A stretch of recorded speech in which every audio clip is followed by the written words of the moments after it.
Do you want us to reserve you a seat here? I've fallen for you. Whatever you do, 'cause baby you show me so many things that I never knew. Well, welcome, Whatever it Steve. takes, baby I'll do it for you. Our love is alive, and so we begin. Foolishly laying our hearts on the table, stumbling in. Our love is a flame, burning within. Now and then, firelight will catch us, stumbling in. You were so young, oh, and I was so free. I may have been young, but baby, that's not what I wanted to be. Well, you were the one. Oh, why was it me? 'Cause baby, you showed me so many things that I'd never seen. Whatever you need, baby, you got it from me. Our love is alive, and so we begin. Foolishly laying our hearts on the table, stumbling in. Our love is a flame, burning within. Now and then, firelight will catch us, stumbling in. Stumbling in. Stumbling in. Foolishly laying our hearts on the table, stumbling in.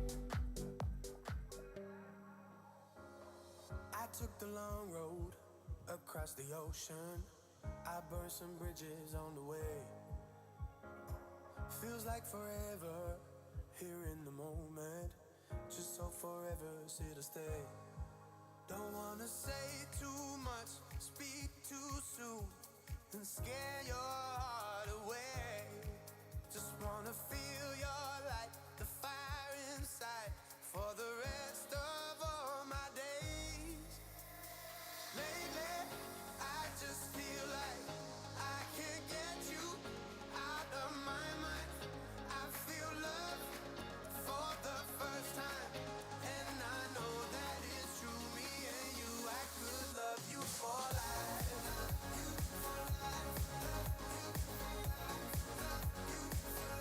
I could love you for life, and I know that it's true. Me and you, I could love you for life.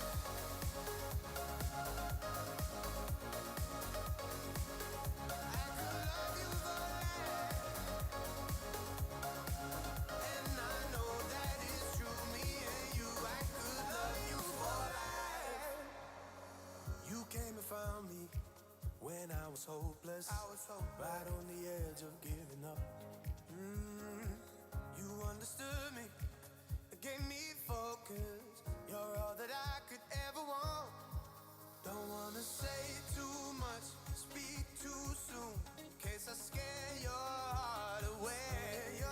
Just wanna feel your light, the fire inside, for the rest of all my days. Oh, baby, I just feel like I can't get you out of my mind.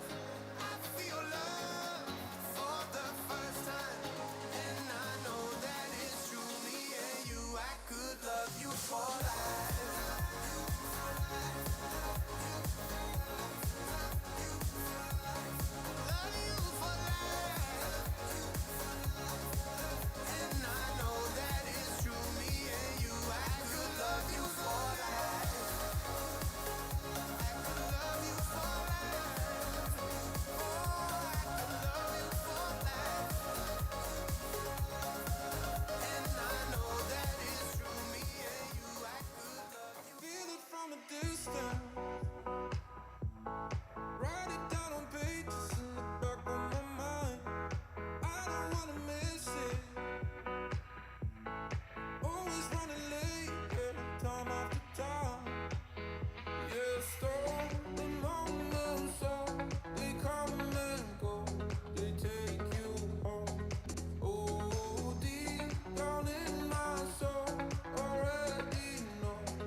somewhere, any place is better.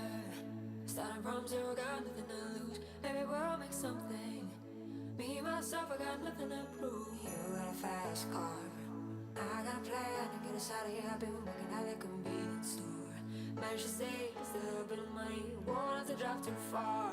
Just cross the border and into the city. You and I can both get jobs. Finally see what it means to be living. You got a fast car. Fast enough so we can fly away. We gotta make a decision. Live tonight and die this way.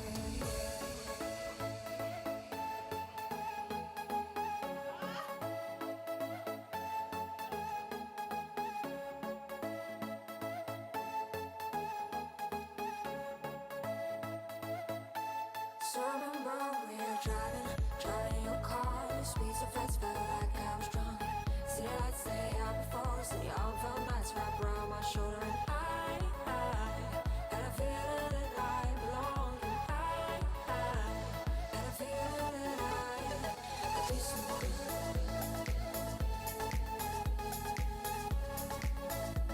Had a feeling that I could be someone.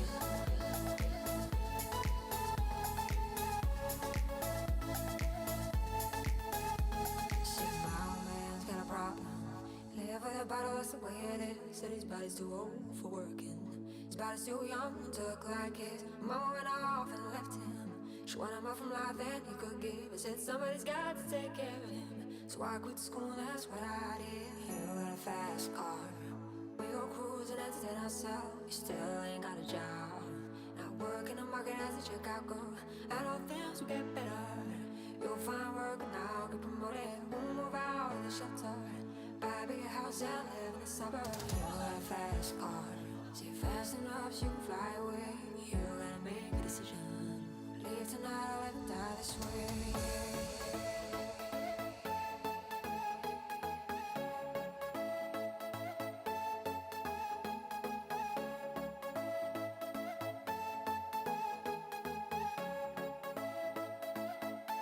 So remember we were driving your car. The speed so fast, felt like I was drunk. City lights lay out before us, and y'all felt nice wrapped around my shoulder. And I had a feeling that I belonged. I had a feeling that I could be someone.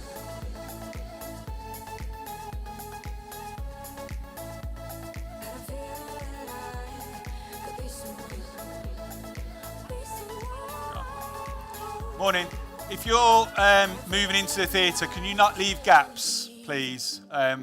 Because we think we're going to be pretty full. So if we can make sure we snuggle up, get cosy, don't leave any gaps, don't put bags on seats. It's a cheap airline. We want to fill the plane. Never really knowing why like me. You don't ever wanna step off that roller coaster and be all alone. And you don't wanna ride the bus like this. Never knowing who to trust like this. You don't wanna be stuck up on that stage singing. Stuck up on that stage singing. Oh, I know a sad soul, darling. Oh, I know. Or sad songs, sad songs.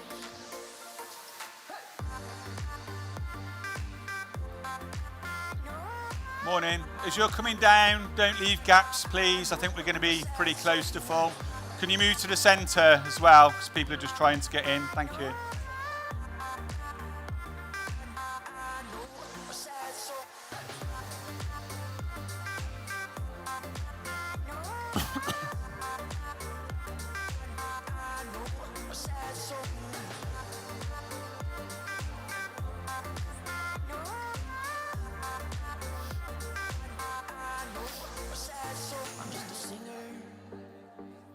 Already blew his shot. I get along with old timers cause my name's a reminder of a pop song people forgot. And I can't keep a girl, no.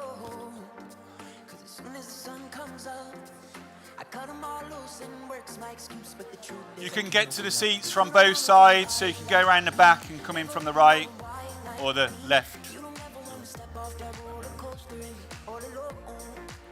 And you don't wanna ride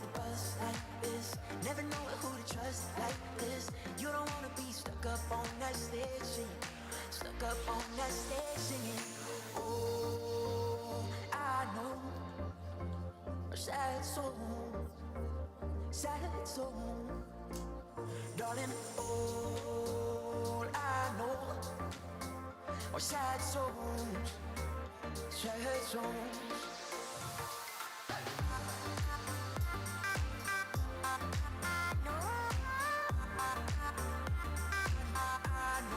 Sad soul.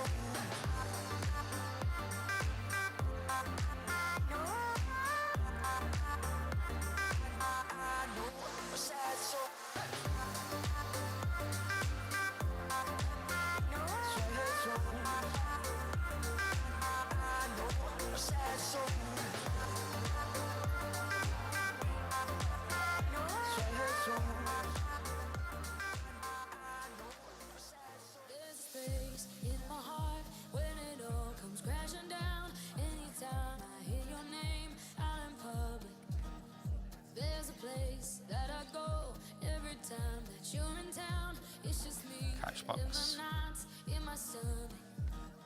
And it's true, it wasn't easy. No, But that's just what I had no, to you can do what you like. Whatever, whatever, we were never good together. I'll be here and you stay there. Truth is, I never cared. Whatever, whatever, 2 years out. Hi, there's plenty of seats at the front, unsurprisingly enough. There won't be any questions that are too difficult to answer, so be brave, come down to the front. Can you not leave gaps, please, because we think we're going to be close to full, so get friendly, do your networking early, get over your fears. Won't see me cry no tears.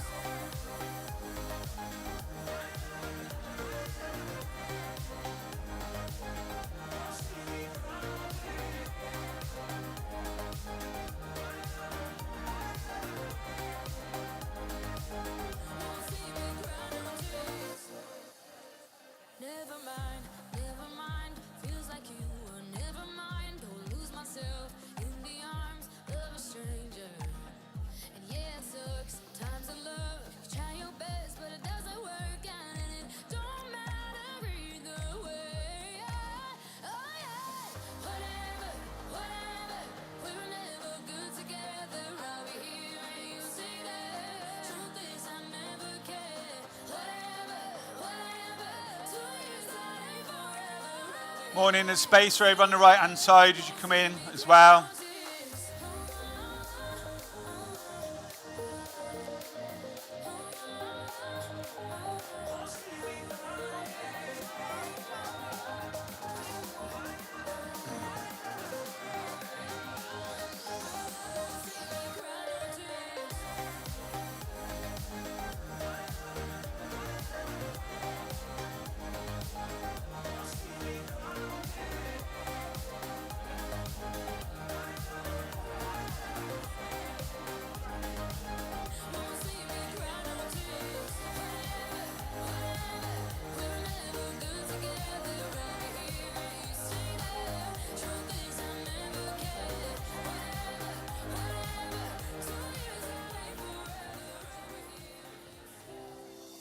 Captured effortlessly, that's the way it was. Happened so naturally, I did not know it was love. The next thing I felt was you, holding me close. What was I gonna do? I let myself go. And now we're flying through the stars. I hope this night will last forever. Oh, ain't nobody loves me better, makes me happy.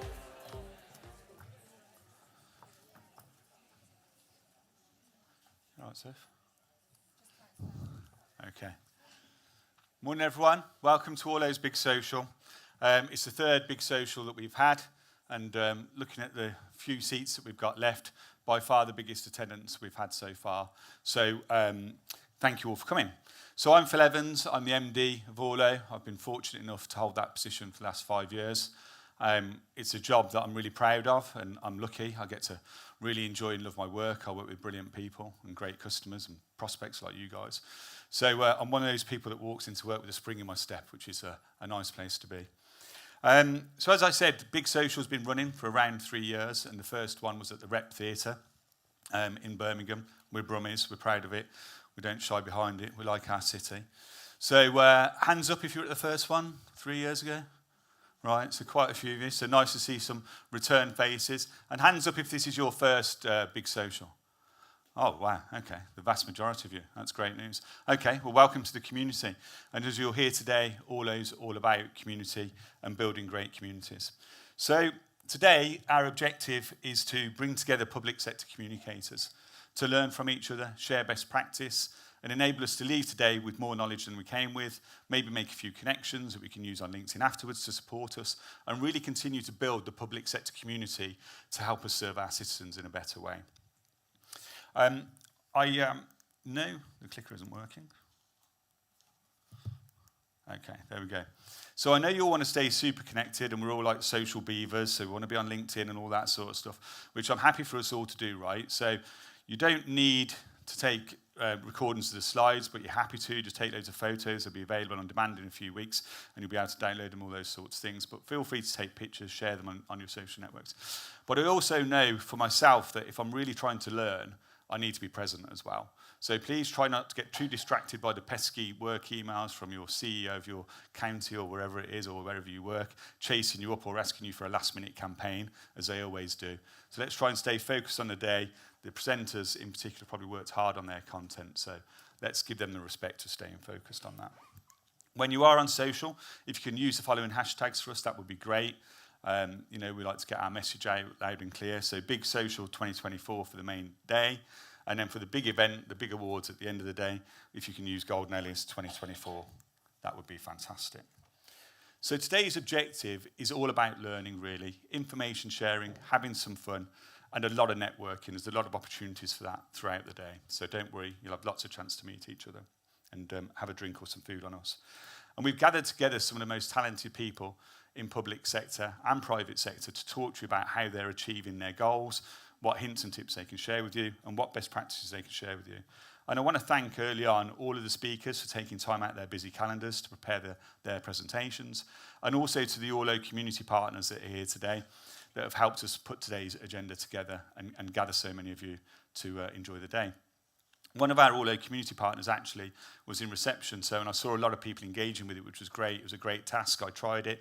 So Participation People, founded by Antonia Dixie, who will be joining me later, is a wonderful organisation that was founded to give young people a voice and to teach people how to communicate to young people. So young people feel as though they can have an impact on the future society that they're going to be a massive part of. It's a wonderful, wonderful organisation. I don't know if many of you tried it. Hands up if you tried it, the 12 words. Yeah, talking to a 12-year-old. People feel like that every day? Don't know, maybe. I find it a bit difficult, so I don't expect to win. But later on, there will be a judge of a prize. Apparently, it's a space hopper, so very exciting as a sort of 70s child to see a space hopper back. And if you win, you'll be awarded the space hopper later today. So thank you to Participation People for doing that. It's a great opportunity to show you're still cool and down with the kids, so that's exciting as well. On a serious note, though, if you think about a lot of the challenges that you face, both in recruitment and engaging your audience, then a lot of it is about attracting younger people. We know that younger people are more disconnected from organisations like public sector, like government, like policing than ever before, so we need to attract that audience. We also know there's a recruitment challenge in public sector, so attracting that younger talent is absolutely key to future success. Okay. So after I've stopped wittering on, we'll have Phoebe Russell, who's sat down here. So thank you to Phoebe for joining us. Phoebe Russell is currently the marketing director in the Style Of. So clearly not a public sector organisation. Okay, but the feedback that we get from these events is, yes, you want to hear from each other, but also you want to hear from the leaders in private sector about how they're engaging your audience. You know, they're targeting exactly the same people as you on a daily basis. You're competing with them, even though you may not think it. So it's really great to have Phoebe with us to share her success, and she's had lots of it. My customer success team went to Social North earlier in the year and saw Phoebe speak, and that's why we've invited her today. And I won't use the expletives that they use to describe her, but fair to say they thought she was amazing, right? So we're really, really excited to have her with us. And she's worked with some real mega brands, okay? So ASOS, Capital One, look fantastic, lounge underwear, Pretty Little Things, which I can absolutely know is a success because my daughter buys tons of it. So we're really excited to have her with us to share her sort of success really around social and marketing and connecting all the dots there and how she engages her audience. We'll then move into our breakout sessions. So again, we're really lucky to have brilliant speakers hosting the breakout sessions and brilliant partners. This year, because last year there was a bit of confusion, I think, about which room to go to, and that created a few people lost in the theatre. So it's all out of that door there. So if you make your way down, funnel out to the right, and the Orlonians will help get you to the right place. Now, when you're looking at the breakout speakers, in here will be Luann Wise. So Luann is a social media guru and social media author, lots of books released, and also joined us a few weeks ago at Orlo's internal annual kickoff. And I have to say there's a lot to be learned from Luann, so really looking forward to that one. Then we've got the wonderful team from LG Comms Academy, great successful event. I'm sure a few of you were there in Wigan a couple of weeks ago. I know my team were. Apparently they really enjoyed going to Pop World, but probably the less said about that, the better. And Michael Stringer will join the team from Wigan to talk about how they're creating community cohesion and share with you their best practices. Sorry, just give me 1 second. Then and they'll be in Studio 4, sorry. And then in the Artist Lounge, we'll have our wonderful partners, Helen and Alice from Nextdoor. So as you know, if you're using Nextdoor, it gives you that hyper-local targeting, which is really important to building community engagement. So we know lots of you are on Nextdoor because you've been engaging with us about how to use the API and things like that. And it's a real growing platform for Orlo customers. So they'll be in the Artist Lounge sharing hints and tips really on how you will get the most out of that platform. So pick the session that's best for you. If there's more than one of you from the same organisation, be brave, don't hold each other's hand. Move to different sessions and I'm sure you'll learn more that way. And then in the afternoon, we start to get, after lunch, we'll have 2 more wonderful speakers for you. So I've seen the menu for lunch. It looks fantastic, so I hope you enjoy that. There'll be no food coma in the afternoon, though, because we have a couple of brilliant speakers for you. So Julian Pike has been at the forefront of citizen engagement, community engagement in Wales for over 20 years. And I have to say, having known Julian for sort of 2 or 3 years now, he has a genuine passion for making sure the tenants who are supported by United Welsh, the housing association works for, are looked after in the right way. And there's been a lot in the press about housing associations and tenant relationships and how you support tenants. And Julian's really at the forefront of that. He does a lot of change management in his job. He holds a very senior role. He's on the exec board at United Welsh Housing, so we're really pleased that Julian's taking time out to join us. He'll be followed by Ross. Ross is a powerhouse to the NHS. If you're in the NHS, you might recognise the name of Ross Wigham already. And he's Director of Communications at Northumbria Healthcare, one of the largest healthcare organisations in the UK. They've won outstanding twice from the Care Quality Commission. And I know from the use of our trust indicator, they're one of the most trusted NHS organisations in the UK. So we look forward to getting lots of insight from Ross as to how the NHS are engaging with patients and engaging with society in general. We'll then move on to the panel discussion, which I think is always an interesting one. And this year it's going to be hosted by our own Alex Griffiths. So Alex is going to lead that session. We've got a host of talent for you. We had some feedback on the makeup of the panel last year, more by sort of bad luck than judgment. It ended up all being guys. So we've focused on last year. We've listened to your feedback, and we're happy that we've got a more diverse panel that's more representative of our audience and our community in general. Okay. We'll then go into a tea break. Brummies love a cup of tea and a bit of cake. So we've got plenty of that outside for you. You'll hear it referred to as a kipper tie, which you don't wear it, you drink it. But so I hope you all enjoy that later on this afternoon. Then we'll get back together for the Golden Ellie Awards. Now, this year we've had an astonishing level of entries for the Golden Ellie Awards. And again, I want to thank you for taking the time out to do that. I know it's not easy. I know you've got a day job, so we really appreciate that. That's going to be really, really exciting. It's going to be hosted. I don't know if you saw on LinkedIn, Gerdit posting his trainers earlier about his Flash and Adidas. So he's going to be joined by Sophie Kelly. And jointly in the office, they're known as Mr. and Mrs. Policing. So we do 40 of the UK's police forces. There's only 44 of them. So we've got a pretty dominant position there. So the two of them are going to lead the way and take us through the Golden Ellie Awards. After all that, we're going to wrap things up, so I'll just wrap things up quite quickly. Antonia will join me to announce the winner of the under-12s writing competition. And then we'll have our drinks reception. So last year there seemed to be a bit of confusion about whether you needed to pay for a drink or it was free. I guarantee you it's free. We're paying, so enjoy and spend some time networking with your colleagues. For that, we'll also be joined by the Choir with No Name. So has anybody ever seen before? Choir with No Name? Ah, good. Okay, nice surprise for you all then. So the Choir with No Name is an amazing community-based organisation. So they are basically formed from a bunch of homeless people, people in difficult times that wanted to get together and use singing as a vehicle to create joy, happiness, togetherness, and build relationships and build structure to take people out of those bad situations. And that's spread across the country now. So I think there are 6 or 7 different locations where one of those choirs exists. And we're lucky enough to have one at St Martin's Church, which is not far from here in Birmingham. So we got in touch with those guys and asked them to join us. So they'll be joining us during the drinks to entertain us with some singing. And I've promised Gemma that I won't join them because that would be awful, absolutely awful.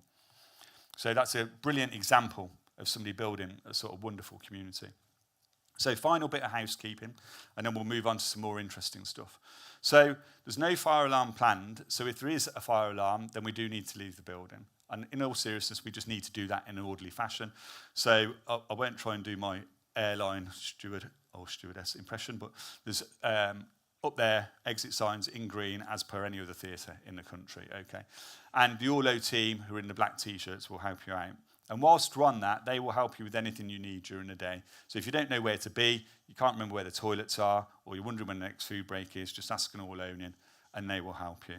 As I said before, all of the sessions will be available on demand, so you don't need to, write every single little thing down.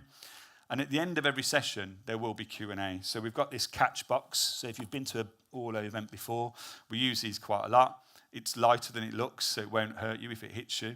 Hannah throws a catch box. She was in the British netball team, apparently, or maybe her mum was. So anyway, she had a pretty good throw. So if it's you, she'll get you with it. And then you just pass it on to the next person, and it's always a giggle. So if you've ever done speaking at one of these events, probably the worst part of it, other than the first sort of 30 seconds of when you're warming up, is at the end when you stand and ask the questions and everybody looks at you like an idiot. So if we can avoid that, it'd be really nice. So start to think about questions you might want to ask these guys and girls when they're on stage, and let's get stuck in with some interesting Q&A. All right. Okay. So preliminaries are over and done with. So at Orlo, I'm just going to take you through a few things that we're doing and talk about what we're focused on. You'll hear us bang on about trust. It's something we're absolutely focused on, and you could say we're 100% obsessed with it. We spend a lot of time talking about it in the office, and we're developing a lot of technology around it. So those of you that use Insights or have seen it might have seen the trust indicator, which is based on research from Harvard Business School and algorithms that we've invented ourselves.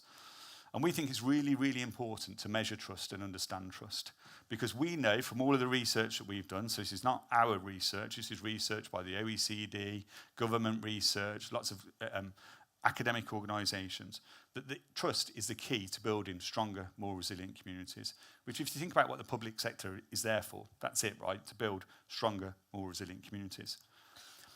But unfortunately, trust is on the wane. Okay, it's not improving. Things are going in the wrong direction at the moment. This isn't just a UK phenomenon.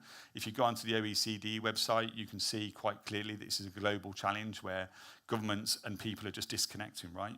But these statistics are pretty shocking, actually, when you sort of take 2 minutes to sort of sit back and think of them. 3/4 of us don't trust our MPs, the very people who are paid, voted in by us to run our local societies, right, and then represent us in central government. And we don't trust them to make decisions that will improve our lives. So God knows what sort of decisions they are making, but that's a fact. It's just a fact, right, that we're currently dealing with. 1/3 of people see a loss of trust as the biggest threat to our democracy. So you've sort of got a double whammy here of where people don't trust the people that are running a democracy and see trust as the biggest threat to the democracy. So that's creating a sort of snowball effect in a very negative way. And 46% of people in the UK see trust and integrity, honesty as the values that they want to see from their public servants. Okay, So I know all of you are working in this area every day and are trying really hard to do these things. It's not meant to be depressing, but it's just a fact of the situation that we're in, right? And it's something that we can work on and solve all the time. And so this isn't. This quote is by an American politician called George Shultz, and I wouldn't normally look to Americans for advice on how to build trust in politics, but I think this is a really, really great quote, actually, about why trust is important. And George P. Shultz wasn't just a politician, he's also an economist and a very successful businessman. And he talks about trust being fundamental, reciprocal and pervasive, so it grows. And if it's present, you can achieve anything. He did a lot of negotiations while he was in government in the States, in the Middle East, and things like that. And he said, if you can build trust, you can achieve anything. But without it, nothing's possible. And you could probably look at some situations in the world at the moment and know that underpinning those situations, there's absolutely no trust whatsoever. So no relationship is possible.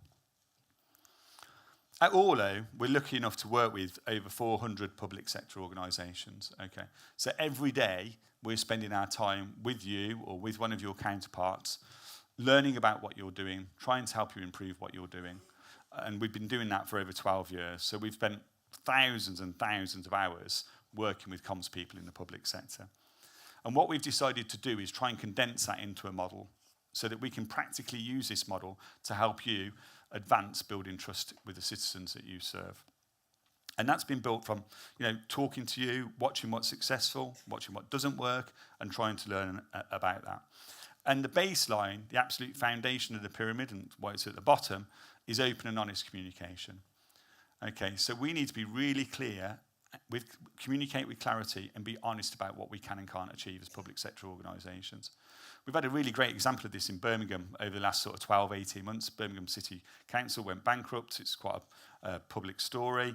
But actually, the trust level of Birmingham City Council went up during that communication, which is sort of counterintuitive, really, when they start telling you that actually they've made loads of mistakes and we're now bankrupt and we've got no money.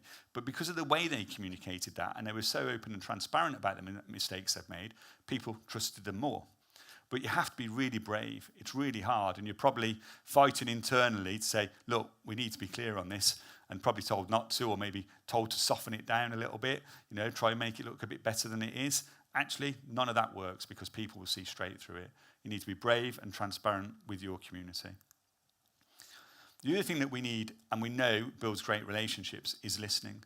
So you've probably got, hopefully, a best friend. And I would imagine 9 times out of 10, they're the person that really listens to you when you talk to them. They don't interrupt you halfway through. They let you finish, and they really understand you as an individual.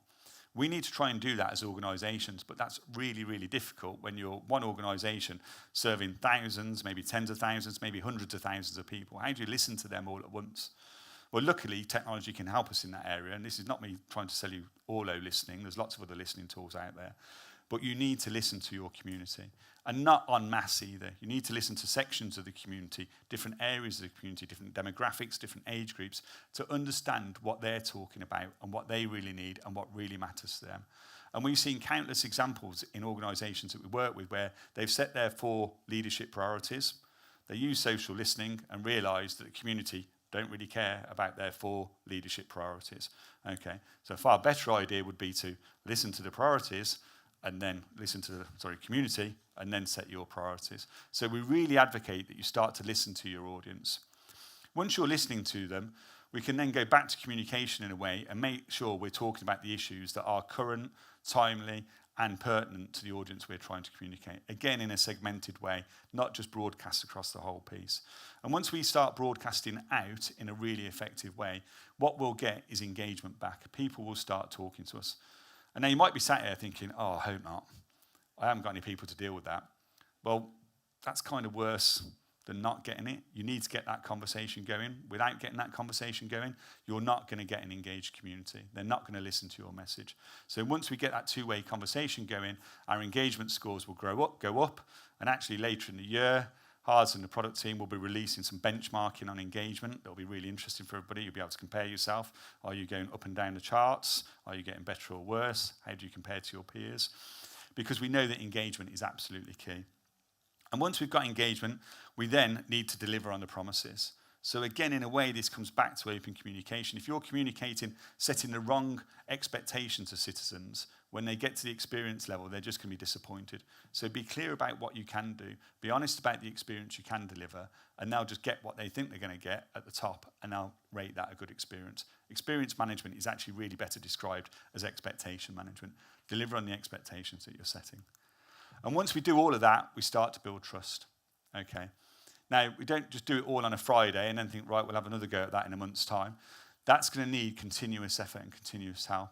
And obviously, we can help you from a technology perspective with the Orlo platform, but also our customer success team know that model inside out. They see these things happening every day in lots of different customers, and they can help you develop your approach to using this model in your organisation. And when they're working with these customers, we see them generally focused on 6 areas. And actually, when we're talking to citizens and we're doing citizen listening ourselves, we see these come out as really high priorities consistently. So health outcomes, safe communities, everybody wants to live somewhere safe. Economy, nobody wants to keep living in austerity. Green initiatives, especially in younger demographics, it's really, really important. Housing and homes, we talked about the work that Julian's doing there earlier. But really at the heart of it all, children and families, that always comes out as a really, really strong key part of building a community. So what I'm going to show you now actually is a piece of wonderful public sector communication around children and families. So some of you may have seen this. It's a Can Digital produced video. They worked with a lady. I'm just going to check the name here because I don't want to name check the wrong person here. So Rachel Brown, who's a fostering consultant based in the Midlands, and lots of other organisations collaborated to get this video produced. But for me, it's an absolute wonderful piece of public sector comms. It is quite emotional, so we didn't really want to upset you, but it's a really great example, right? So have a look.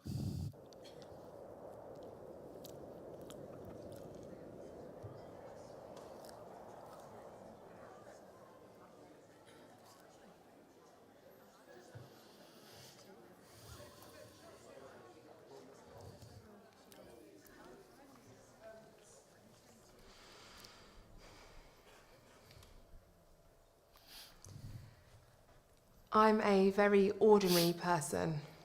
You'll find people like me everywhere. Sometimes I'm tired, sometimes I'm stressed. Nobody's perfect. But who can we be but ourselves? And most of the time, that will be enough. I haven't always had it easy. Who has? But wherever you find yourself, there's always a way forward. Sometimes you just need to be there. Because if you aren't, who will be? I'm not a person who makes a big difference in the world. I just deal with whatever comes my way, one moment at a time. But what happens when you put all of those moments together? They make up a life. So, it's what you do with your moments that counts. So let's just go over what's going to happen towards the end of the week. It's a journey. It's okay to not always know the way. And whenever I worried that I'd be alone, I found that I wasn't. Sounds like you're doing all the right things. She's been through so much change, hasn't she?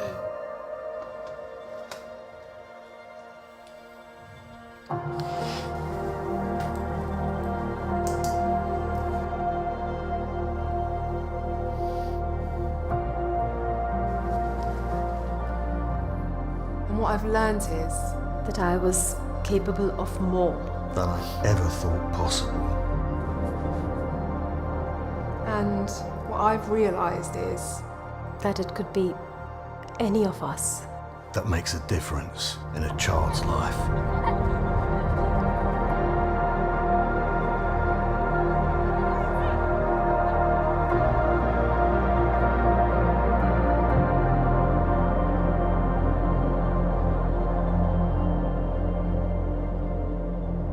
And it could be any of you.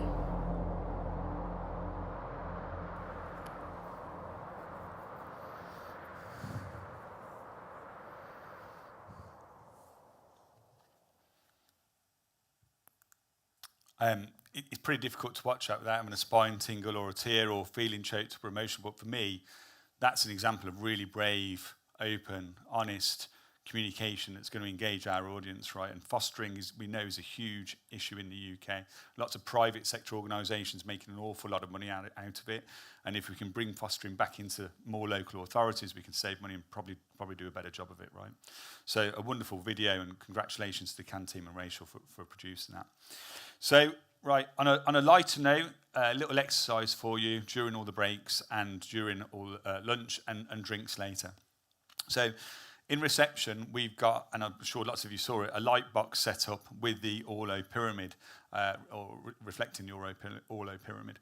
So what we'd like you to do is to think about your organisational priorities, your focus, where your head's at, perhaps where your social maturity is at, where your social strategy is at, and think about what are the most important parts of that pyramid for you. So not the trust one, we hope that's the most important one, but you've got to do the other ones to get there. And there are tokens outside, so if you've ever been in a certain supermarket, you can chuck those in a box on your way out for a charity of your choice. Okay, so we've got those boxes outside, so you can put your token in to tell us which sort of phase you're at, or which is the most important one for you over the next 12 months to engage your community. And then what we'll do, or the marketing team will do, is we'll gather all that information together and we'll share it with you in the coming weeks so you can get a view on where everybody's at with that, and we'll share some of our thinking around that on the pyramid as well. Okay, so if you can do that for me, that would be wonderful.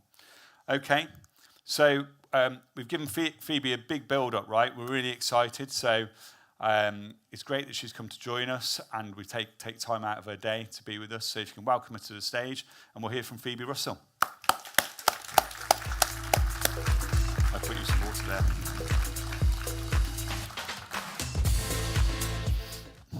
Does this work?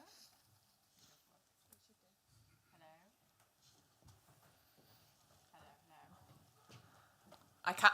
Oh, I was going to say, because I can speak really loud if you need me to. Wasn't quite prepared for the video ahead of me talking about what I'm going to talk about, but that was some gorgeous work.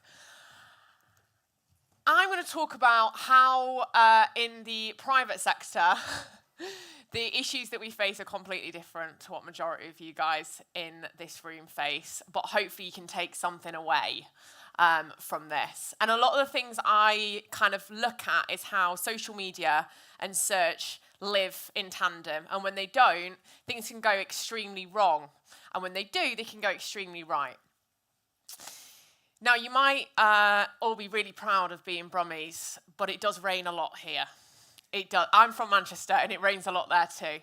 But did you know that actually the airlines love it when it rains, because people search for flights more regularly than when it's sunny? And what that means, of course, is that revenue for those guys goes up. So they look out the window, they think, nice one. They'll ping an Apple Watch and it'll say EasyJet flights from $9.99, and their revenue goes up. And on the right there, you've got precipitation, and on the left, you've got amount of orders. So it lives in correlation. Did you know that when Squid Game was on Netflix, if any of you saw that, actually van sales for those horrible plimsolls that everyone was wearing skyrocketed 7,000%. Vans kind of died out. And then suddenly, Squid Game, everyone killing each other, made, yeah, nice one, I want a pair of those white plimsolls. That went straight back up. Kardashians made people want to organise their fridge. You know, they were like, I know what I'm going to do this Saturday. I'm going to search for a fridge storage container. And that is the power, people, of Kim Kardashian. Elon Musk, on the other hand, can actually send a cryptocurrency crashing with one singular tweet on his own platform. How fabulous. And Netflix, again, The Watcher, did anyone watch that one? That actually causes 1,000% spike in home security sales. People were so desperate for their homes not to be watched that they actually invested in CCTV, despite the fact it wasn't real. So what ultimately makes people buy, right? So this is what I look at all the time, is you've got drivers on the one hand and facilitators on the other. So only works when the two live in tandem. So I've shown you social media, Kardashians, influencers, PR, I'll talk about that more, TV, Netflix. But what facilitates those sales? So that'd be SEO, How are you coming up when people are searching for you? Do you even come up? Content, how does your content then resonate with the person to make the purchase? UX, is your site feasible to check out or to search or to do whatever your community needs to do on it? And PPC, what are you bidding on? What are your terms are you trying to go after to own that part of the market? But in 2016, something phenomenal happened, and advertising is born. You know, it's a $9 billion a year in the UK alone industry. But in 2016, something changed, and brands started to invest more in search than they did in TV, which is monumental for anyone in marketing, because as we know, you plough so much money into TV with the hope it bangs, but it's never an assurance. I always come back to this, and this was kind of the moment that everything changed for me in my mind, which was, does anyone remember the John Lewis, Elton John Christmas ad? Sort of Elton John growing up to the piano and then becomes the sort of megastar that he is today. Well, obviously, the whole way through, the constant is the piano, right? And that makes total sense. But John Lewis didn't think, well, what does that mean? They thought, oh, people are just going to be so happy with this Christmas ad this year and we're going to really, really improve our revenue. But they didn't think that the one thing that they were advertising the most wasn't John Lewis, it was pianos. And actually it encouraged from 230,000 searches a month to 531,000, 131% increase in pianos, but John Lewis, nowhere to be seen. Nowhere to be seen on the Google SERP. In fact, John Lewis didn't sell pianos. So they're creating this massive demand for something that they don't even rank for. Instead, this small business at the time was called Gear for Music. And we reached out and were like, have you had a really good Christmas sales-wise? And they were like, yeah, how do you know? And well, you want to thank John Lewis for that, because you definitely didn't do that on your own. Because they drove all that demand and they went, nice one, let's check out on it. And let's be honest, the AOV of a piano is a pretty decent AOV. And not only did John Lewis do this the once, no, they did it again. You know the stepdad ad, and he teaches his kids on the skateboard? Yeah, guess what? They didn't rank for skateboards either. In fact, they didn't stock them at all. And the same thing happened. That spike is when the ad went out and the demand surged, and good old Skate Hut here ate up all of that revenue. Because, and I said I promised I wouldn't swear, but it is on the slide. Advertising says, buy our, but building a loyal community, which you've just spoken to, is all about knowing what people want and being able to service it. It comes back to that listen and engagement piece. If you don't listen to your audience, you'll never move forward. And sometimes it's really odd. Sometimes searches are really bloody odd in the private sector. For example, while I was working with lounge underwear, the day Boris Johnson announced lockdown was ending, searches for sexy lingerie went up 283%. When Beyonce released her song Break My Soul, searches for job listings went up 1,000%. So I don't know if you guys remember the song, but it's like, I just quit my 9 to 5. And everyone thought, yeah, I'm going to do that too, Beyonce. That's a great idea. And we were working with Indeed at the time. They're like, so weird. Everyone wants to quit the job. I'm like, you've got Beyonce to thank for that one. And oh, good God. I don't know what other people were doing at the Euro final. I tell you, I was not. I thought I was commiserating with the rest of the nation, but apparently others were searching for the morning after pill. So much so, 363% increase. And these are the sorts of searches we see quite commonly. You know, you really think you know a person until you understand search demand. But the trick is, how do you know what people want and where they're looking for it? Because they're not just looking on one channel. You can't just think, oh, they're looking on Google and that's the only thing we need to focus on. We have a massive audience on Bing, right? They're often 45 plus, they return really well, they do a really great AOV, and they're searching for something. And if you are not there, you are missing that opportunity. And remember, these guys have the money, right? It's all well and good everyone wanting to go after Gen Z, but actually, Bing really does return. Amazon, it's a search engine through and through. No one browses on Amazon. If you do, check yourself. Instead, you go on there, you know what you want, and you're checking out at the cheapest price more often than not. It's the same with eBay, right? Pinterest, though, TikTok, it's the same thing. We did a big report, and there was 4 million more searches for fashion on TikTok now than there is on Google. I'm not saying TikTok will take over Google, but it's eating part of the journey. It's taking away from part of that consideration journey where people are wanting something visual. You're seeing TikTok now being pulled through into Google searches for some terms. It's really happening. And to not be there and not be present and not speak to your community there is a miss, because that is where majority of people are spending their time. And Pinterest too. So the key is, how do you drive search behavior then? How do you do your John Lewis effect but also capture it? Because it's all well and good driving to something and having one of your competitors or somebody else eat up that share volume. And I've done this many times in my career, you know. I've done it for the likes of travel companies. I've done it for Pretty Little Thing. I've done it for Revolution Beauty and Mark Hill. And I'm going to talk you through some of these things that I've done through this. But first, you're probably thinking, well, who the hell are you?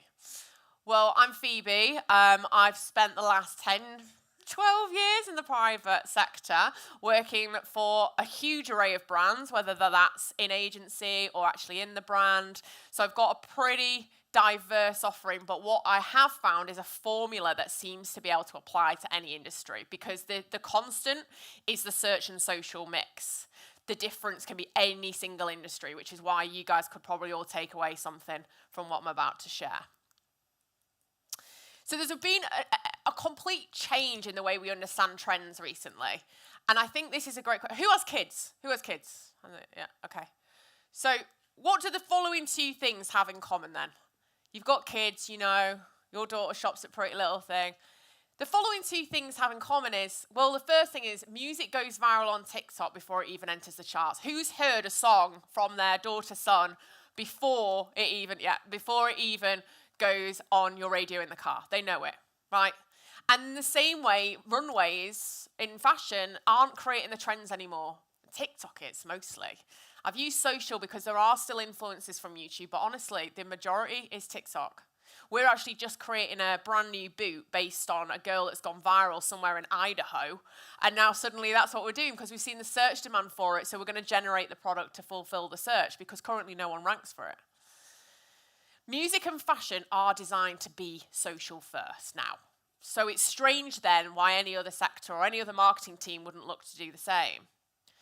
TikTok creates huge demands for products. Huge, huge, huge. And it can be either through influencer campaigns, but the algorithm works where anybody can go viral. So everyone's got the same chance of success there, which is why normal, everyday people are becoming TikTok famous. They create headlines like, how TikTok's changed fashion this year. TikTok launches new measurement and retail solution for advertisers. Barbie Saltburn when culture becomes a TikTok craze. I do not want to know what the Saltburn TikTok craze is for anyone who has seen that film. I bet that's bizarre. So anyway, we had a light bulb moment where we were like, okay, what can we do with this sort of level of data and understanding?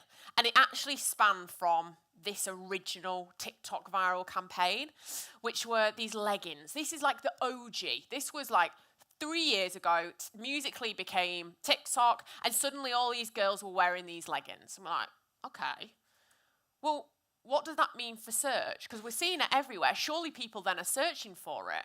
And they absolutely did. So as you can see along the bottom, there's the date range. But then we also looked at two different searches, because people don't search the way you think they're searching. So we looked at TikTok leggings as a term, and we looked at ribbed leggings. Now, most people would say, oh, well, they're obviously looking for ribbed leggings, but actually they weren't. They were looking for TikTok leggings, and this is going to be important. Because between that same period, ribbed leggings increased by 44.5% in search demand, but TikTok leggings actually increased 966.6%. So you can see what the issue would be if you go after the wrong search term too. You can either own a percentage of the market or you can own majority of the market. And the thing I keep saying is social and search have to work hand in hand. A, to create the trend, and B, to facilitate the sale. So Zara, same thing, right? And these are guys pioneered this idea, and this was really the sort of game changer moment was we kept seeing pink jeans everywhere. Every single influencer was wearing them. Every single person on the street was wearing them. And we were like, oh my gosh. It then hit the press. So TikTok, famous pink jeans, this summer's must-have, $29.99. They're even Kate Middleton approved, apparently, despite the fact that's nowhere to be found. So that's a classic PR headline. But when you Google pink jeans, lo and behold, Zara nowhere to be seen. You can see where this is going.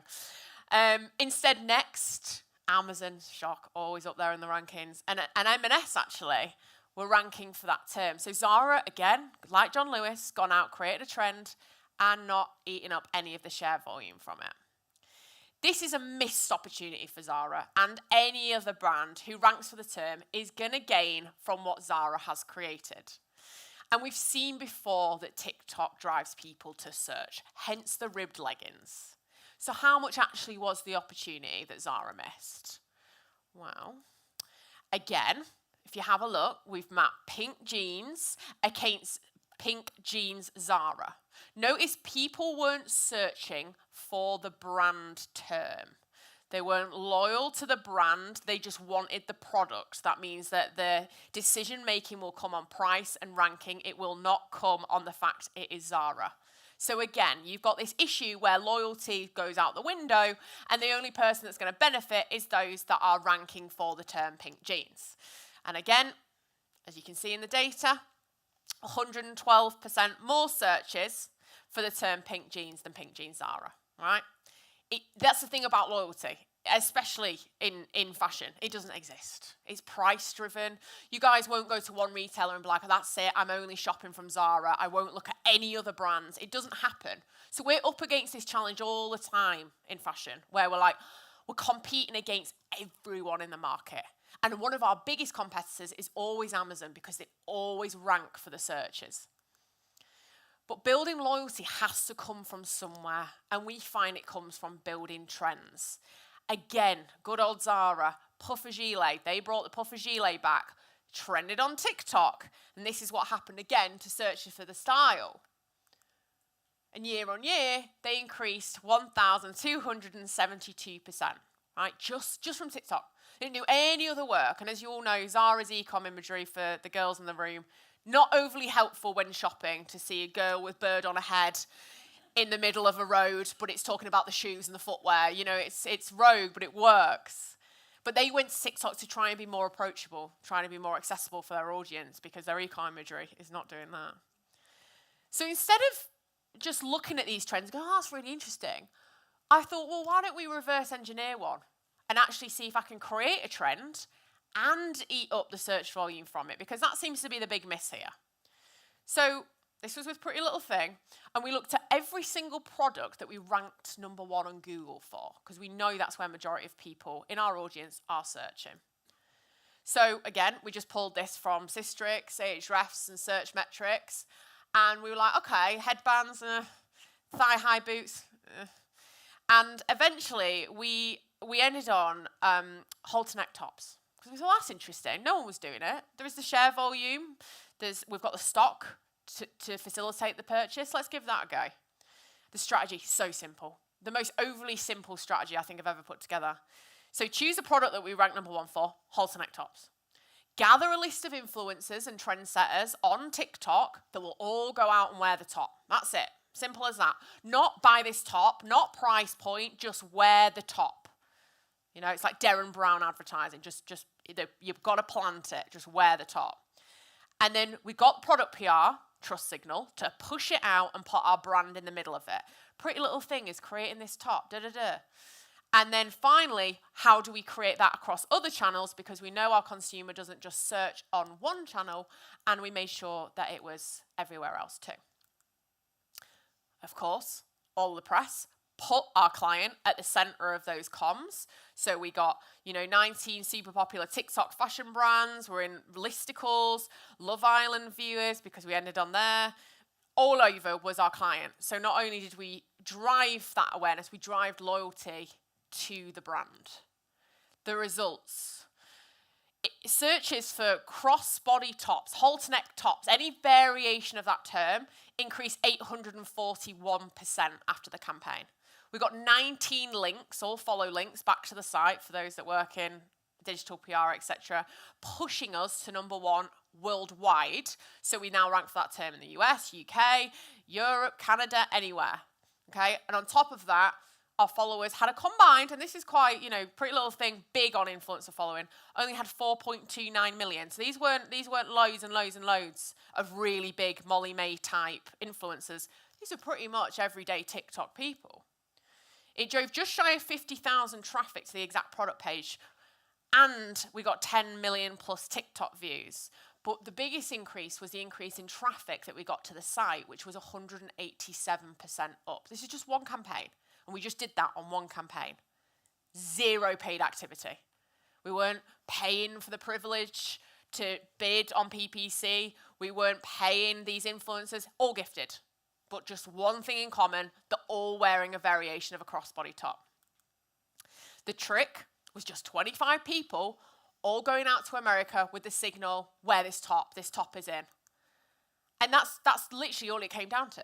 It's can be as simple as that. And that's what we did. And we made them 6 figures on crossbody tops. And we did it again, and we did it again. And every time they have a lot of stock, guess what? We'd create a trend again, and it'd be eaten up. And then we'd see people in the street walk around wearing a trend that we've created and think, it's obviously worked. Same thing, different client. So Mark Hill, they needed a campaign that drove consumer loyalty and put them back on the map. So they did 3 years as a Boots exclusive brand, and Boots effectively gave them no advertising, no marketing, and no push. So they were like, what can you do with these? This is their pick and mix. Effectively, you change the top to be a curler, a straightener, whatever you needed to do. And so we use social listening. I use social listening to be, what's this community saying about them? What are people in the hair game actually doing? Because we know what GHD are doing. We know what Cloud9 are doing. It's all about gorgeous women with gorgeous silky hair. But what's the everyday person talking about?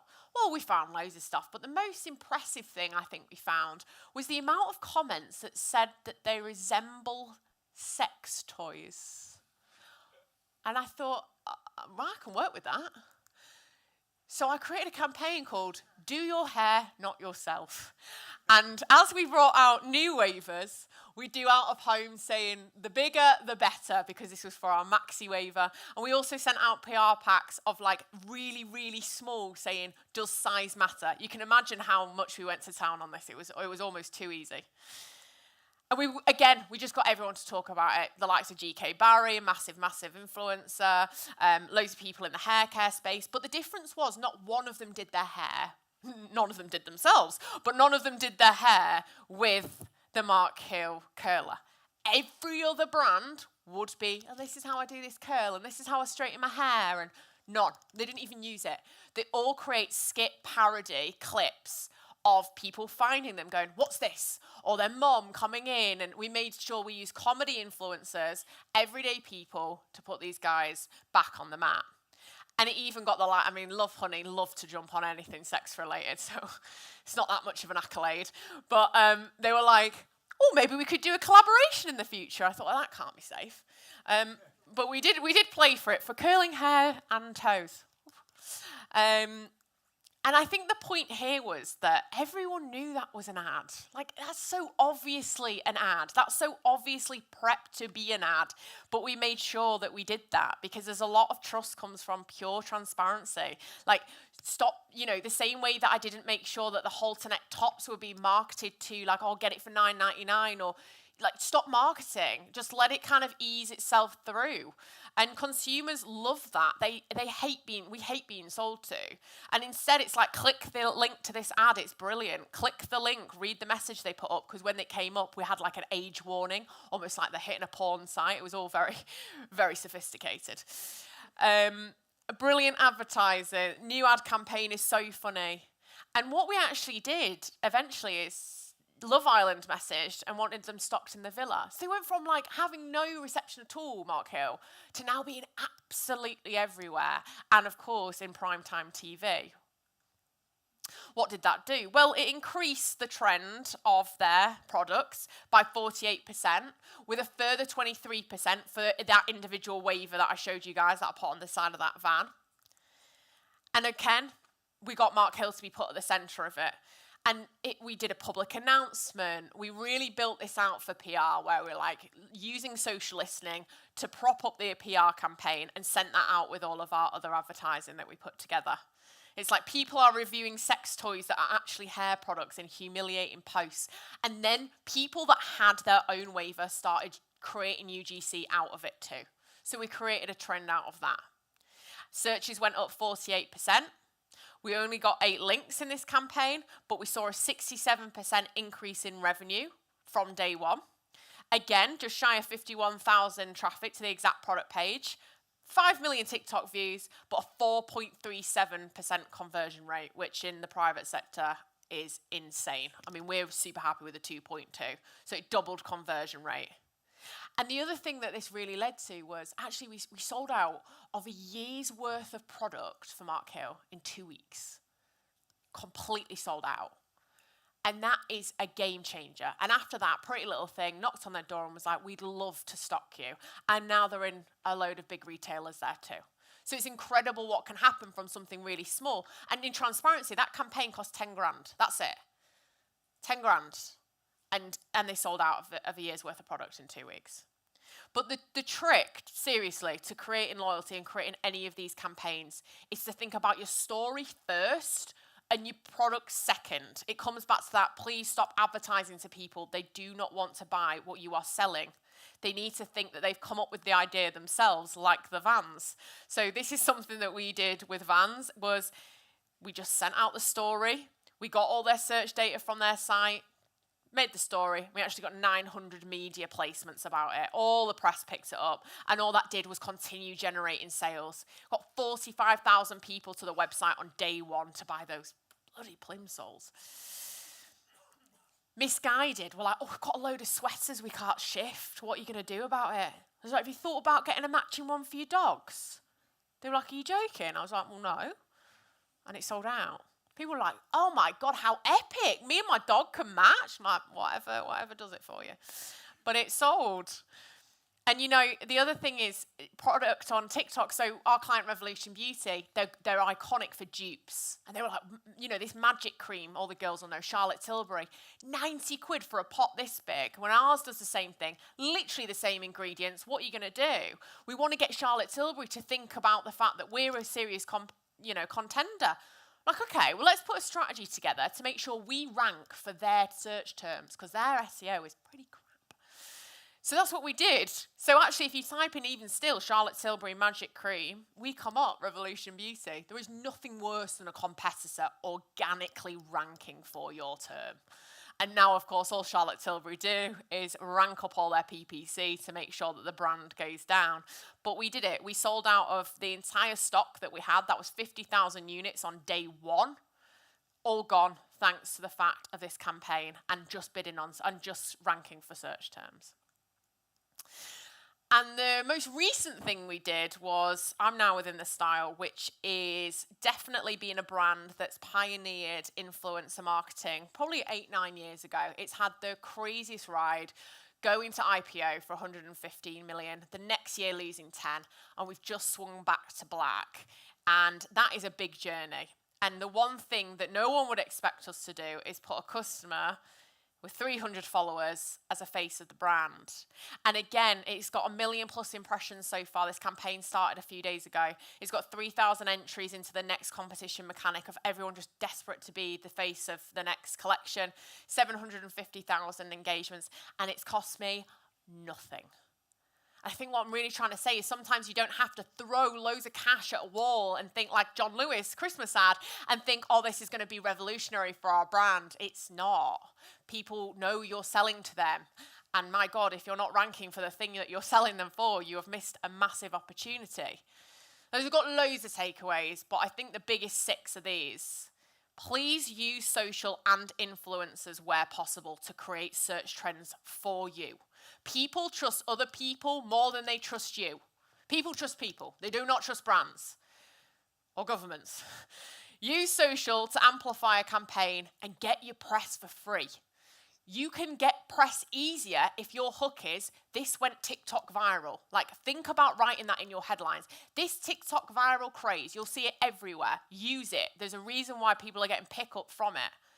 Use Google Trends to understand search demand and ensure what you're pushing is actually relevant. Because if it isn't, it doesn't matter how much money you throw at your marketing campaign, it will not get pickup. hence these new boots that we're going to invest into because some woman in Idaho has got them going viral. 4, if you want to eat up organic search volume from your trends, make sure you rank number 1. Do not start a trend when you are going to get one of your competitors or somebody else to eat up all of the revenue that you guys have worked so hard to create. People hate being sold to, so ensure your marketing is centered around giving your customer what they actually want. Really use social listening. It has been my absolute best friend. And if you don't have the tool, just manually take the time to speak to your consumer. I spend an hour, 2 hours every single night talking to our consumer in the DMs. What do they want? Just the other day, we've launched calf fit boots, 5 styles, 5 sizes, and I've sold out 92% of my year's stock in 2 days. Because I use customer insight plus product development and a decent marketing campaign, and we're out, okay? It's incredible what can happen when you actually listen and respond to it. And lastly, your customers are your influencers. Make a good impression. The days of having to pay someone 25 grand to push your product and you getting a return are over. It's all about community building. It's all about consumer building. And without that, there will be no trust. There will be no loyalty. There'll be no sales, ultimately. Any marketer who's still stuck in that idea of thinking that, well, if Molly May says it's great, then it's going to be great. It isn't. And it has no legs. It doesn't have the longevity. And these are the things that I task my team with every single day. Thank you. Thank you. No worries. That was awesome. Brilliant. I think, one of the key things for me is when you invite somebody like Phoebe to speak and you haven't seen it before, you look at all the brands that Phoebe used to work for and you make the assumption that they're spending an absolute fortune. And I know that perhaps some of you maybe sat there at the start thinking, well, this is kind of irrelevant. I bet all those campaigns cost a huge amount of money and we haven't got those budgets. And we know that public sector hasn't got those budgets. So it was great to see that so much of that was done pretty cheap, if not free. Mm-hmm. So has anybody got any questions for Phoebe? Is this where we throw the thing? Do you want to throw it? Well, I'm quite excited to throw it. All right, well, don't hurt any of the people. Are you the netball coach? Any questions for Phoebe? Come on, don't be shy. Oh, I'm not getting it up there. Hannah will help you. Hannah will help you. Right, we'll bring the mic up to you. And then when you throw it down, try not to kill anyone else. It's only light, I'm only joking. That would be... I thought she was going to throw it from here. I thought, that is a good throw. This is your water, by the way. Oh, is it? Thank you.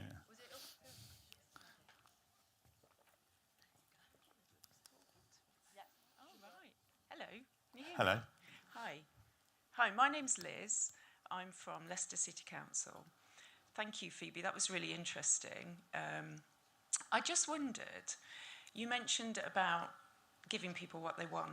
I think the problem with the public sector sometimes is we have to give people what they don't want. So a lot of our campaigns are about behaviour change and about trying to get people to do things that actually they don't really want to do, such as give up smoking, eat more healthily, that kind of thing. And I just wondered how you think your kind of sort of campaign could relate to something like that. I think, do you know what's really interesting? I've recently started watching Mad Men. Have you seen it? And in the first season, I'd never seen it before, and in the first season, they're making smoking cool, right? Big giant advertising campaign saying, all the laws were coming out around the smoking and the harmful effects for the first time. And they're like, how are we going to battle against that? And effectively what they did was the same sort of theory that I'm applying now is making it almost a cool thing in the trend. The trend was, no, it's cool to be seen with a cigarette. It means you're a certain kind of wealth. It means you're a certain part of society. You're cool. You're seen at the Mayfair clubs, etc. It's almost like flipping that on its head now, isn't it? But the rationale is still the same thing. The consumer insight is still the fact that if you're going to make the change has to come from people feeling sort of heard and listened and embodied in a community of people that also believe the same thing. And I think you can be really proactive in a lot of the techniques that I've talked to with using quite influential people in certain subsections of your society that you're speaking to go out with really serious messaging. Not health messaging, the same way that they avoided it making it cool, but actually what that means in that subculture. So the likes of, like, say, GK Barry, she's going to go into the jungle, right? She's massive in Gen Z. Her representation there is huge. If you're thinking anti-smoking or anti-vaping, etc., perhaps the way forward then is to get people that are influential in that community to speak to the things you want to speak to in a way, though, that is native to their tongue, not yours. And I think the disconnect often comes from the message you want to say and actually the point that they're interested in don't often correlate. But in the middle, there'll be a sweet spot. You know, and if you actually task a creator, how do you think this message resonates? Here's what we want to say. How would you say it? There's a learning and an education there, actually, between shifting the message that you're trying to perpetuate and the way it will be understood. And that, I think that's often the missing link. And that would be my advice there, you know, is meeting in the middle between that private-public idea.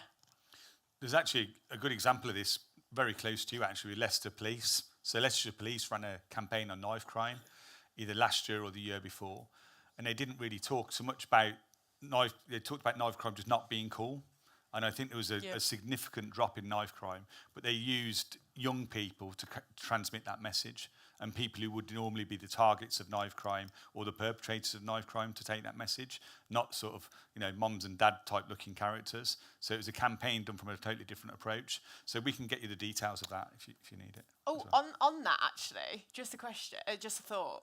So I used to do some work as well for like Boohoo Man.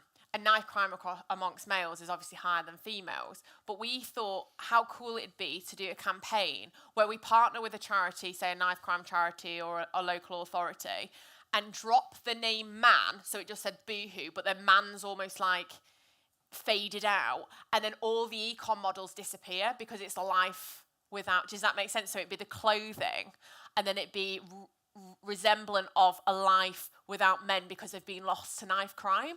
So creating like an impactful visual with a brand that resonates to that audience in a way that will then, like we said, you know, to that example, perpetuate that message. That's another really interesting way that I thought you could go around that, just on the back of that. Cool, great. Any other questions, Phoebe? Top left, Hannah. Or top right for you? I'm not very good at that. So.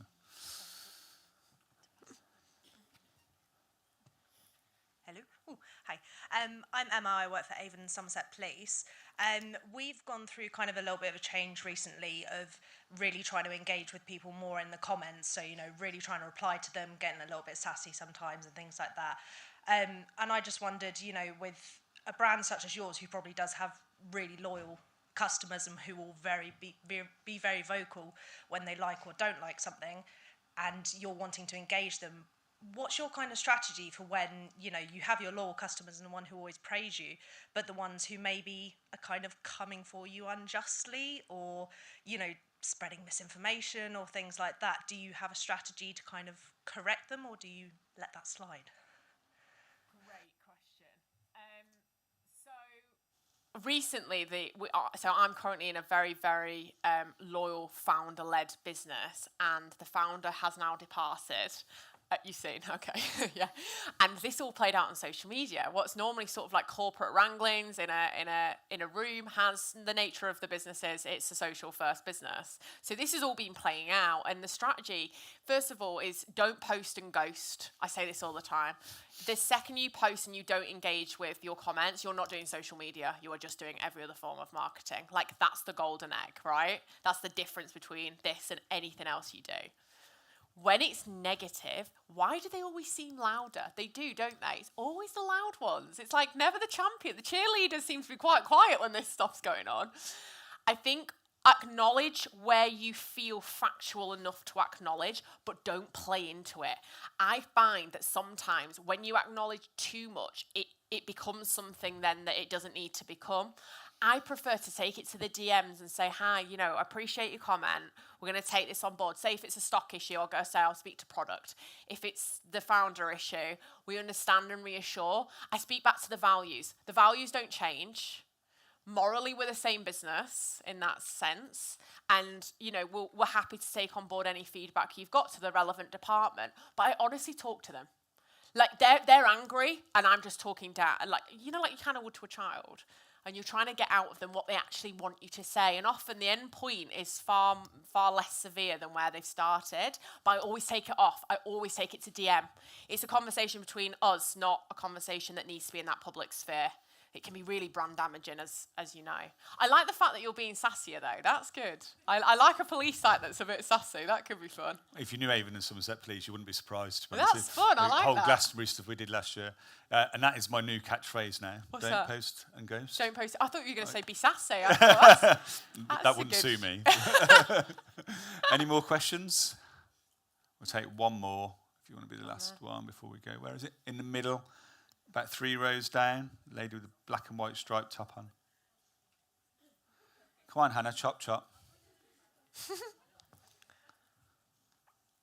Hannah's also a really good golfer. Annoyingly, she beat me a few weeks ago. She can do it all. Yeah, she can. Can you hear me? Yes. Yeah. Hi, I'm Sonia from Berkshire NHS Healthcare. Thank you, that was really relevant. So I've worked in private for like a really long time, but I've really struggled coming into public because this sort of stuff is like my bread and butter. But working for like talking therapies, where it's like a really like sensitive subject, you can't really like do this type of stuff. How would you kind of suggest reaching those really hard audiences, but also making it relevant to like younger people, for example, or maybe diverse audiences? Because that's the stuff that's going to get their attention, but you have to be super careful of how you phrase it because you don't want to seem insensitive.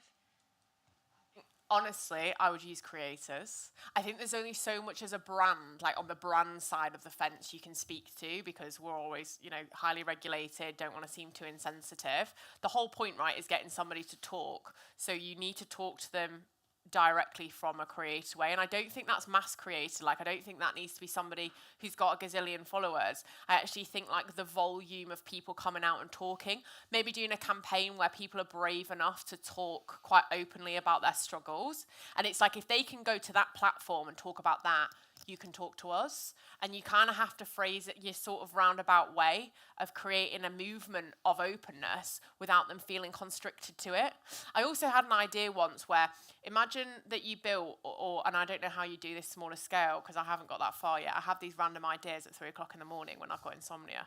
But imagine when you've got a mirror and on the wall you write everything that you've ever thought about yourself, but you have to look at yourself back in the mirror and take that on. How does that make you feel? I think there's a lot about trying to put people in a position of really confronting their feeling, but one-on-one, and to create a space that you can do that in would be absolutely amazing. Maybe you could do like just a box and people do it and you wipe it down every time, but I think there's something in the braveness of being super transparent with oneself that you can get from a creator that you as a brand might find really hard to achieve. Does that help at all? Yeah, Thank you. Amazing idea. Thank you. Right, if we could give Phoebe a great round of applause, that'd be great. Thank you. Well done.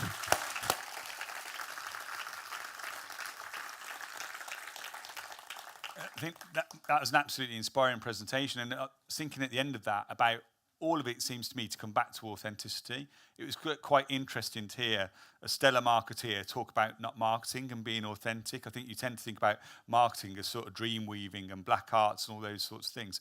But everything there was all about authenticity, community, building engagement, right? So a lot of alignment really with what public sector needs to be. We talked about open and honest communication, that's authenticity, right? We talked about listening to get our engagement. So lots of parallels there. So thank you, Phoebe, for doing that. Right, so we're now into our breakout sessions. Don't worry, we're slightly behind time, and that's why I was messing about my phone. I was texting Gemma at the front, who's in charge today, about where we are timing-wise. So we've got plenty of buffers built in throughout the day to catch up, because this is the nature of these things, is they quite often overrun and go off piste in terms of timing.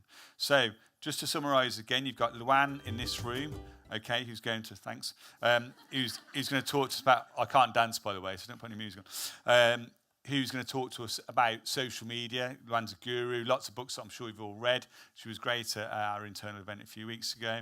And I'm sure lots of you here are from local gov, so the LG Comms Academy people and the guys from Wigan are going to be in Studio 4, and they're going to be talking about cohesion and creating community cohesion. And then in the Artist Lounge, you've got Helen and Alice from Nextdoor giving you hints and tips about how to improve your engagement on that platform.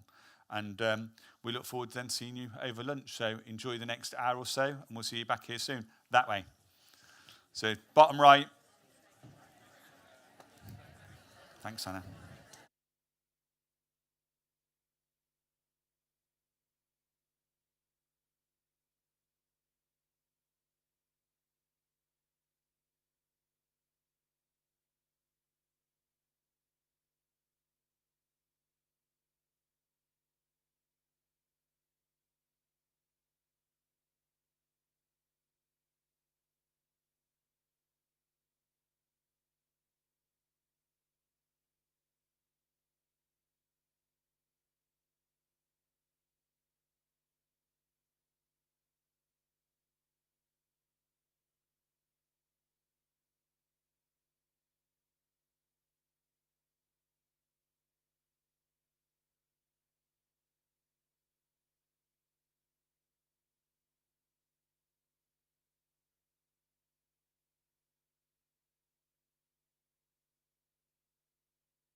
Right.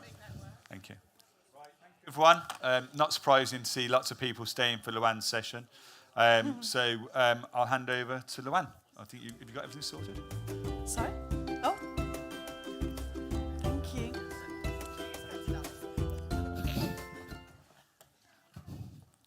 Thank you for staying in this room. For the next 90 minutes, or under, because I'm standing between you and lunch, I'm going to be talking about the social media landscape, some trends, some insights, some tactics for success. So most of this, in terms of what I'm talking about, is in no particular order. I'm going to try and cover lots of different social media platforms, talk about what's happening right now. I did check the news this morning, so this is as up to date as I could possibly get it, and some do's and don'ts. There we go. So a quick intro to me. Yes, I am a Orlo community partner and had the pleasure of meeting the team 2 or 3 weeks ago, which was amazing. I am a marketer. I've been working in marketing for over 25 years now. I started off my career working in advertising agencies. I've also worked client side.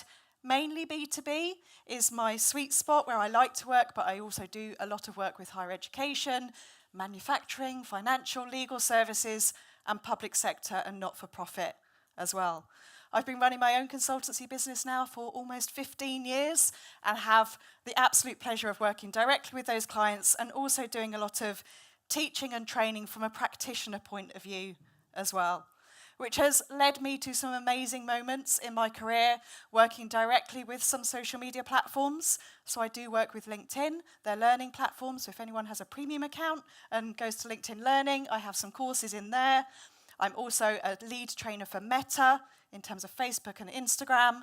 I have now published 4 books on social media marketing. It becomes a little bit addictive once you start writing. I've got one more. signed, due to come out next year. I am a coffee addict, and this is my first opportunity to use this picture from when I met Rick Astley 2 weeks ago at Cheltenham Literature Festival. This is him signing his book for me, not the other way around, but because you can't see the book title, I might change that narrative over some point. But a huge Rick Astley fan, made my husband queue up for an hour, told him that I'd been in love with this man since I was 9 and we weren't going to leave until I'd met him. So I'd like your participation in this presentation today. And yes, I have got prizes, and yes, it does include my books as well. But I wanted to start off with a quiz. So I really hope the tech works for us now. I know that the Wi-Fi is good. So I'd like you all to go to slido.com, either by scanning the QR code or going to the URL and putting in the number. We've got capacity for 100 people to take part in this quiz. It is a multiple choice quiz. You are all very quick at joining. Oh, there's some names I recognise in here. I will come and find you later. We're going to do a multiple choice quiz, and that is also, the topics are what I'm going to talk about in the rest of the presentation as well. Try to keep it a mix. Just give it a few more minutes. We've got 64 people have joined. Orlo people, you can join in. Belle can't because she knows the answers. Okay, so you're not going to see it on the screen. You will see it on your mobile. The questions come up and you've got 15 seconds to answer. There is a leaderboard on this, so it's about getting the answers right as well as doing it in the quickest possible time as well. So, warning. If I hit start quiz, let's hope this works. So your first question, can you see this? Which social media platform launched first? Was it LinkedIn, Facebook, X, Twitter, Instagram, or TikTok?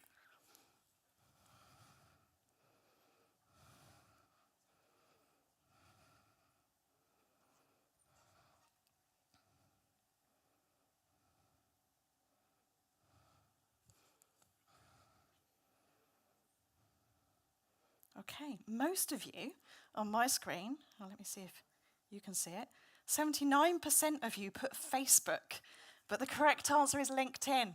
So Facebook launched originally in the States in 2006, but LinkedIn has been around for a bit longer, since 2003. So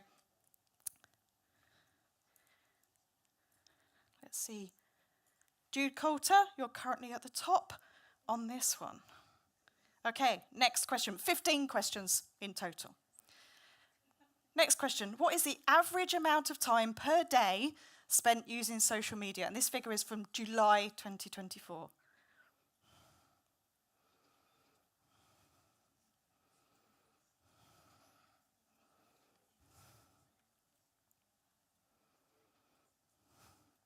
There's conferring going on and everything. Okay. The majority of you, 47% of you have put 2 hours, 42 minutes. Only 13% of you have got this right. The answer is 2 hours, 20 minutes.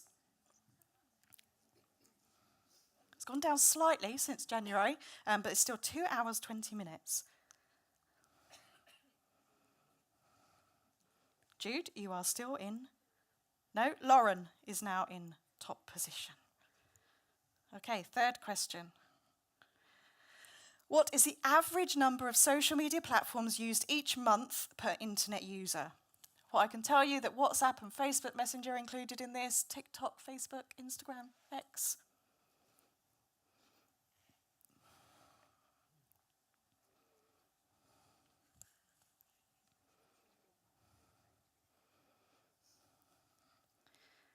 Okay, 43% of you have got this one right. The answer is 6.7 different social media platforms.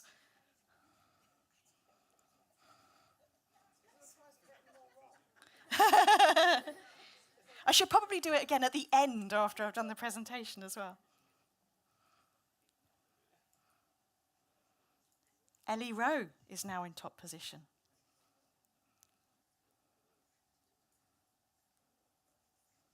Next question. Anyone that remembers, what was the original character count for a tweet?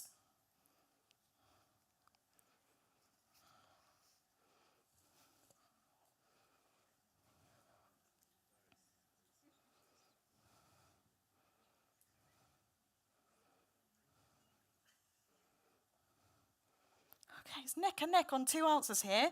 47% of you have put 120 characters. 48% of you put 140. The correct answer was 140 characters.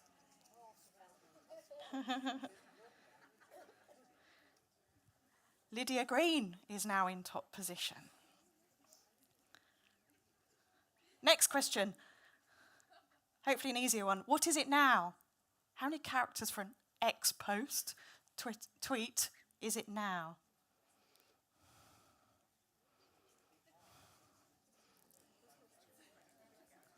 This is cool.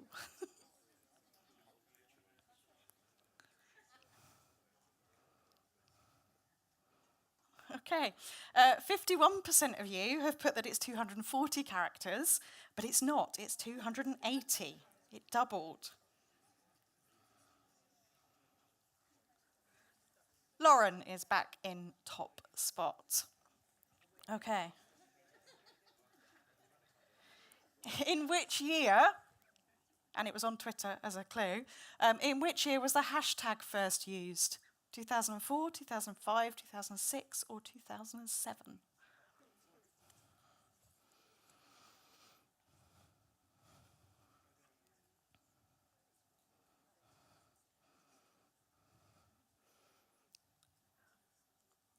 Almost similar. 39% of you put 2006, 38% of you put 2007,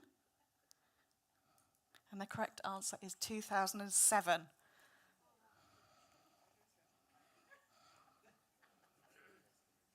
And if anyone wants to ask that as a question about hashtags, I will answer hashtag questions later on. Okay, next question. Oh, Kennedy is now in top position. We've got to switch around.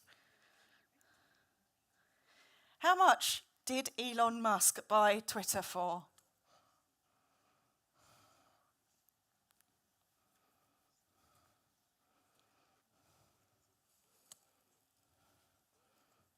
Seems a long time ago now. He's done quite a lot since, but most of you have got this right. 61% have said $44 billion.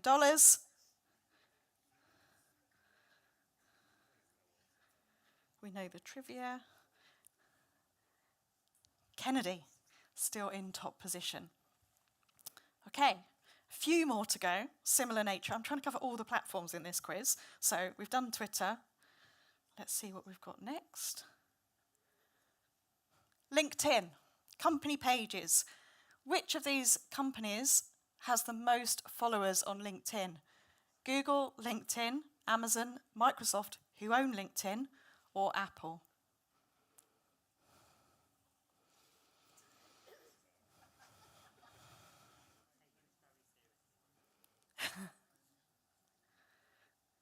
Okay.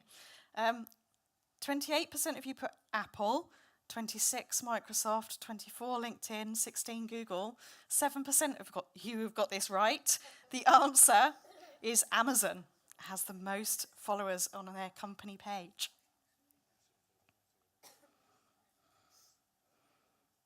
But Kennedy is still in the lead.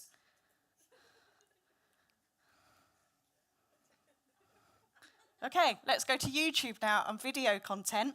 This is a news article from just the beginning of this week where YouTube have defined what they mean by short form video content.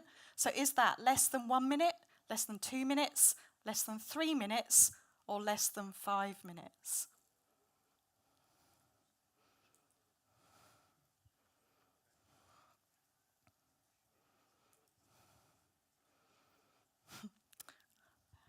So most of you, 44%, have put less than 1 minute. 19% of you got this right, that YouTube are defining short-form video content as less than 3 minutes. So anything now, 3 minutes is put into a short.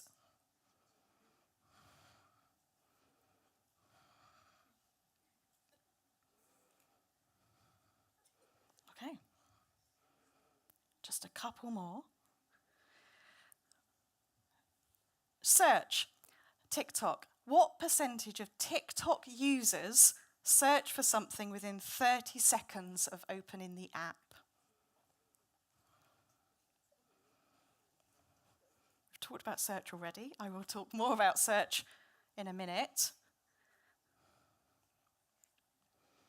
Okay, 28% of you have got this right. I appreciate my numbers are quite similar. The answer is 23%. So within 30 seconds of opening the TikTok app, 23% of users are going straight to search.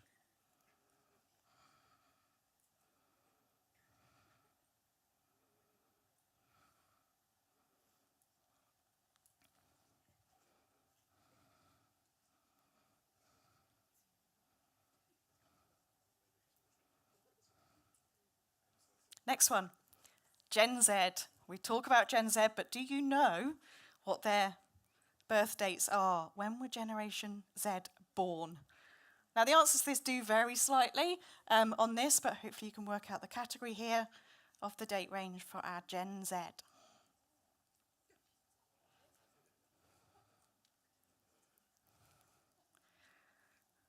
I'm pleased that most of you got this right, but 78% have got this right, 1997 to 2012.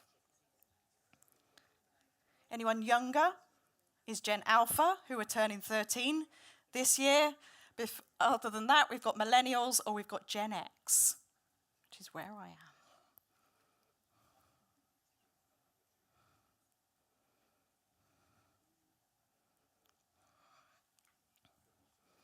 Okay.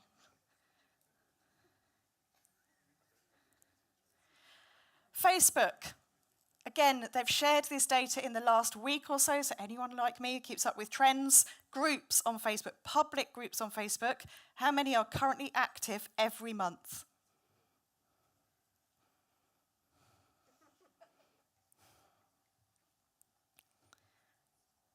Okay, 48% of you have got this right. The answer is 25 million public active groups on Facebook right now. Kennedy's still at the top with 8 out of 12. Threads. Got to talk about Threads. How long did it take for Threads to reach 1 million users? Was it an hour, a day, 3 days, or 1 month?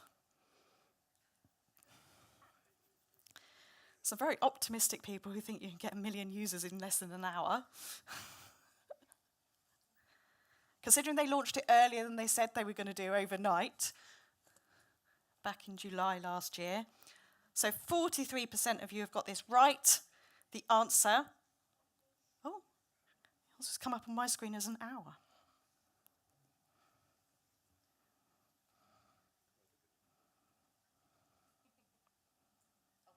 We'll take an hour. Okay, I think this is the last one. What account has the most followers on Instagram?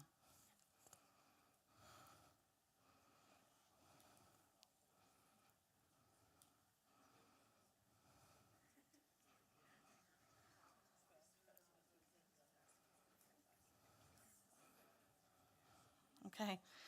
The answer to this one is actually Instagram have the most followers. What account? They have 677 million followers. Cristiano Ronaldo is the most followed individual with 641. Mark Zuckerberg, head of Meta, 15.1 million. And interestingly, Adam Mosseri, who you will see on my screen later, head of Instagram, has 2.7 million followers on the platform.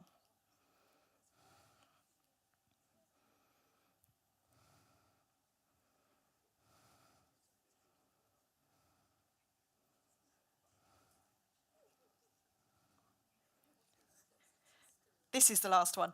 What is the world's most frequently used emoji? Is it a red heart, a thumbs up, a face with tears of joy, or a party popper?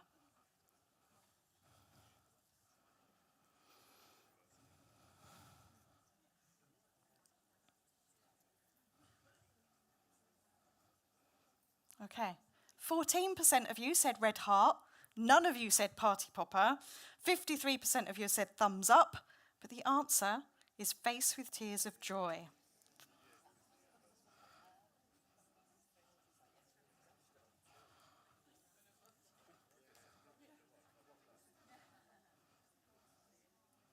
Let's try and get the final leaderboard. And I think we have our winner, which is Lauren. Where's Lauren? Oh, right at the front. Makes that easy. Have a prize. Here you go. I stole an Orlo elephant for the prize bag. Well done. So some of them were a bit tricky, and if anyone does want to copy the quiz, I'm happy to share that with you. But let's dive into some of these trends where the data came from. So this is data from July 2024. If anyone needs any social media data, my go-to source is always datareportal.com. It is freely available. They have data that goes back over 10 years now. On the platform, it is updated every quarter, so I'm expecting some new data coming through for September 2024 very soon. And it's great. It's actually a 300-plus page slide deck with overviews for every social media platform, key trends like video, gaming, other media, etc. But if you need social media data, this is where I would go. It's taken straight from the social media platforms themselves, but also from kind of other key credible data sources as well. So as at July this year, the last data set, it's now 63.7% of the global population who are using social media. This is a huge number, and it continues to grow. 2 hours, 20 minutes is the average amount of time that people are spending on social media every day. This is a figure that makes anyone working in social media above average. But if we think about our general user, that is still a significant part of our waking hours. And 6.7 different social media platforms that people are using. As I said in the quiz, this does include WhatsApp, it does include Facebook Messenger, as well as Facebook, Instagram, Twitter, and all of those others as well. In my consultancy work, I like to take the 6.7 platforms to almost use it as a reassuring place to say we don't need to be everywhere. We can't be on all these platforms. Even to be on 6.7 platforms feels like quite a lot. So I use this with clients to kind of say, actually, we don't need to be everywhere. And sometimes, we'll come on to it, we don't need to worry about the new shiny thing because our audiences are somewhere. We just need to find the platform where they're most likely to be, which is a good fit for our resources, our content, etc. So to give you an example of those 6.7 platforms, TikTok, of all the millions of people that are using TikTok right now, only 0.1% of them only use TikTok.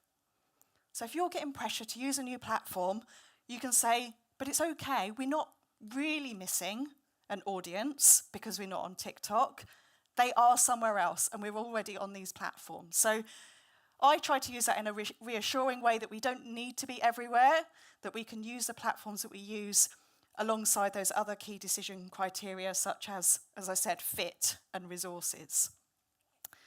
We probably do need to be on more than one because we may have different audiences, but we might choose like a primary one and then a couple of others for smaller audiences or perhaps for testing and research. But overall, we can't be everywhere, so look at the data to help support your argument of where you do need to be. This also from the same report, monthly active users. So you'll see this is reported with MAU next to it. A couple of them have got advertising audiences. If you can see this, you'll see LinkedIn isn't on here, but that is because LinkedIn report their data slightly differently from the other social media platforms because they are owned by Microsoft. The data is kind of combined with that when they do their reporting. But Facebook continues to be, and has been for many years, the top most actively used social media platform. 3 billion monthly active users globally. Facebook certainly isn't in decline. And one of the trends I've got later on will kind of give you some future direction of where they're shifting to as well. For many years, because not only when this new report comes out do we look at the new data, we like to compare it to previous data. If you're a bit of a data geek, YouTube has been at the second position for a long time as well. Some may argue it's a social media platform, some may not. I know sometimes the remit sits with a social media team, sometimes it sits somewhere else. What I've always taken from this second position is the importance of video content. and increasingly important video content as well. We've seen that YouTube have shifted into short form, less than 3 minutes, alongside TikTok and Reels as well, but YouTube still stays in second position behind Facebook. We've got WhatsApp up there, we've got Instagram, we've got TikTok, we have some more country-specific platforms further down. We've also got Twitter further down, and LinkedIn will probably be in the lower third as well. 1 billion members on LinkedIn, so probably around that bottom third there in terms of active users. Just because Facebook is the biggest, doesn't mean that's the platform that you should be using. Take all of this data into account to make that decision of the platforms that you want to select.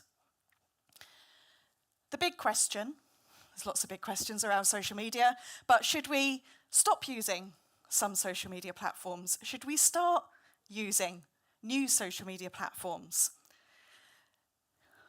I always like to go back to the data, but also listen. We've talked a lot about listening, what people are saying, but this is what the data is saying right now. I've put the links in here if you want to have a look at the sources afterwards. X, Twitter, yes, it is declining. Daily active users is slightly declining and has been over the past year or so, maybe 2 years since Elon Musk bought it.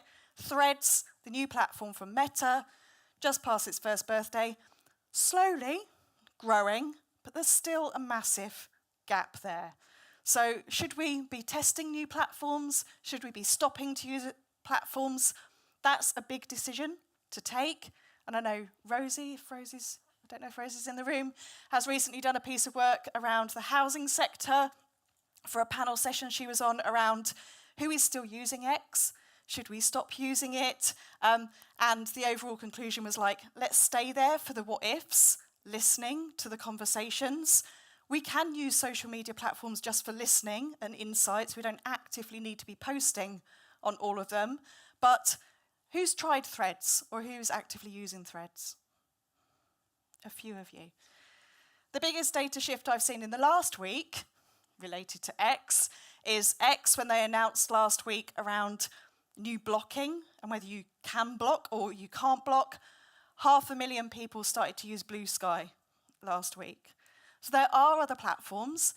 I find it fascinating that people want to keep adding new platforms rather than maybe consolidating what they're already doing, but the data is telling us what's happening. So this is just one example. So back to Facebook. What is Facebook doing right now?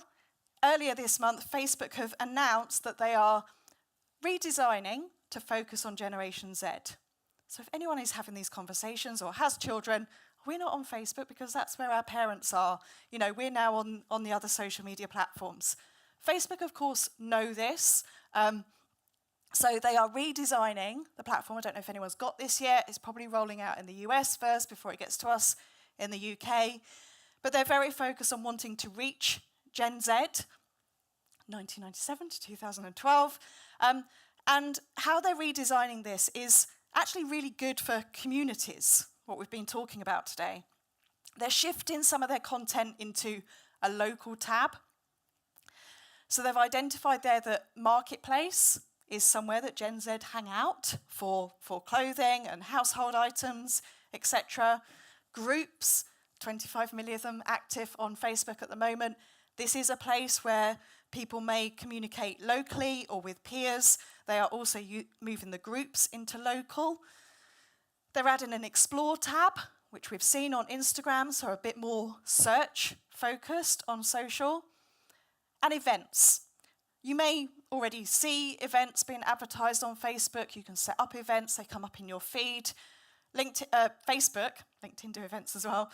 Facebook really want to lean into this events and be sharing like a weekly digest with you of like events in your area or events that you've registered for. So again, local communities or any business events, it could be worth revisiting that events feature on Facebook. And I've got this far without mentioning AI. I didn't include it in the quiz, but AI features on the social media platforms are being added across all of them.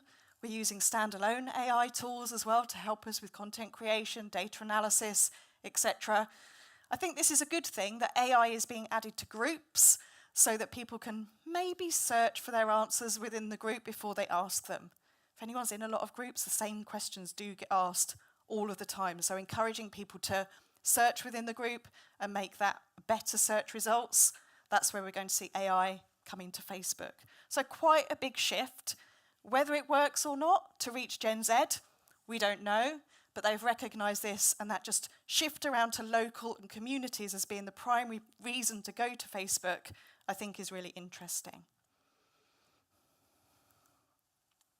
LinkedIn. So, big fan of LinkedIn. As I said, a lot of the clients I work with are in B2B. It's probably my primary platform out of all of them. There has been some big changes on LinkedIn. Always kind of slow and steady on LinkedIn.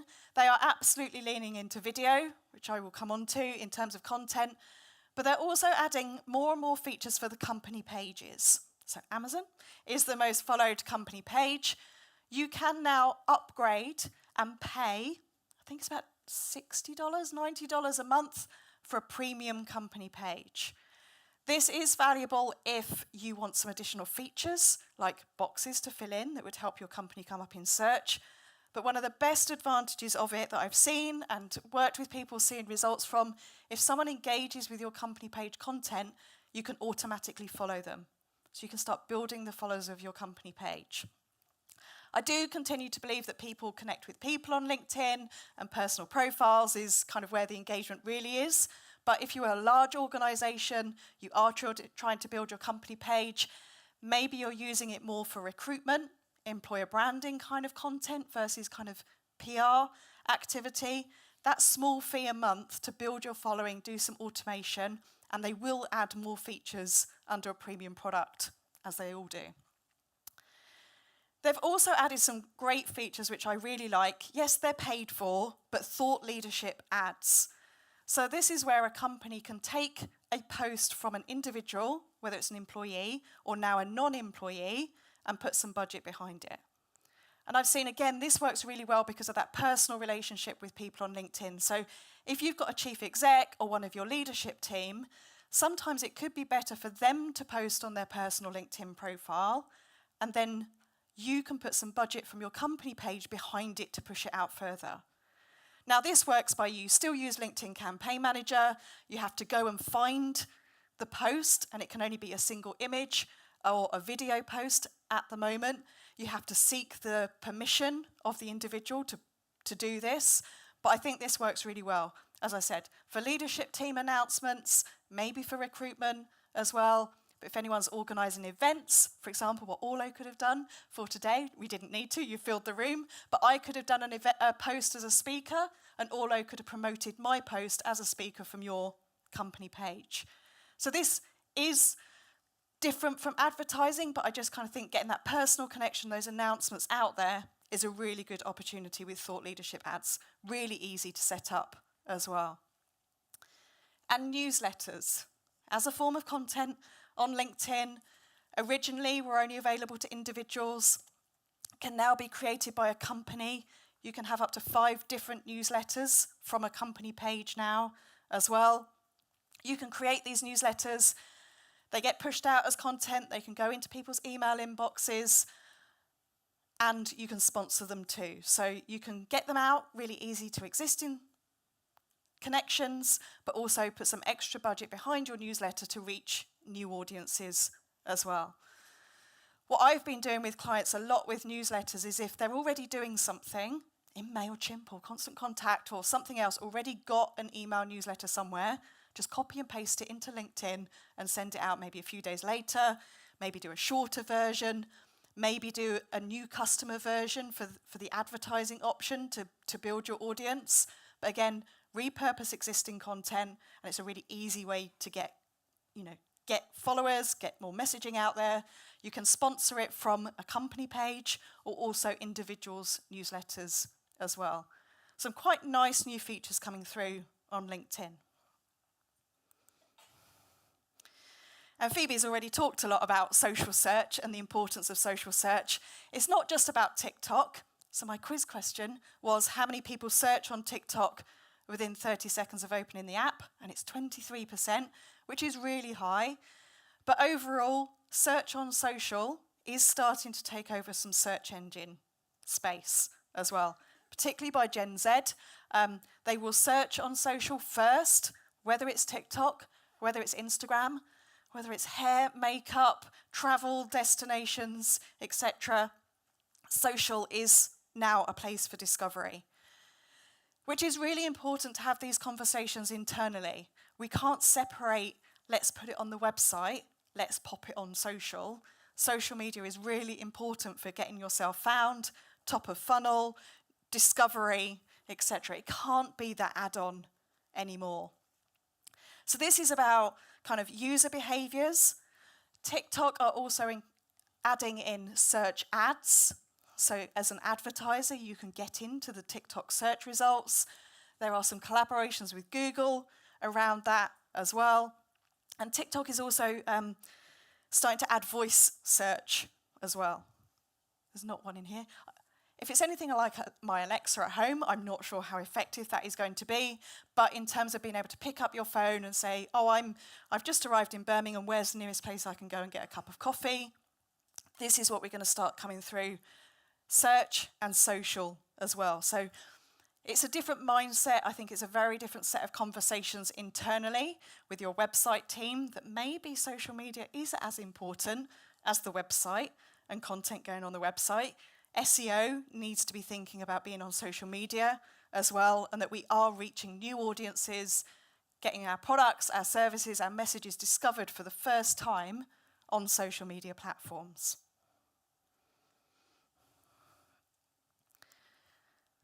Some user behavior changes. So we have new platform features all of the time. We also have those that reflect user behaviors, which obviously the platforms watch. We see this happening as well. This is Adam Missouri from Instagram. If you're not following him, follow him on Instagram, because he regularly posts what's happening. He regularly posts what changes are being made. He does Ask Me Anything. There's a lot of changes on Instagram, so let's get it straight from him. If anyone is interested, I do a roundup of all of these every Monday, so you don't need to do all of this like I do, but following what he's doing and saying and how he takes on ideas from its users is really interesting. And one of the things he said back in December, end of last year, was people are sharing to feeds less, but to stories more, and even photos and videos in messages. On Instagram, notes have quickly become a big thing, particularly for young people. So it's not so much that people are sharing less, but rather that they're sharing differently. There's quite a few things wrapped into that post. That people are sharing differently. They're sharing privately rather than publicly commenting. So we need to be thinking, how can we make our content shareable with our friends, family and peers? Almost telling them to share this. I've seen some really great example posts and stories that kind of say, send this to the person that really needs a holiday right now, or send this to the person that needs to come to this event. We need to be thinking, is this shareable? How can we tell people to share it? Versus the old style kind of like pop your comments in the below. That's not how people are working on Instagram and increasingly on other platforms as well. So they're not doing things less, they're just doing things differently, and we need to adapt to that. The other part in there is notes. Anyone using notes on Instagram? One. So notes is that bit like old school status. If anyone remembers Skype, where you might say what you were doing that day or adding a note, it can disappear. You can add a note so that anyone that's following you can see it in your DMs. You can now encourage people to leave notes on your posts as well. Comments have come to stories, notes will come to stories as well. So maybe if you're using Instagram, why not say you're at Big Social today? Let people know as a quick update. Use it if you're promoting something internally, like an awareness campaign or an event, for example. It's small details, but people are starting to look out for things. Even to the point of creating your graphics for feeds on Instagram, leaving a space, add your note below. It's all about trying to get people to engage with things, which is what he's saying over here. So this was a screenshot just to remind you of, like, when you are creating content, think about how someone might share this. So it's very different from engaging in the comments and the feed to sharing things privately. which of course does knock on to measurement and how we measure things. And the screenshot in the middle is that Instagram have moved their measurements to views. So they're really focusing everything being about views, whether that's a view of a story, a view of something in the feed, or a view of a reel. So they've shifted all of their metrics. You may have this already, you may not, it's currently rolling out. We're all going to have to do our reporting and explain to people internally that things are being measured differently now. But we need to adapt to that because they're adapting to changing user behaviours as well. And video. So not just the video-specific platforms like YouTube, but video content across all social media platforms. We can't get away from this. I know it's not the quickest and easiest to create, but it is important across every platform. This is a new report that's just been published a few weeks ago by Tubular Labs about how video uploads are going up on Facebook. Your TikToks are getting more comments, Instagram, more engagements, and more viewers on YouTube. Short form, less than 3 minutes, according to YouTube, but Reels advice is less than 90 seconds. So you need to think about that if you're repurposing. Long form video content still does work if we think about the fact that people are watching less television now and watching YouTube as well. So it is about short form, that's the biggest trend, but long form is still alive as content as well. If you were to ask me the question, I would say a video is as long as it needs to be. If it needs to be something else, create another video. The other element that comes into video content is, of course, it's more engaging because it takes longer. People are stimulated by it, something moving and sound as well. But this is also enhanced by the fact of how we use social media is changed, and we are being encouraged to change. That it's not just about the accounts that we follow anymore. It is those algorithmic For You feeds, which is serving us the content that they think we want to see based on our interests and behaviours. So on TikTok, we see it. On Reels, we see it. We're now seeing it on LinkedIn in the video tab as well, if you've got that. You've got no control over what comes in your LinkedIn video tab on the app. It's not necessarily who you're connected to. You can't search. It's the content that the platforms are serving to us. But video, we can't get away from it being an important part of what we're doing. And AI. So all of the social media platforms are adding AI features. Some of them are helpful, some of them maybe not. Meta are increasingly adding AI features. Twitter, X, have their own AI called Grok. LinkedIn premium accounts also have AI features, whether that's helping you to rewrite your profile or write some content or even help you with comments. That's why I'm not so keen on it. You can spot these a mile off, but the features are being added. In terms of advertising on LinkedIn as well, if you're using Campaign Manager, you'll now have the option to do things classic mode or using Accelerate, where you can actually copy and paste in a website URL and it will help you write the brief for your ads, help you write the text, decide what images are going to work. So we're going to see more support, whether it's within the platforms or other tools with AI. But of course there are risks, biases around using AI. In particular, the social media platforms are wanting you to be transparent about your use of AI, label your images if they're being created in that way. You'll see lots of tick boxes as you're uploading things.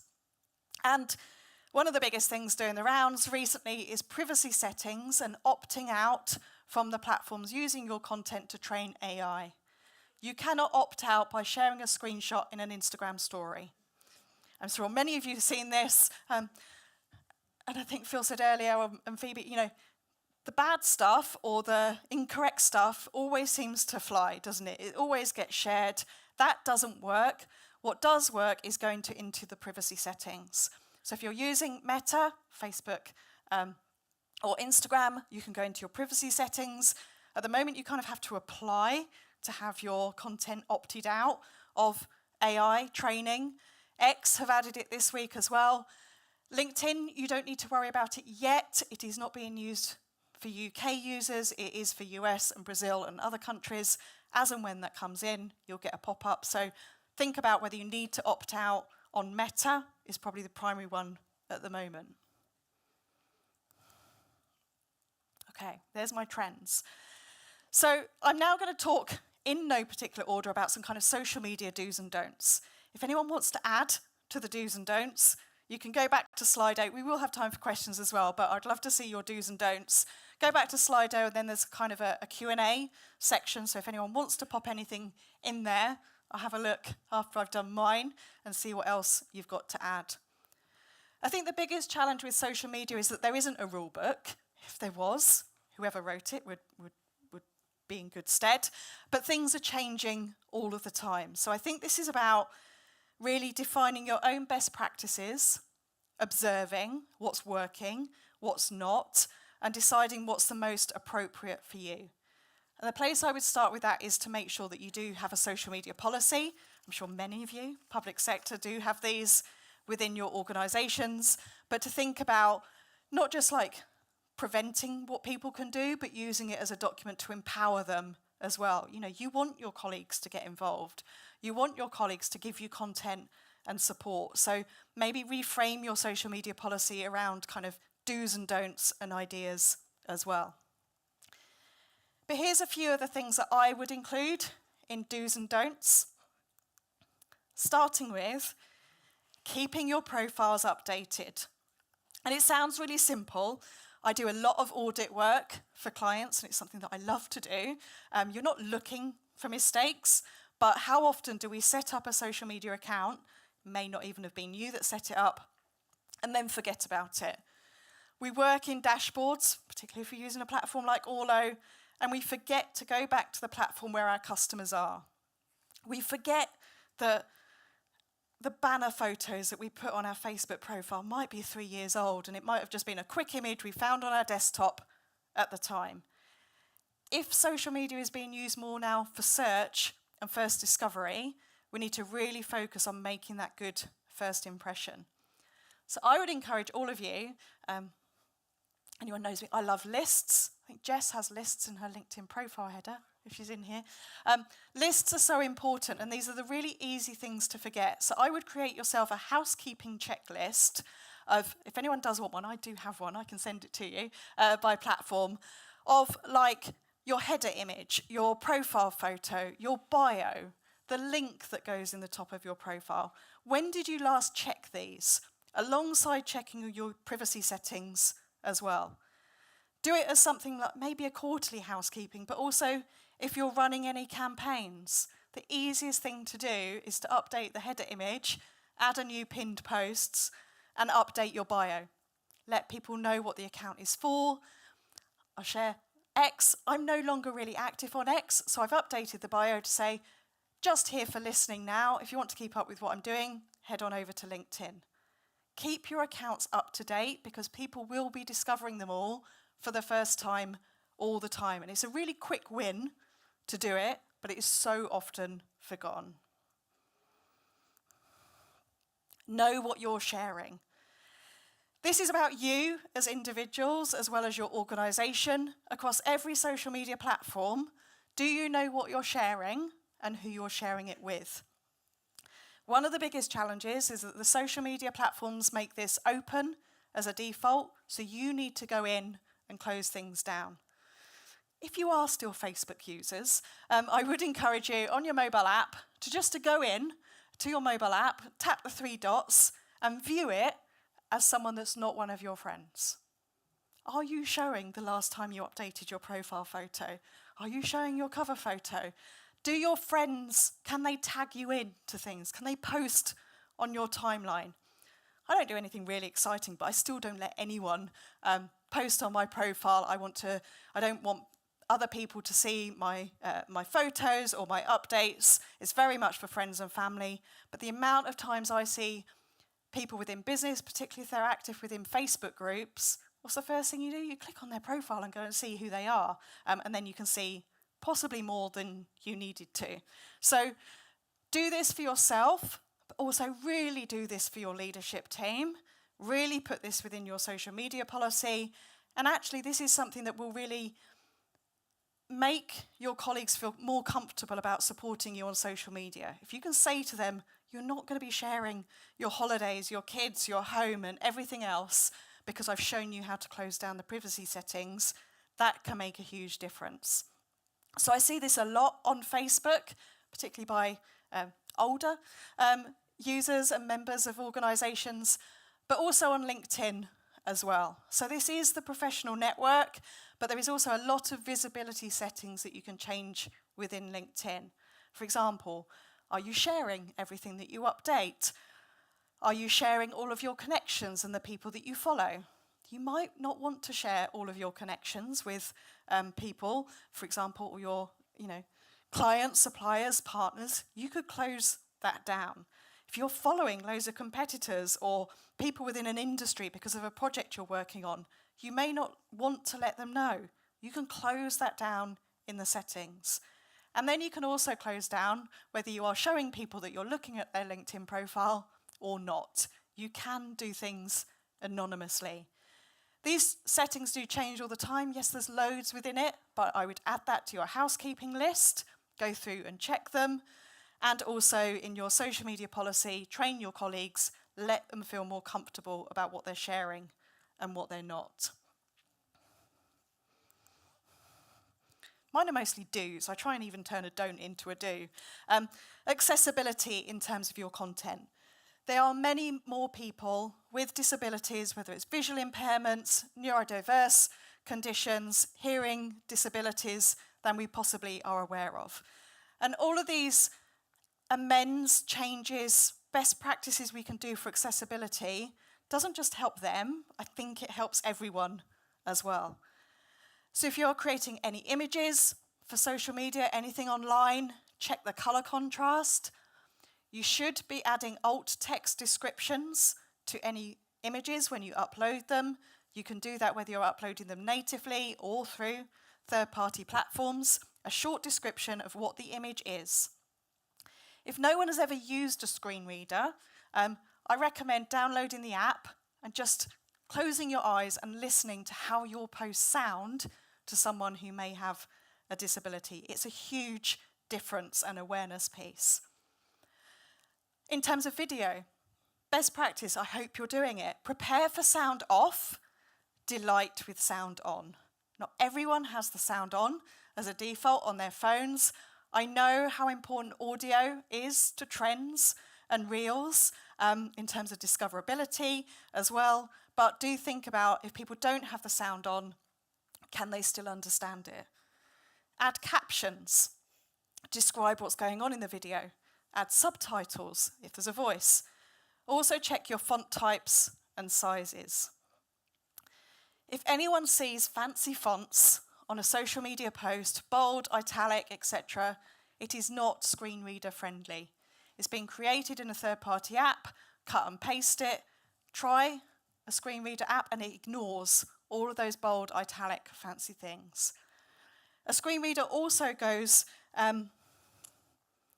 it doesn't understand if there isn't a camel case in your hashtags, if you're not using an uppercase between the words when they're together, it doesn't know where the break is.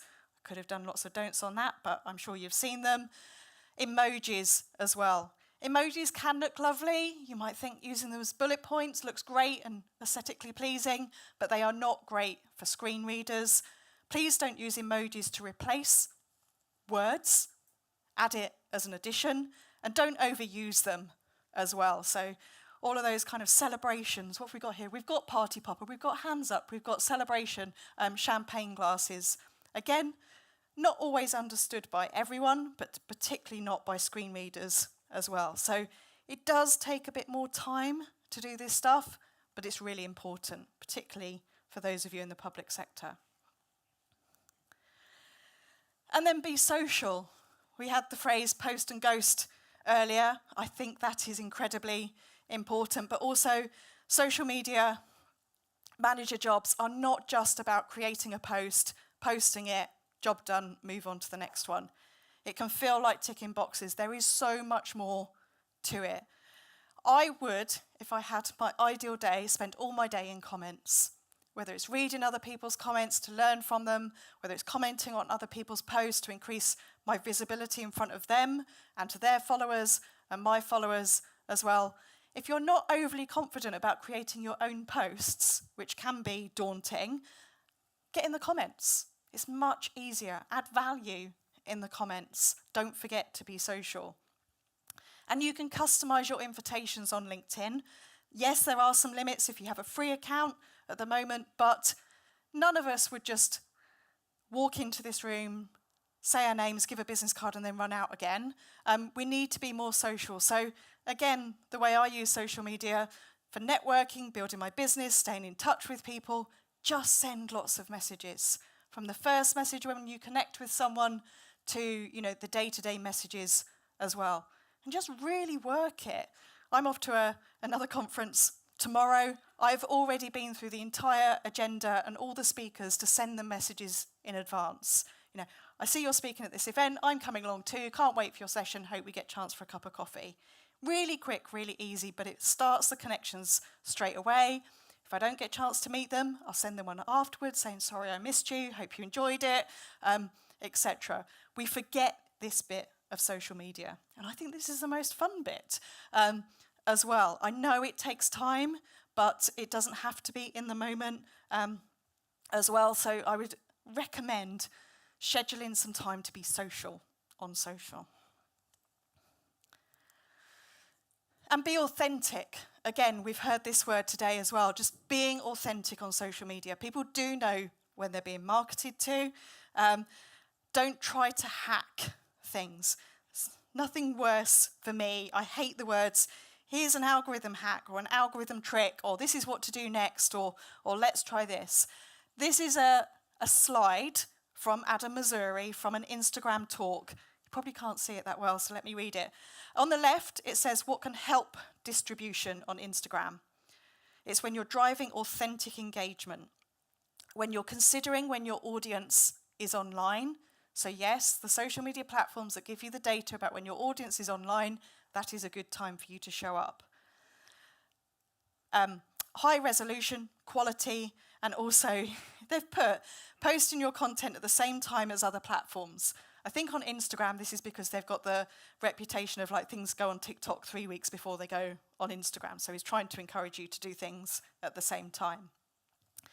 What can hurt distribution on Instagram is engagement bait. Come back to the other quote. Reels over 90 seconds, so keep them less than 90. Videos with third-party watermarks, so don't have your TikTok watermark on a reel. Low quality videos, and also posting content you didn't make. So in terms of when this started doing the round, people then, what does engagement bait mean? It's basically don't try and hack engagement. If Instagram, Meta believe that your content explicitly asks for engagement through shares, comments, tags, or other actions, they won't recommend it.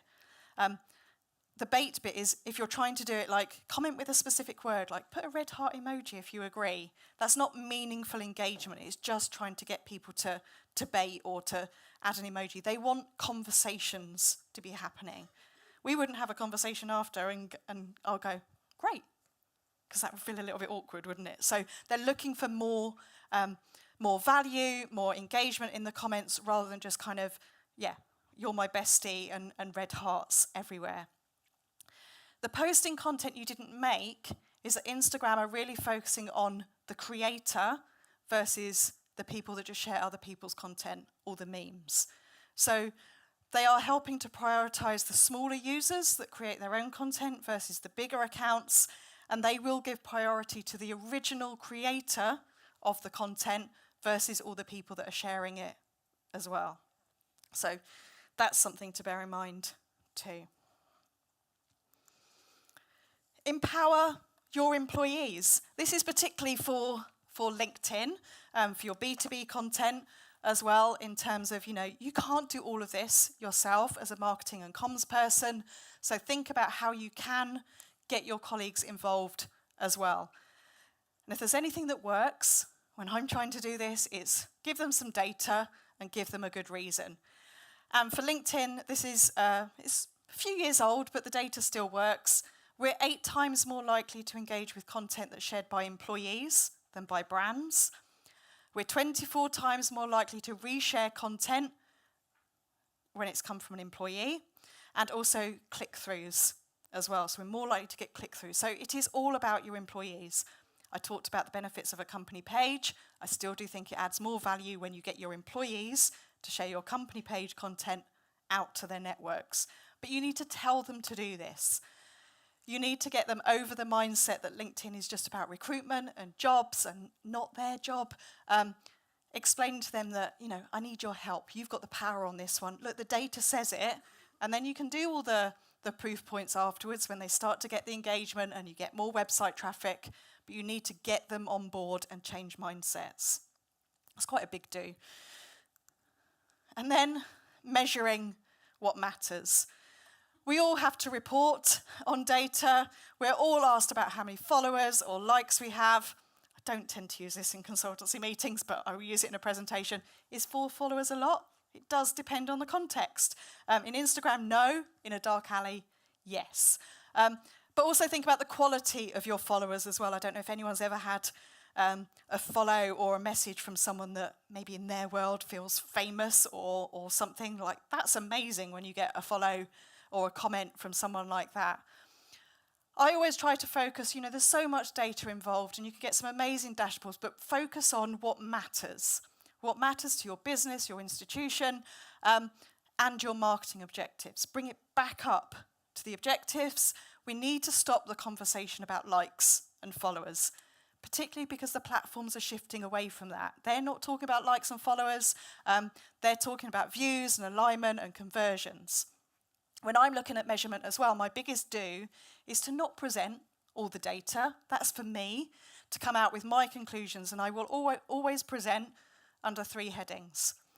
What I'm going to stop doing, because the data tells me to stop doing it. What I'm going to start doing, because it's what I've seen other people do, or there's new features or things we want to try, and what I'm going to keep doing because it's already working. So I might do this monthly, I might do it quarterly, but I try and keep it focused. I think we need to raise the conversation from, we got this many likes on this post, because that will always be about a people post or an award rather than like the big ebook or the big bucket piece of content that is harder for people to engage with. So let us use those insights and report on what we're going to stop, start, and continue doing. That's my approach to measurement. So I'm going to stop talking and say thank you for listening. This is a QR code to my LinkedIn profile. I don't mind if you don't send me an invite or a message on there. I'll know that you are here today. I'm also on the other social media platforms. We have got time for questions, but I'm also going to check and see if anyone else added any do's and don'ts to Slido. We have a few. I'll read them out.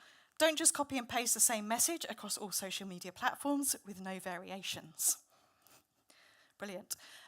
Not putting URLs in Instagram posts. See it every day. This is anonymous, but I completely agree with this one. Posters and leaflets are for print, not social. Make social first specific creatives.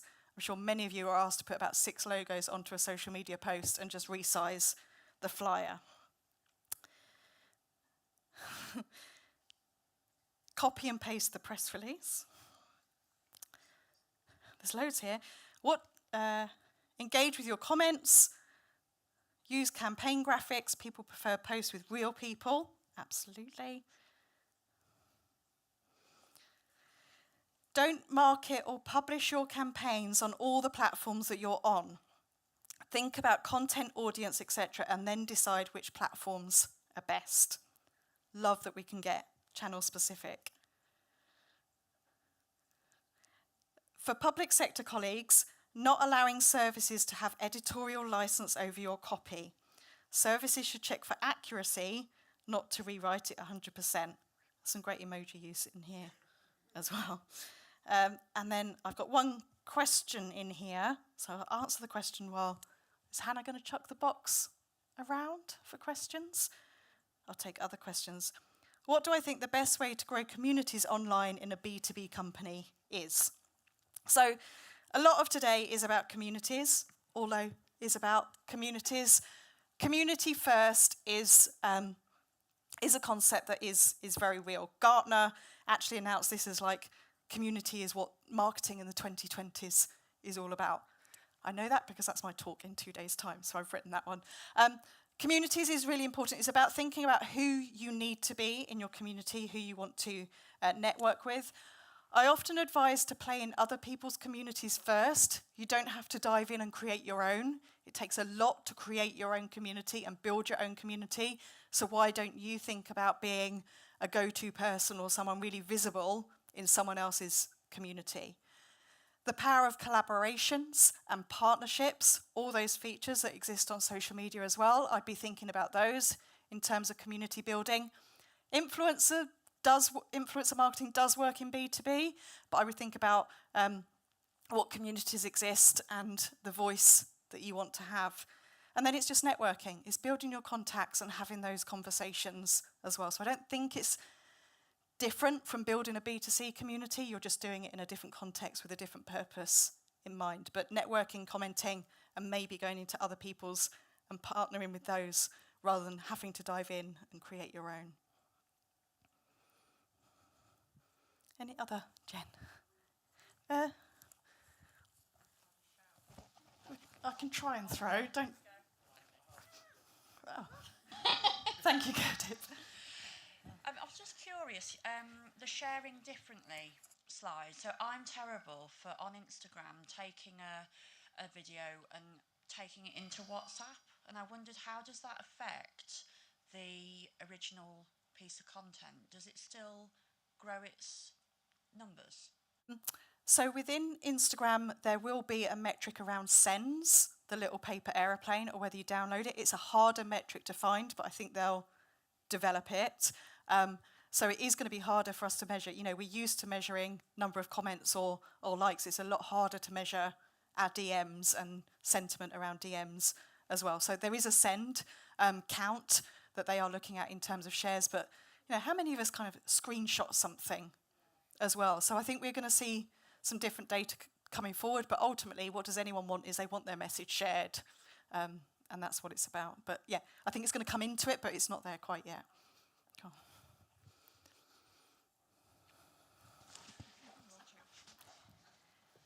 Any other questions?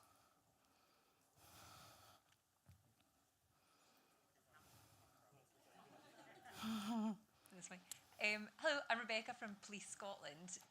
So just when you're going back to talking about X, and obviously in the chart we can see X is now pretty low, and I'm sure everyone who's still got a presence on it is maybe having the same problems as us, but we have a huge presence on it. So the way we break it down is our kind of council areas are represented by divisional areas, and then within that we go quite hyper-local. We're trying to do work with our organisation to reduce and get rid of those hyper-local accounts, because we're just seeing that engagement is just not worth it anymore. If it's not spam or bots, it's just pure hate comments, and it's just not beneficial to us. But our higher-ups who are not in our corporate communications department are really pushing back on us deleting anything. So it's really just, is there anything we can, I guess, help to justify the rationale behind us reducing that presence, but also still maintaining a smaller one, not get rid of entirely, just a little one. Yeah. Should we stay or go on X is probably the biggest question over the last few months. And my response to this is, if Elon Musk has done one thing for us, he's actually encouraged us to reconsider what we're doing.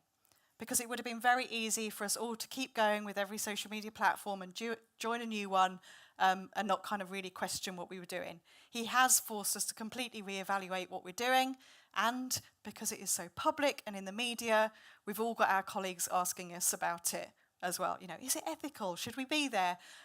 For me, the answer always comes back to the data. So if you are finding that there's less engagement, then there's your reason, particularly if you can counterbalance that with we are getting more engagement on other platforms. That's your biggest argument for doing something differently. It is about asking your audience, where are your audience, what are you trying to do? But there's also things I think you can do to manage your shift between platforms as well. Changing what you're doing and how you're posting on it. Switching off comments, potentially, you can do. Maybe say why you've switched off comments as well. And pinning a post. Pinning a post to say, you know, we're not so active on here anymore, or we are sharing news information, but if you want to engage in our community, come over too. And also then changing the bio as well and the expectations. So an example of this would be people who use Twitter a lot for customer service. You know, this is our customer service account. It's manned Monday to Friday, 9 till 5. Just think about changing that bio to let people know what the account is for. Yes, the numbers on X are going down, but they are still significantly higher than Threads. They are still significantly higher than Blue Sky and Mastodon and all those alternatives. So I do think people will always leave platforms and join other platforms. I was an advocate for closing Twitter accounts before Elon Musk bought it, mainly because many organisations have so many Twitter accounts that they're not even aware of it. I work a lot in higher education and see like over 500 Twitter accounts across all the schools and faculties, etc. So I think that's part of the housekeeping review as well. It's not bad to shift things, but you need to manage it. But in terms of internal communications, it's about the data, but also I do know kind of ethical alignment as well.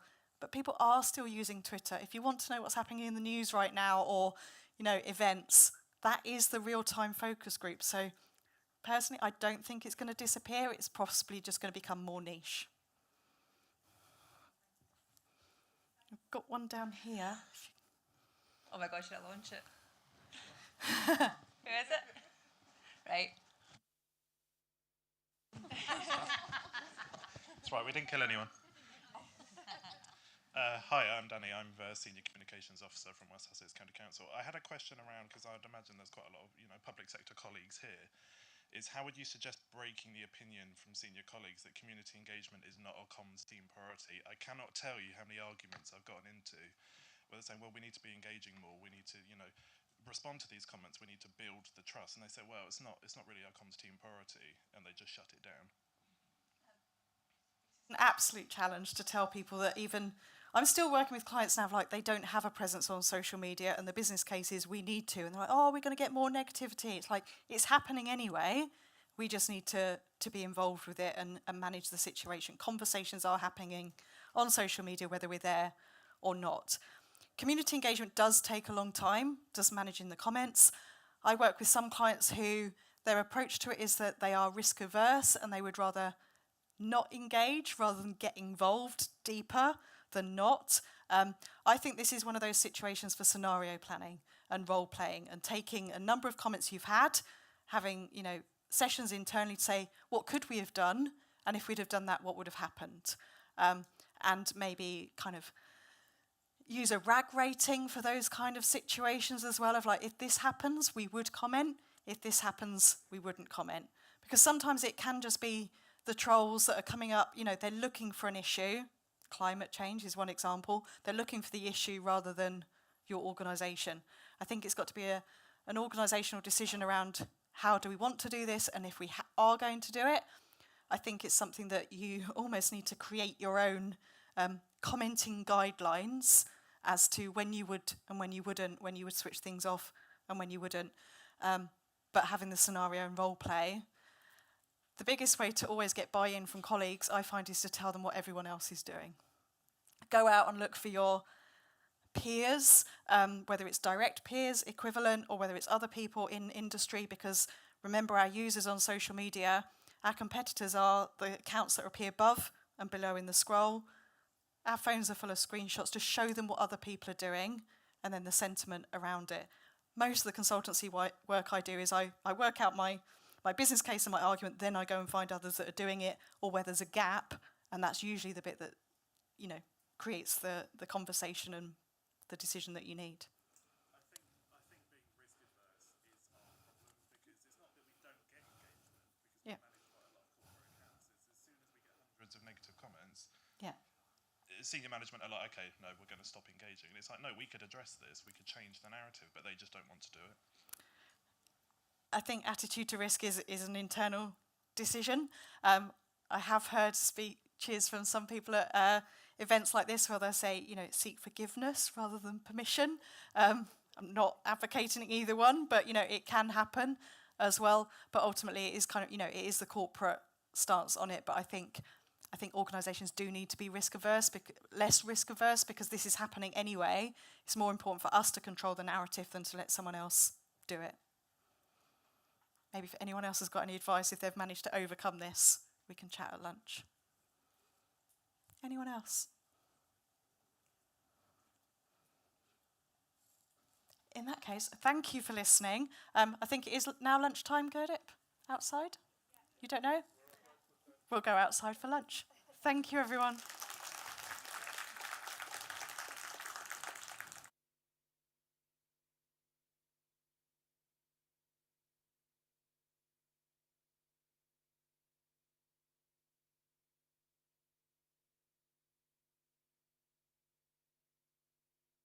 Feel this way, ain't nobody loves me better than you.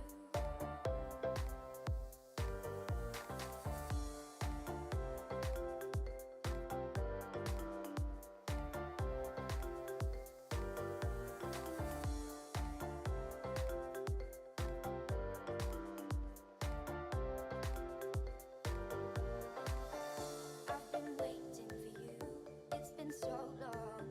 I knew just what I would do when I heard your song.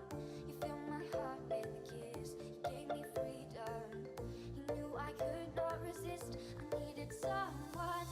And now we're flying through the stars, I hope this night will last forever. Oh, oh, oh, oh. Ain't nobody loves me better, makes me happy, makes me feel this way. Ain't nobody loves me better than you.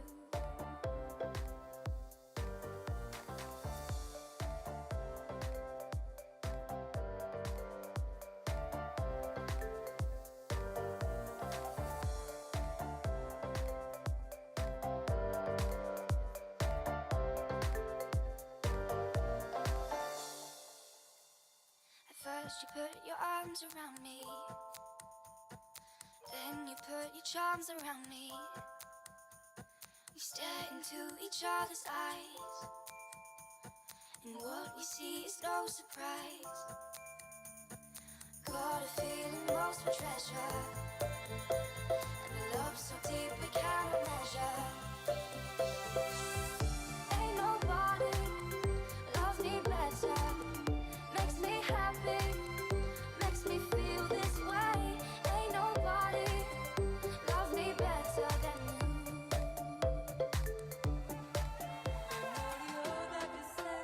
Uma palavra na boca, uma palavra de amor, paladar. Demorou, deve ser alguma coisa de lá. O sol, a lua, o céu, pra o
sun, your heaven shining down on me.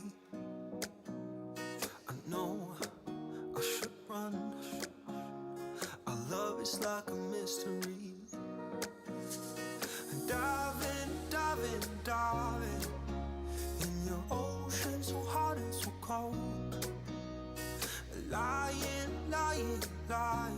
you're my demon, but you're my only hope.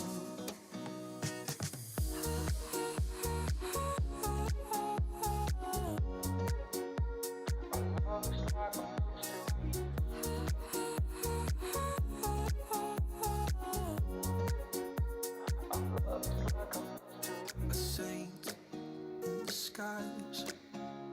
I'm addicted, I can draw the line. It takes me so high, so hard to keep you off my mind. And diving in your ocean so hot and so cold. Lying, you're my demon, but you're my only hope.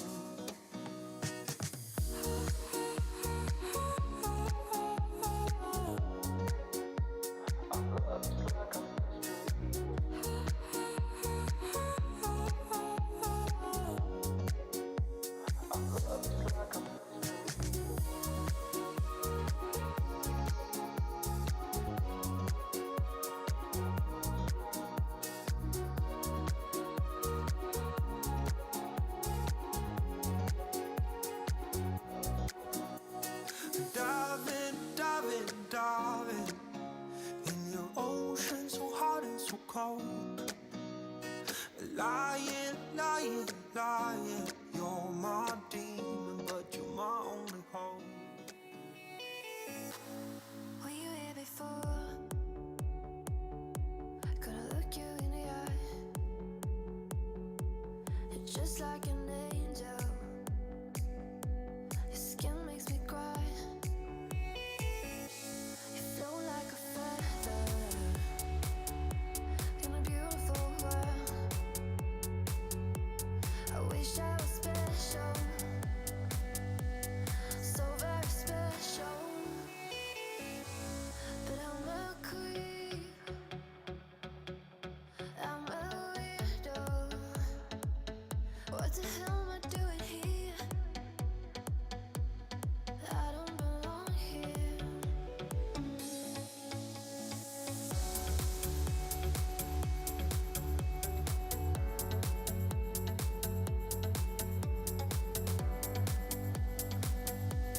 I don't belong here. I don't care if it hurts. I wanna have control. I want a perfect body. I want a perfect soul. I want you to notice when I'm not around. I wish I was special, so very special. But I'm a creep, I'm a weirdo. What the hell am I doing here? I don't belong here.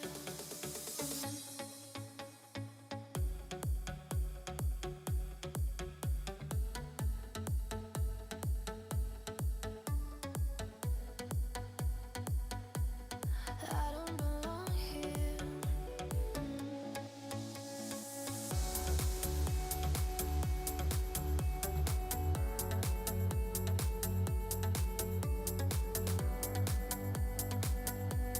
I don't belong here. But I'm a creep, I'm a weirdo. What the hell am I doing here? I wanna dance by water beneath the Mexican sky. Drink some margaritas by swinging blue lights. Listen to the mariachi play at midnight. Are you with me? Are you with me?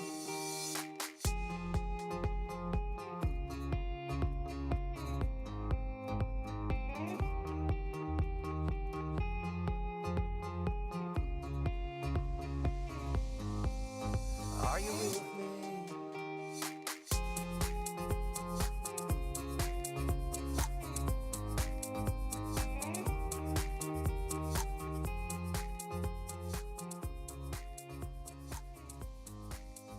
Are you with me?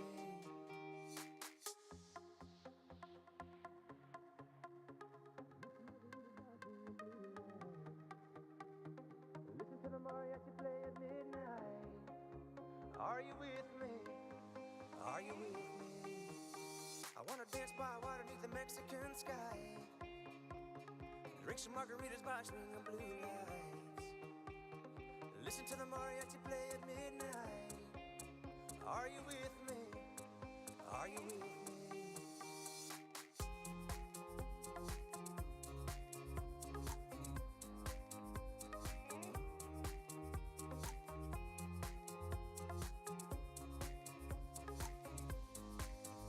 Are you with me? I wanna dance by water beneath the Mexican sky. Drink some margaritas by swinging blue lights. Listen to the mariachi play at midnight. Are you with me? Are you with me? I see the sunrise in your eyes. Am I in paradise? I feel so alive. I see the sunrise in your eyes. My heart is running wild. I feel so alive. Oh my God, I'm surfing on a wave of love.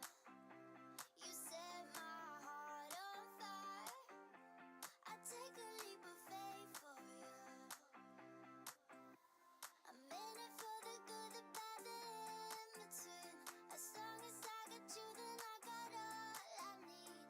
Oh my God, I'm surfing on a wave of us. I see the sunrise in your eyes. Am I in paradise? I feel so alive. I see the sunrise in your eyes. My heart is running wild. I feel so alive.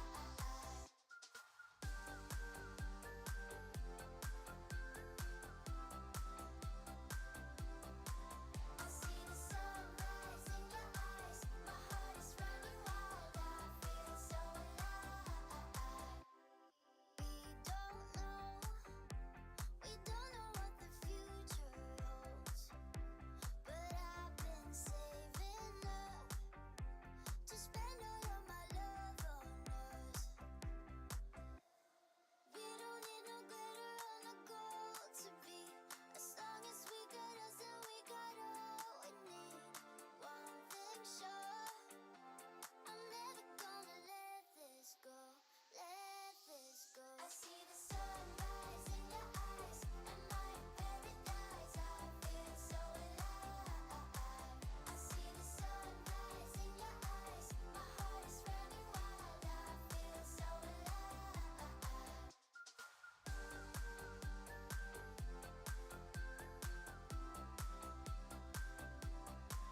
I see the sunrise in your eyes. My heart is running wild. I feel so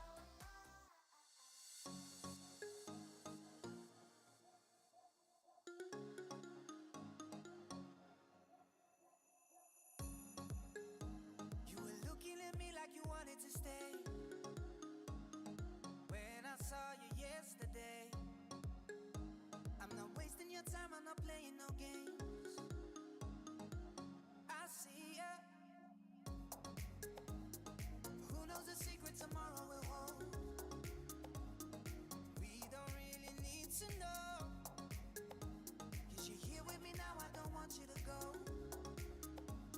You're here with me now, I don't want you to go. Maybe we're perfect strangers. Maybe it's not forever. Maybe the light will change us. Maybe we'll stay together.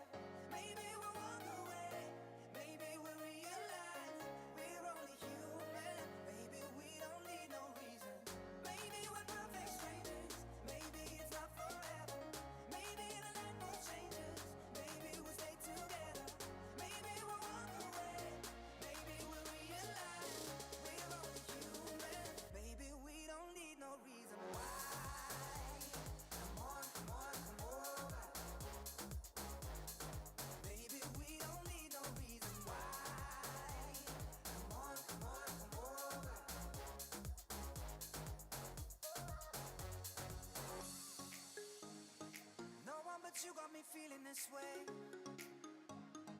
There's so much we can't explain. Maybe we're helping each other escape.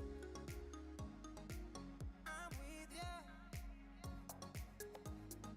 Who knows the secret tomorrow will hold? We don't really need to know. 'Cause you're here with me now, I don't want you to go. You're here with me now, I don't want you to go. Maybe we're perfect strangers. Maybe it's not forever. Maybe the land will change us. Maybe we'll stay together. Maybe we'll walk away. Maybe we'll realize we're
place I go to when no one knows me. It's not lonely, it's a necessary thing. It's a place I made up, find out what I made up. The nights I've stayed up, counting stars and fighting sleep. Let it wash over me, I'm ready to lose my feet. Take me off to the place where one reviews life's mystery. Steady on down the line, lose every sense of time. Take it all in and wake up that small part of me. Day to day I'm blind to see and find how far to go. Everybody got their reason, everybody got their way. We're just catching and releasing what builds up throughout the day. It gets into your body and it flows right through your blood. We can tell each other secrets and remember how to love. Da-da-dum, da-dum, dum, dum. Da-dum, dum, dum. Da-dum, dum. Da-da-dum, da-dum, dum, dum. Da-dum, dum, dum. Da-dum, dum.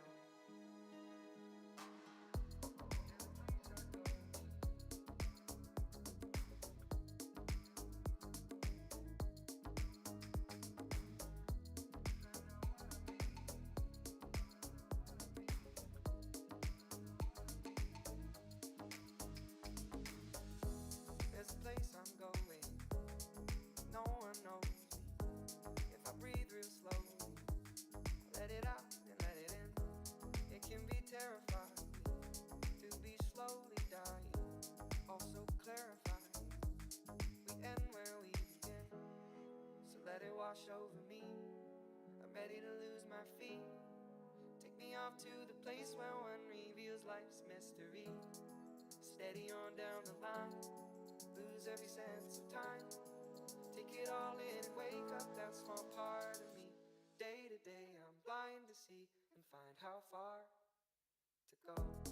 Everybody got their reason, everybody got their way. We're just catching and releasing what builds up throughout the day.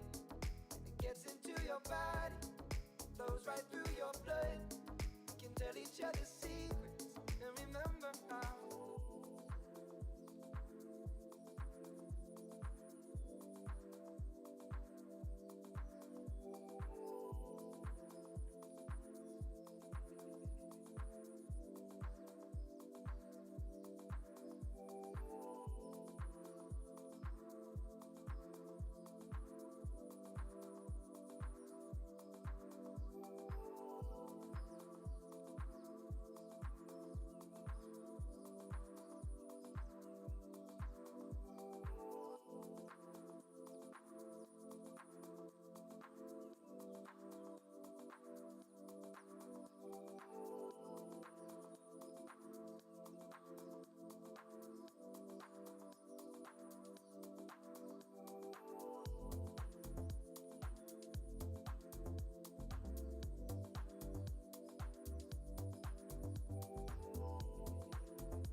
afraid of falling, 'cause every time I have, there's been no place to land.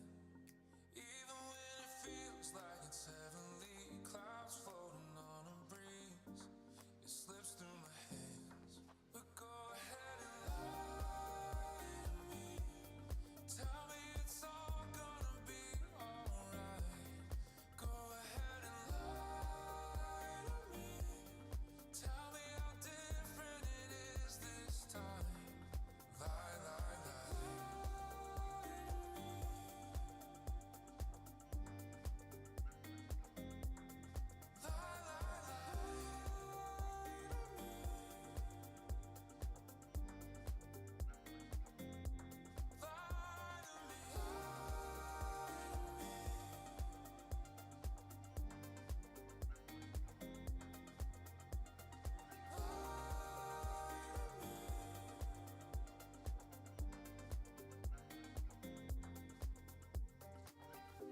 I never stop believing, 'cause love and logic don't ever see eye to eye.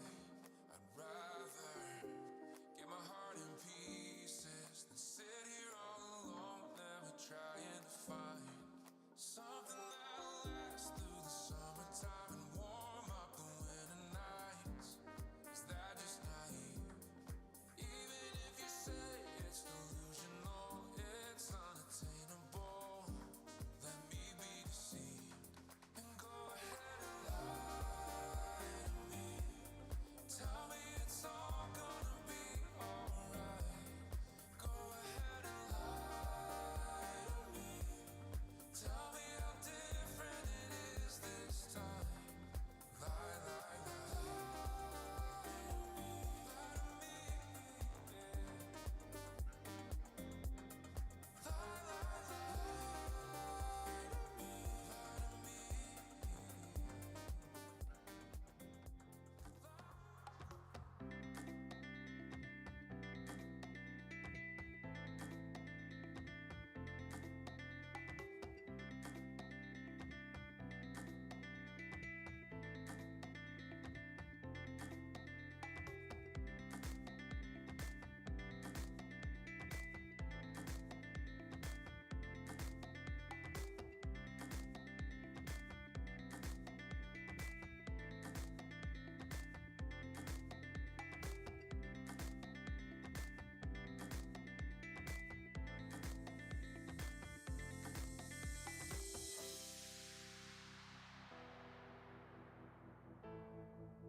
Save me, save me, save save me.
Say 1/2 them. Oh, yeah, that works.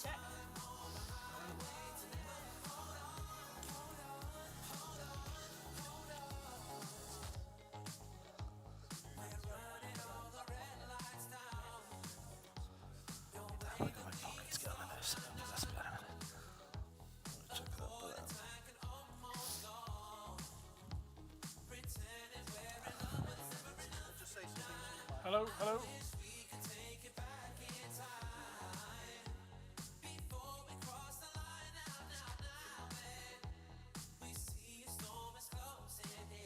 Yeah, testing 1, 2, 3. Testing. Gonna throw Julian under the bus when it comes to the panel. Only joking, mate.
I was scared of dentists in the dark. I was scared of pretty girls and starting conversations. All my friends are turning green. You're the magician's assistant in their dreams.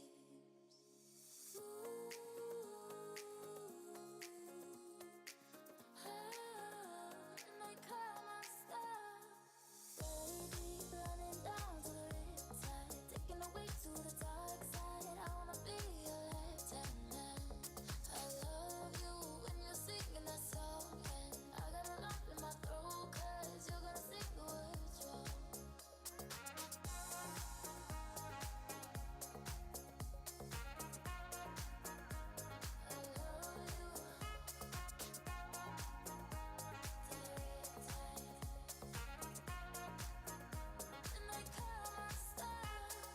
There's this movie that I think you like. This guy decides to quit his job and heads to New York City. This cowboy's running from himself. She's been living on the high shelf.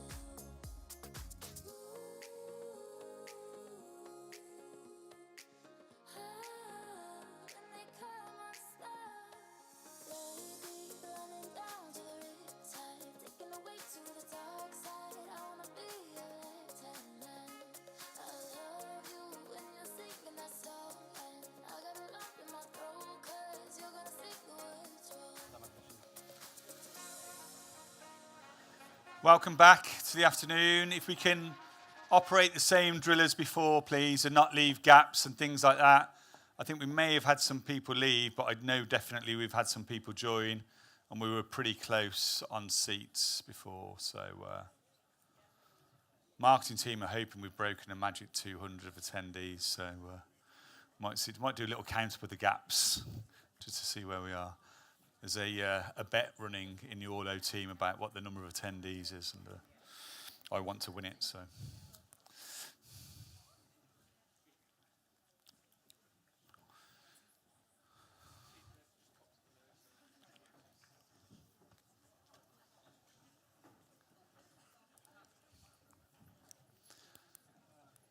Okay, guys, so same drill as earlier. If you can not leave gaps, just in case we are at capacity, that would be great. Thank you.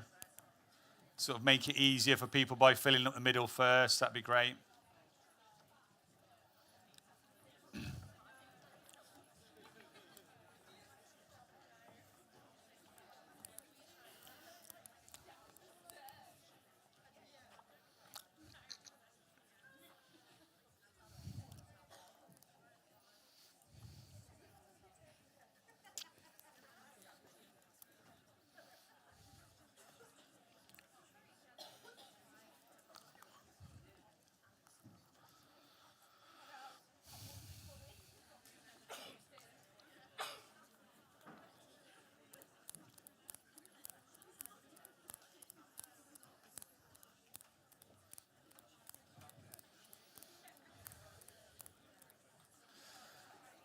Right, guys, if we can fill up from the middle as before, it's a lot easier for everybody else. And for those of you just coming down, if we can fill any gaps, that would be great. Don't be shy.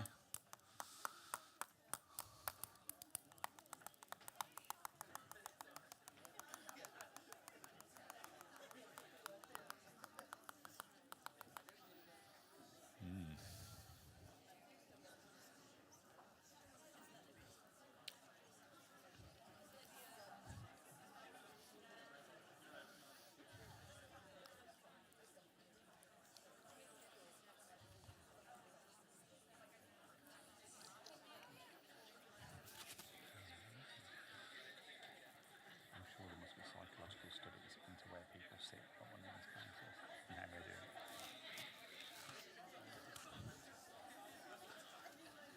Using the cinema. Yeah. Of the model is best view in the middle.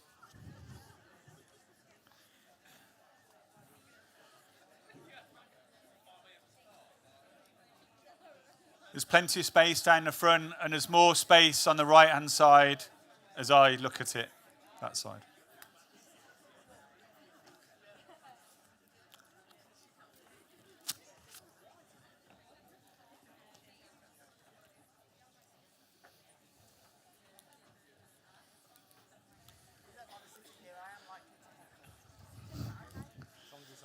As long as it's not violent.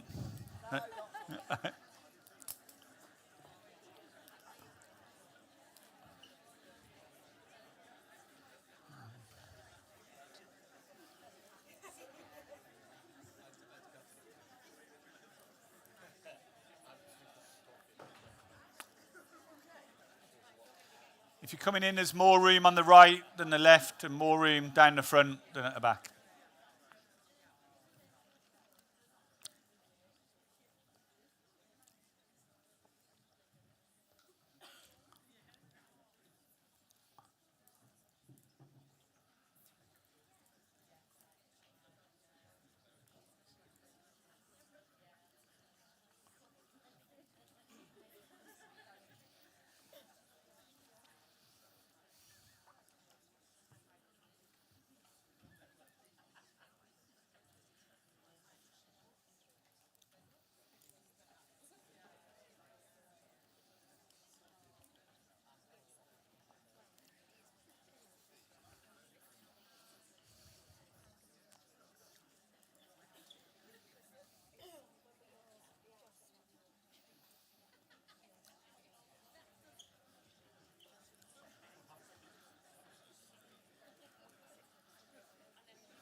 Okay, thank you. I think there's a final few people coming in. There might be our team. So, right, okay, cool. We're good to go. Okay, so thank you all for coming back after lunch. I hope you enjoyed it. One of the big things at Orlo that we talk about is growth and learning. And the learning from last year was don't serve food on platters. You'll never get round everybody. So I really hope there's nobody in here that didn't get lunch this year, because that was an unfortunate circumstance last year. And I hope you all enjoyed the food as well. I thought it was pretty good. So any feedback, welcome. We're continually trying to improve the event. All right, so we've got a great afternoon. I was going to show you where the seat was. I didn't realise the camera. We've got a great afternoon ahead of you now. So as I said before, we've got a couple of wonderful speakers up, and then we've got our panel event afterwards, and that'll be a great conversation. Hopefully it'll be pretty lively. But first up, we've got a good friend of mine, Julian, from United Welsh. Julian and I have known each other a few years. Even though he supports one rugby team and I support another, we won't get into that. We've formed a good relationship. And Julian's really at the forefront of engagement in the housing sector, particularly in Wales, what he looks after with United Welsh. So I'm really looking forward to hearing him share how he's achieving that at United Welsh. So without taking up too much more time, I'll hand over to Julian. Thank you.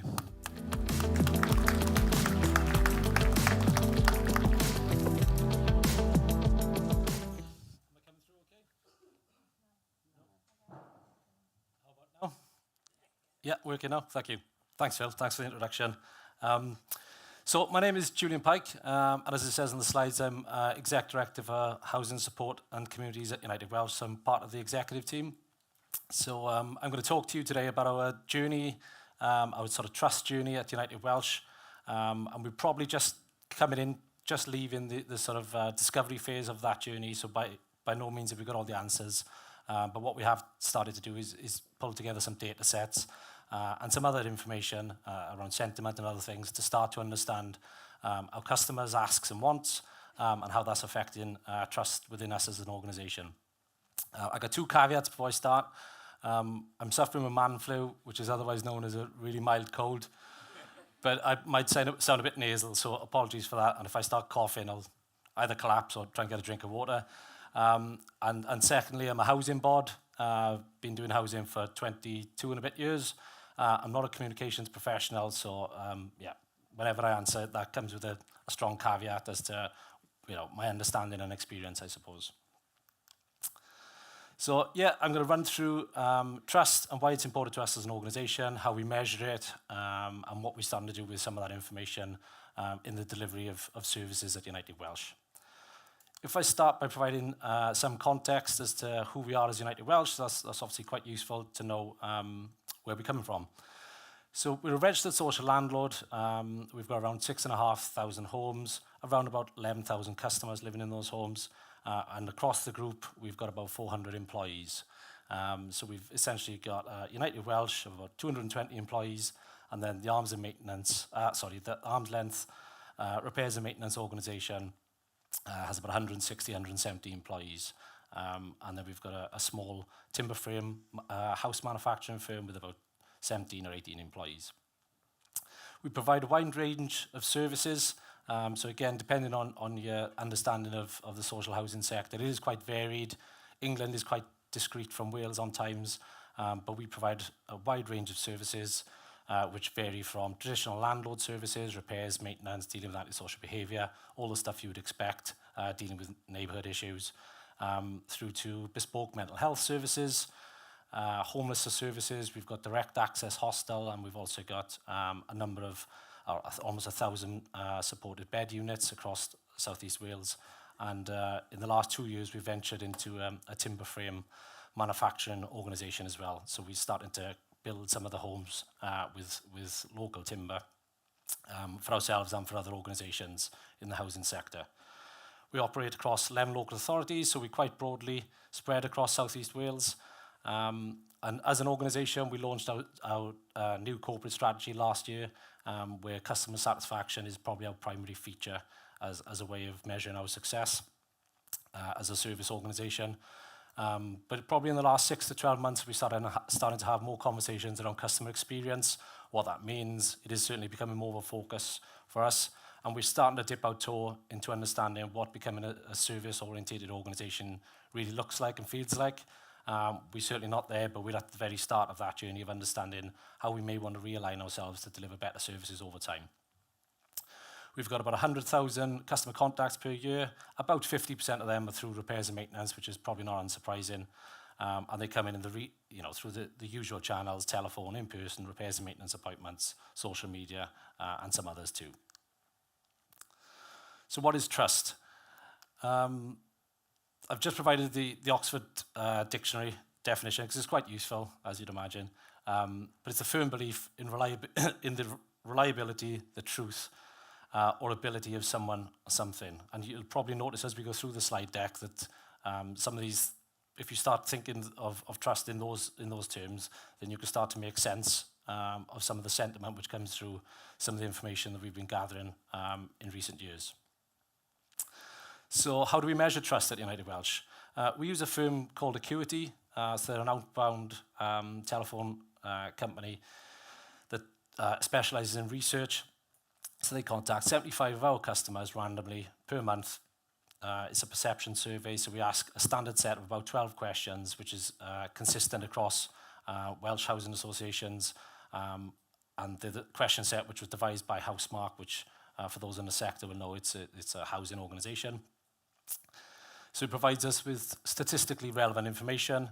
It's anonymised, but what is quite reassuring is that around about 76% of our customers do consent to providing their contact details. So then when we get that information, it's actionable should we choose to make further contact to resolve a problem or understand more about a particular issue for a particular customer.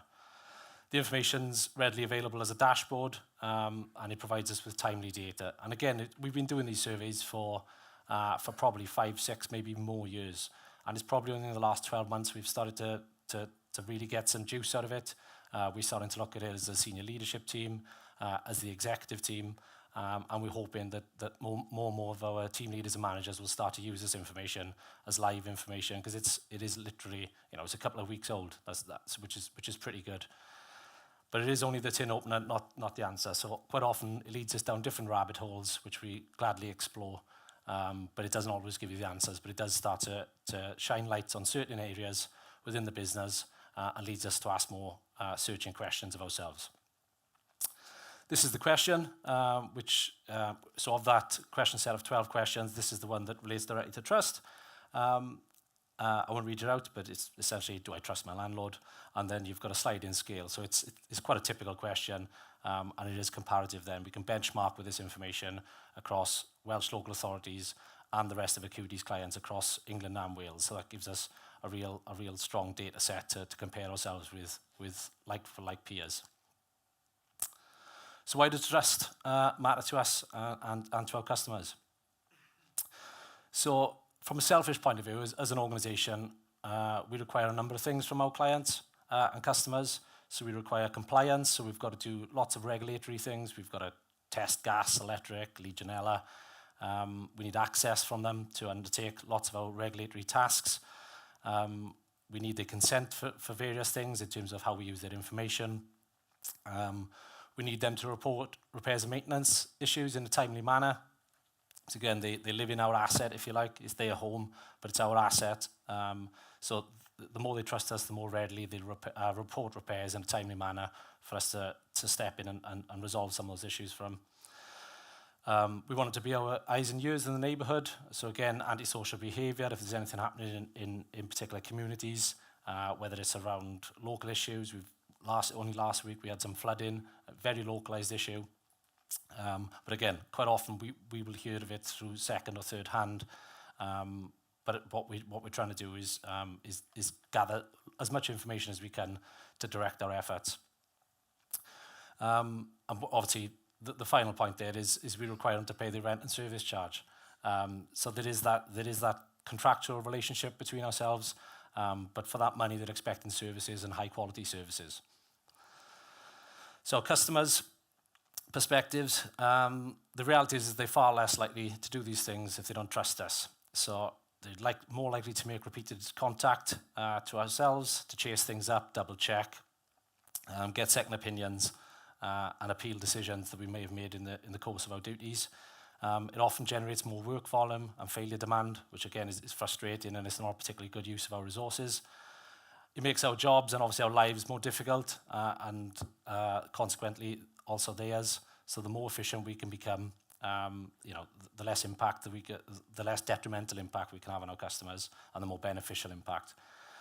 And we use a lot more of our time and resource to achieve desired outcomes, and more time and resource of our customers' outcomes if they don't trust us, because it ultimately frustrates our process and procedure and our ability to do what we need to do. So we've started to consider trust as an enabler. It allows us to get things done in an efficient manner, but the reverse is also true. So distrust obviously adds friction to process, and it can prevent us from actively doing what we need to do. For those of you that don't know, you may already, of course, we also look at key driver analysis. So key driver analysis determines the interrelationship between a number of different variables. So what I've got on this slide is the top 3 factors affecting customer satisfaction at United Welsh. And the theory and practice, of course, is that if you improve those key drivers, then you'll improve, by default, improve overall customer satisfaction. And as you can see, the further to the right on that chart, the greatest measure of influence.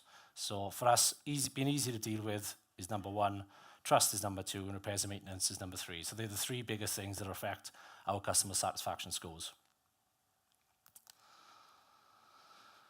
This is the position of full year data for last financial year for ourselves. So across the year, across the 12-month period, we had 910 tenant responses. 72% of tenants trusted us. 16% weren't quite sure, then 12% did not trust us. And trust, in terms of benchmarking information, trust is the only indicator or score where we are below the Welsh median. We're just 2% points below it, but that's why it's become a particular area of focus for us. For all the reasons on the previous slide about how it enables us to do our jobs more efficiently and the customers get better service, it's also, as a senior leader within the organisation, we are often looking and trying to benchmark ourselves against peers, and so we don't want to be in the lower half of any league table. So how does trust compare to other factors? There's a couple of things to note. It's quite a busy slide, so I won't go through it verbatim, but if you just look at the pink line, that's the trust. So you can see that there's been a slight uptick over time, but it's still one of our lowest indicators. But what's also quite stark, and again, it's when you start to try and put a story behind some of this information, it all looks a bit dry and boring. But when you try and piece it together to make sense of it and get some insight, you can see that listens and acts is one of the lowest scoring metric that we have. But perversely, easy to deal with is one of our highest. So people are readily contacting us, and we're not following through because we're not acting on what they're telling us. So that's a fundamental problem for us. So there's that disconnect between we're quite approachable, we're quite affable, people are telling us things, but then we're not necessarily following through and meeting their expectations of what that service should be. One of the beauties of using the acuity perception survey is that we get a lot of qualitative data. So people are quite ready and willing to tell us when we crap, and we quite enjoy that. So reading some of the comments, whilst being funny on times, there's also a lot of sentiment in there which resonates with us, and there's a lot of repeated themes on times. So I'm not going to run through all of that slide, but one of the interesting things that come out of when Acuity did this work for us, when they did a keyword search, nobody mentions trust. So people don't necessarily think of, and that's why terminology, and particularly communication, is key in this regard, is that we talk about trust. Our customers are constantly talking about over-promising and under-delivering. So the word promise was the most key term in all of the data set we had. And essentially, as you can see from some of the comments there, whether we over-promising or whether we're not clear about what our service parameters are, that's still some work for us to unpick. But certainly, over-promising and under-delivering is some of the messaging which we're getting back. Again, it's not across the board, but it certainly is in some of the narrative. As an organisation, we've started to spend significantly more time in recent years on interrogating data. So as you can imagine, we've got thousands, hundreds of thousands, possibly a million data points across the organisation, from all of our customers, from property, from assets. We're starting to try and blend some of that information together so we can start to get some insight from it. And just on this, you can see that there are some nuances to it. So length of tenancy being one. So when you just look at when people come onto our books, if you like, as a new tenant, then roughly 92% trust us, and then we erode that trust over time. So that's not a particularly good metric. But again, it's shining a light on what, so people are coming to us, they're going to be excited, they've got a new tenancy, but then as you can see, the longer they're with us, then that trust can erode over time. So we've got an active problem that we need to resolve. Not much discernible difference in gender, some locational differences, and I've just put up the two extremities there. So one local authority area trusts us more than the other. Again, we haven't unpicked why as yet, but again, because of the location with the lowest trust is probably the furthest from our core office. Again, that's a question that needs answering for us, and that's something that we'll spend some time interrogating. And then the age profile. So younger people don't trust us particularly well, and then between 65 and 74. So again, there's not a great amount of insight we can draw from the age criteria there, but at least it's interesting information and something we may want to unpick further at some point. So these are the key drivers for trust as a metric. So as you can see, listens and acts is the number one key driver for trust. And as I showed in one of the previous slides, it's also our lowest scoring metric. So that's, you know, that's the problem for us, which we're trying to nudge that listens and acts metric higher by delivering on what we intended to do and being very clear on what that is.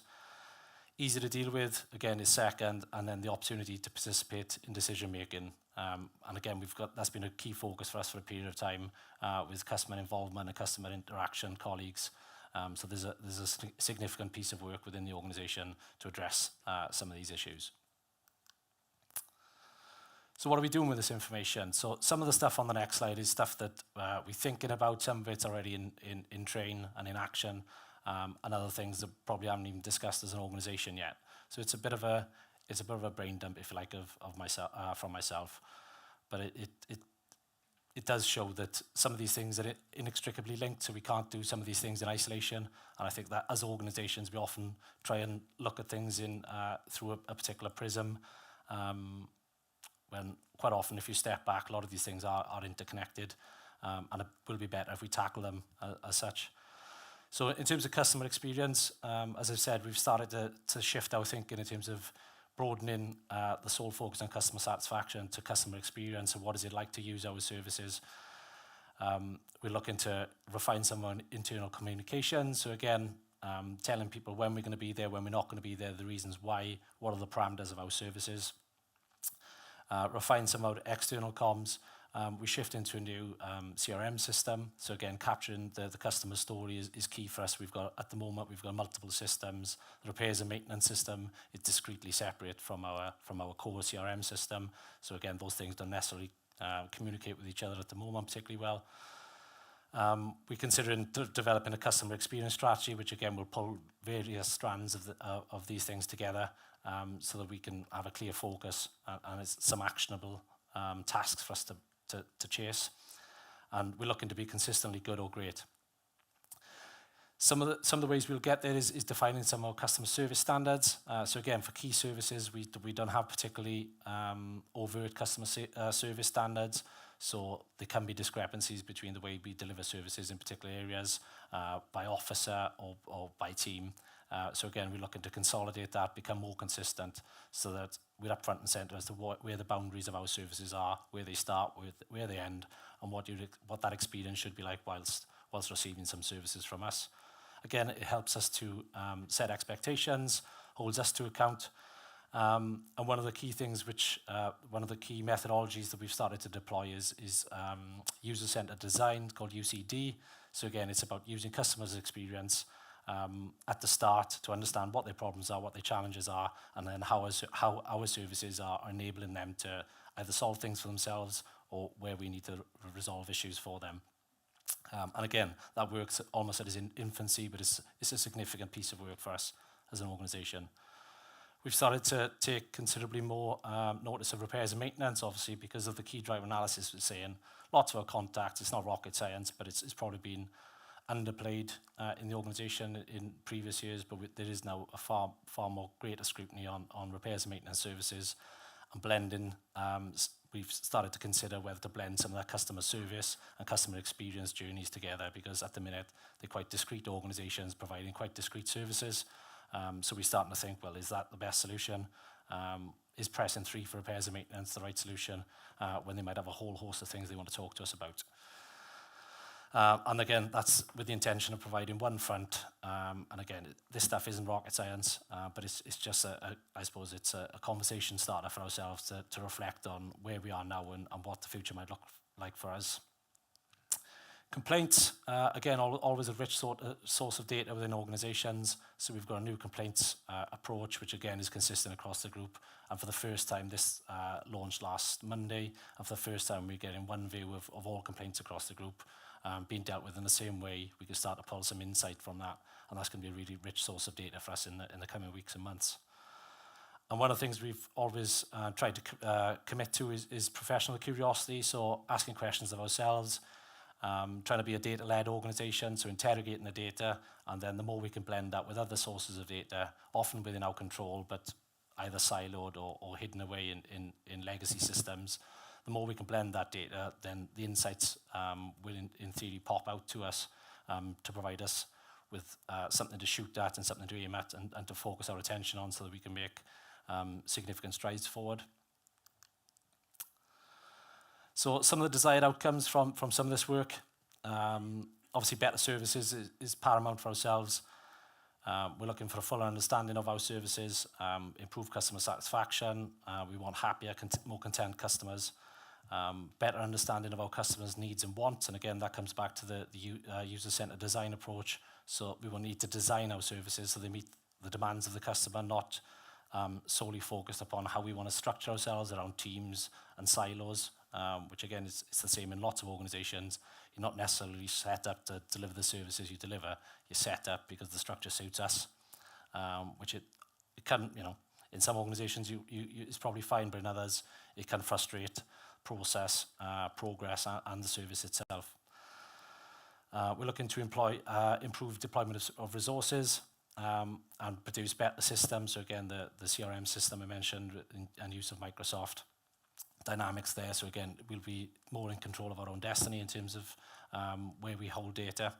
And then, as I've said a couple of times, trying to blend some data together to produce greater insights. And from our customers, lots of the same stuff because we are inextricably linked. We hope that they'll get better services, better experiences of our services, a clear understanding of what to expect. Again, it comes down to us defining our services more clearly, more opportunities to be involved in decision making. Again, we've got handfuls of clients and of customers, and we've now got volunteering programs. So we've invested quite a lot of personnel and resource into developing people that are actively engaged with us as an organisation, and so harnessing their skills and experience of being customers of ours to develop the services of the future and to refine some of the services we've got at the moment. And we're looking to have a more symbiotic relationship with tenants, increase their confidence in us, and then ultimately that will lead to an increase in trust so that we can start to deliver on some of the promises which we're making to them as an organisation. So that's it. Thank you. That's a whistle-stop tour of our trust journey at United Welsh.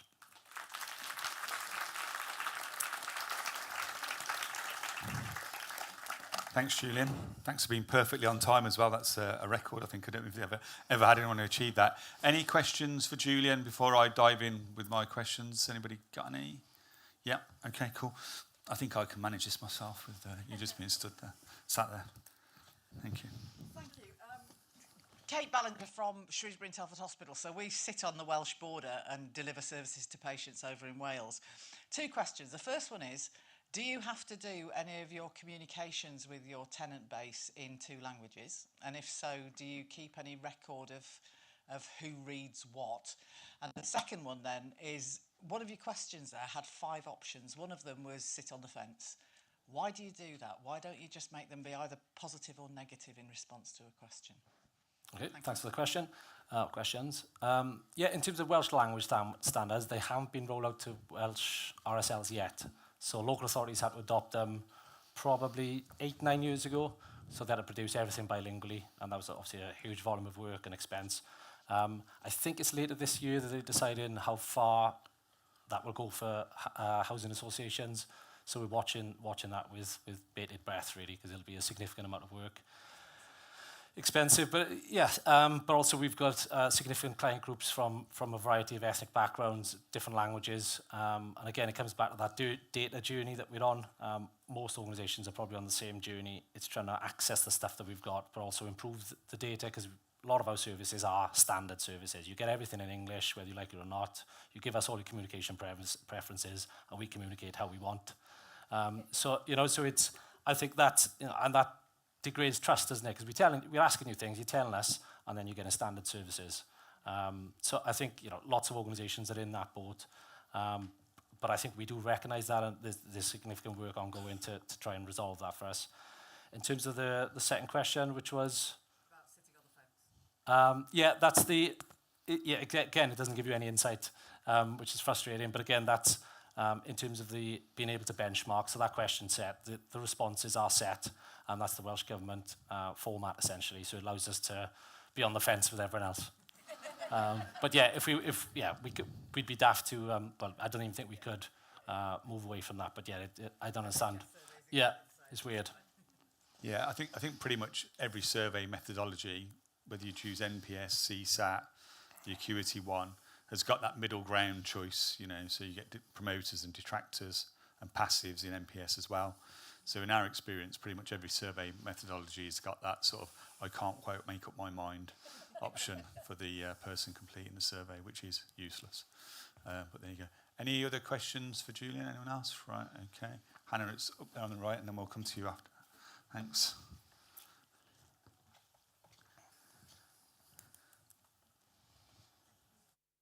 Talking about, we were just talking social media metrics before lunch, and just interested with your basket of different measures and data you're using. Are you using social media metrics as part of your trust measures? And if so, what are being helpful for you in giving you that picture?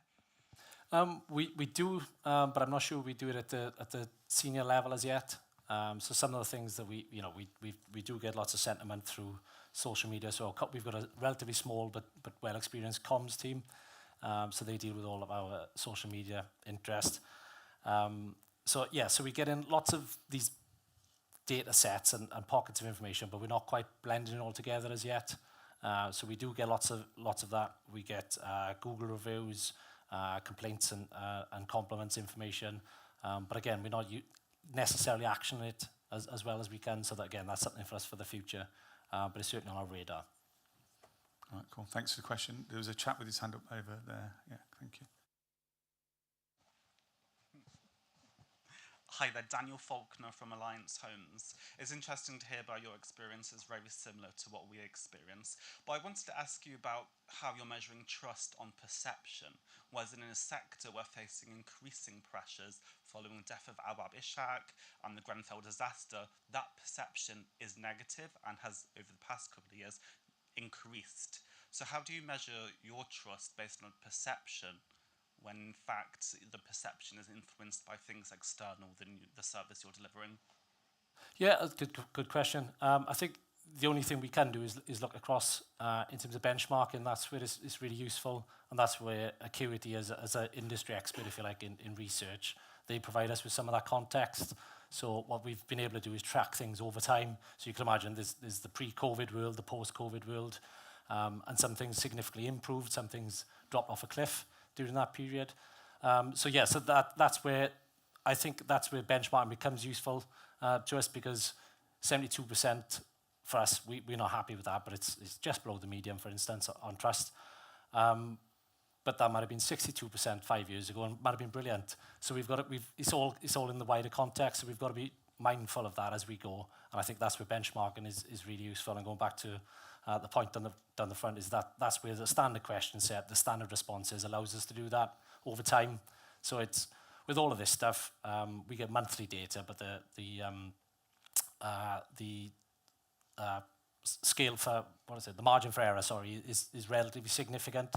For 1 month, over a year, it's just about 3% plus or minus, which is pretty good in terms of confidence level. If you're just looking at 1 month's data, it could be between 6, 7, 8% swing either way. So that's why we don't overanalyze 1 month's data unless it goes off a cliff. But also we're looking at trends, longer term trends, and that's historically as well. And then, like you said, significant external events and environments will impact that, but will impact everyone similarly, hopefully. So then we still make sure that we're on a par with peers. Yeah, and we could definitely see that in the data that we have. We're lucky we've got a sort of national overview of social media data. So you can see when Grenfell happens, you get a drop in sentiment across all HAs and local authorities, actually. And then when there were the riots following the Southport tragedy, you could see drops in sentiment across all services as well, but it will impact something like policing more perhaps than local government. So you can see those. So I'd reinforce Julian's point, really. I think look at your direction of travel as much as anything. And what I thought was really great about Julian's presentation, actually, is that he could correlate certain drivers to the level of trust.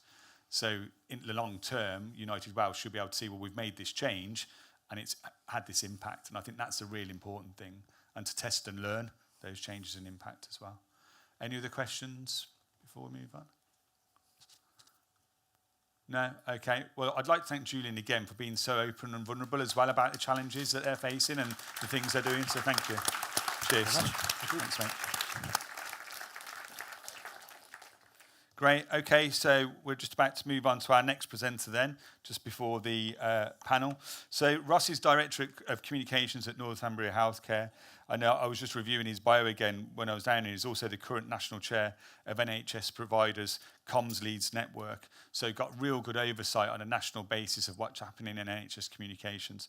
So I'm really looking forward to him telling us how they're building trust and how they're achieving these outstanding results via the Care Quality Commission. So thanks, Ross.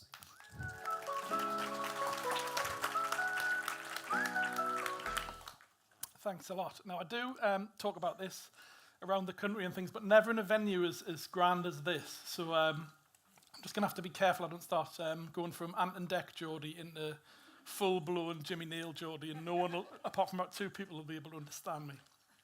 So if I start going too quickly, tell me. So hopefully some of you recognise this, not the picture. That's Bamburgh Castle, which I think Phil's eyeing up for his next caravan journey. I don't know if that's a dirty secret, but the last sort of 10 years probably accelerated since the pandemic. We've seen an absolute collapse in institutional trust, particularly in public bodies. Real fallen sense of community wherever you live. This isn't really a UK problem or a Northeast problem. It's an international problem that we see in healthcare. And you'll have seen some of the stuff this week talking about broken NHS and language that hasn't been massively helpful in my view in some bits. And I think again, that seeps out into the public consciousness and sometimes makes things a little bit worse. So I guess the premise of what I'm going to try and talk a little bit about is how we've tried to book this trend and how hopefully you can as well, and some really practical hints and tips on some of the things that we've been exploring over the past 18 months. So the last year, probably a little bit longer, has been really grim if you work in NHS comms. Some of the stuff up there, just ones that I chose at random. Real issues around access to services, real issues around people's experience of services when they have them, long waits, all of these negative headlines that come up. And it feels like an awfully long time ago. I also worked for the NHS during COVID when people were out clapping and banging pans and things, and it feels like a long time since that. And it must be some sort of case study in terms of the drop-off of public confidence since that time. And this kind of reached its nadir really in the NHS satisfaction survey. They do this every sort of year or so, and they've done it since year dot. And this time it found, remember this is people's perception, not the actual reality of services. So people being asked might never have needed the NHS. It's what they believe to be true from whatever channels they use. Only 1 in 4 people said they were satisfied. Now, in my previous life and in commercial worlds and some of the people we've spoken to in the private sector, if only a quarter of your customers or client base were satisfied, you're in big trouble, big trouble. And the BBC, and on the right-hand side, they've broken down all the reasons for that. A lot of it is around time to be seen, difficulty getting an appointment. So just, we run it regionally as well, so our patch is Northumbria, and I'll come on to that in a little bit. Our public perception score is 78%. So you can see there's a real divide between what people think of the NHS nationally and what they think about their local healthcare services in the Northeast. Again, the see all our things that were put out. And the piece on the right was just a bit of internal work we did. We're a big organisation, and we wanted to know what essentially the people we worked for thought of our comms service and advice. And as, again, you can see all largely positive stuff.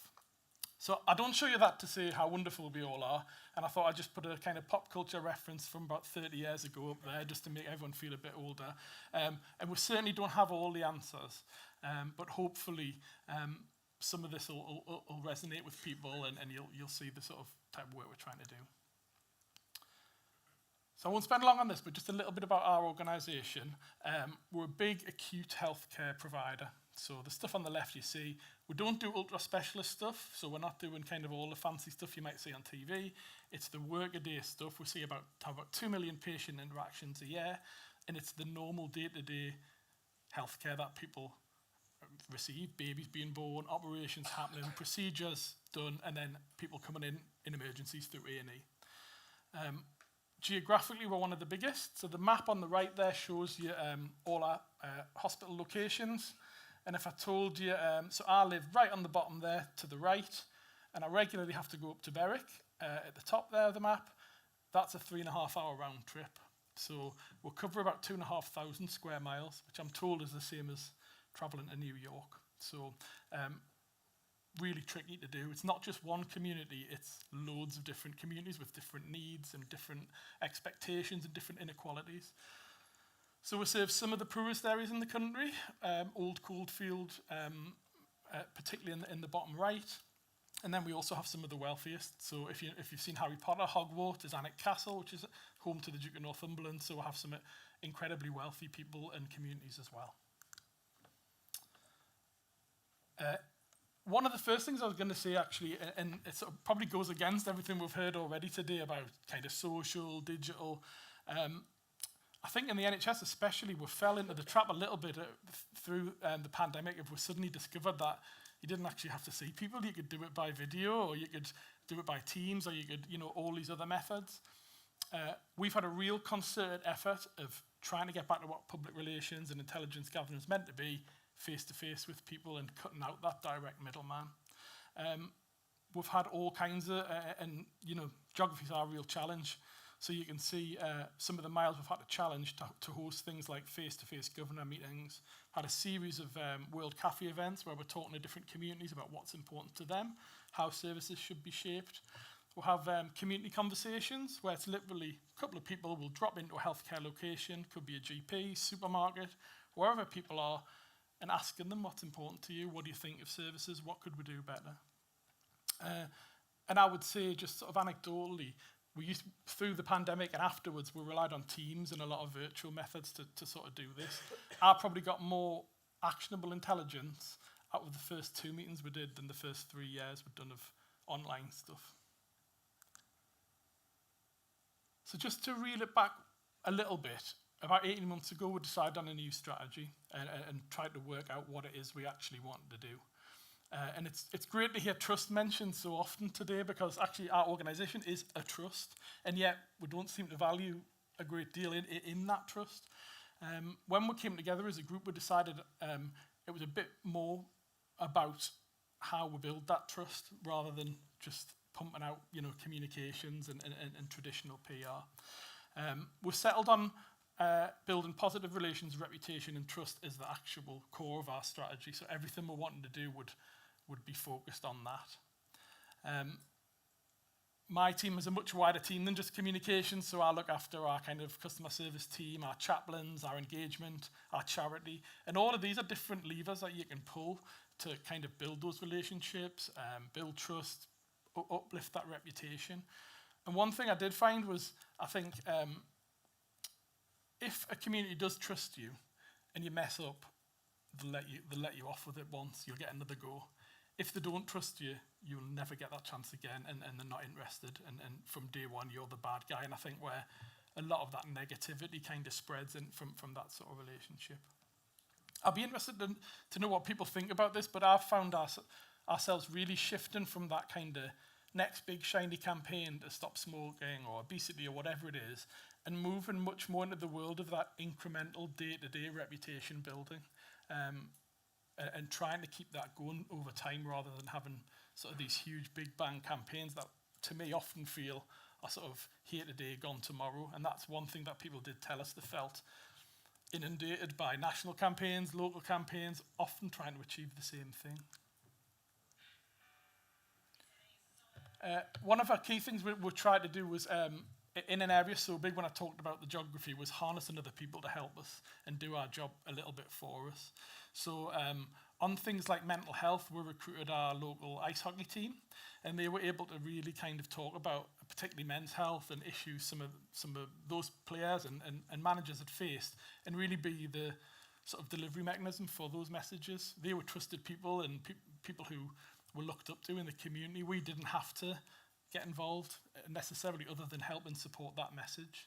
Our basketball team are really successful nationally, and again, they were able to help us with some maternity work and really getting into sort of lesser heard voices out in the community. Right across, so we'll get involved with local history societies, our volunteer network, all of whom are kind of key trusted people in the community who people often feel they can talk to rather than us, and really help us get those messages out there. The other really big group we've got is our own staff. So we employ about 12,000 people. It goes up and down over time, but a big chunk of people. And I think people often think of just sort of doctors and nurses, but it's a bit like Formula One. You know, to get those people to the start line, you need all sorts of people, from drivers to people who make uniforms. They are essentially mini cities. And those people are our publics as well. They're out in the community. So we've really changed the way we try and engage with our own staff. Again, this idea of just being constantly bombarded with stuff was something that they told us. So we really stripped down our internal comms, and they get 5 things a week now. So our internal comms is like, this is the 5 things you need to focus on this week. Previously, the internal bulletins and things could run to, 20 pages. To soak up some of that other stuff, you do need other channels for places to go if you eliminate it from that 5. We've set up an online staff portal, and our staff face group has about 7,000 members, and they tend to sort out problems among themselves, share interests in things, ask for help, support each other, and we've found that's been a really rich source of communications and engagement as well. I suppose the big differential is we're relatively lucky in that I think we're one of only 2 NHS trusts that are in financial surplus.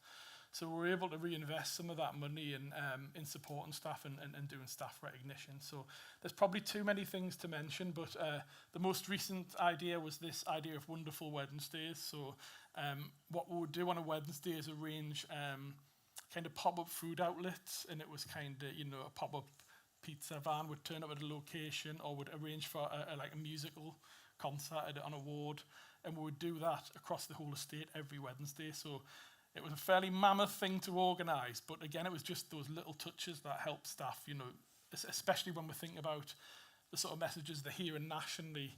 We do appreciate it, and your public does still appreciate you, and really trying to spread a bit of that positivity.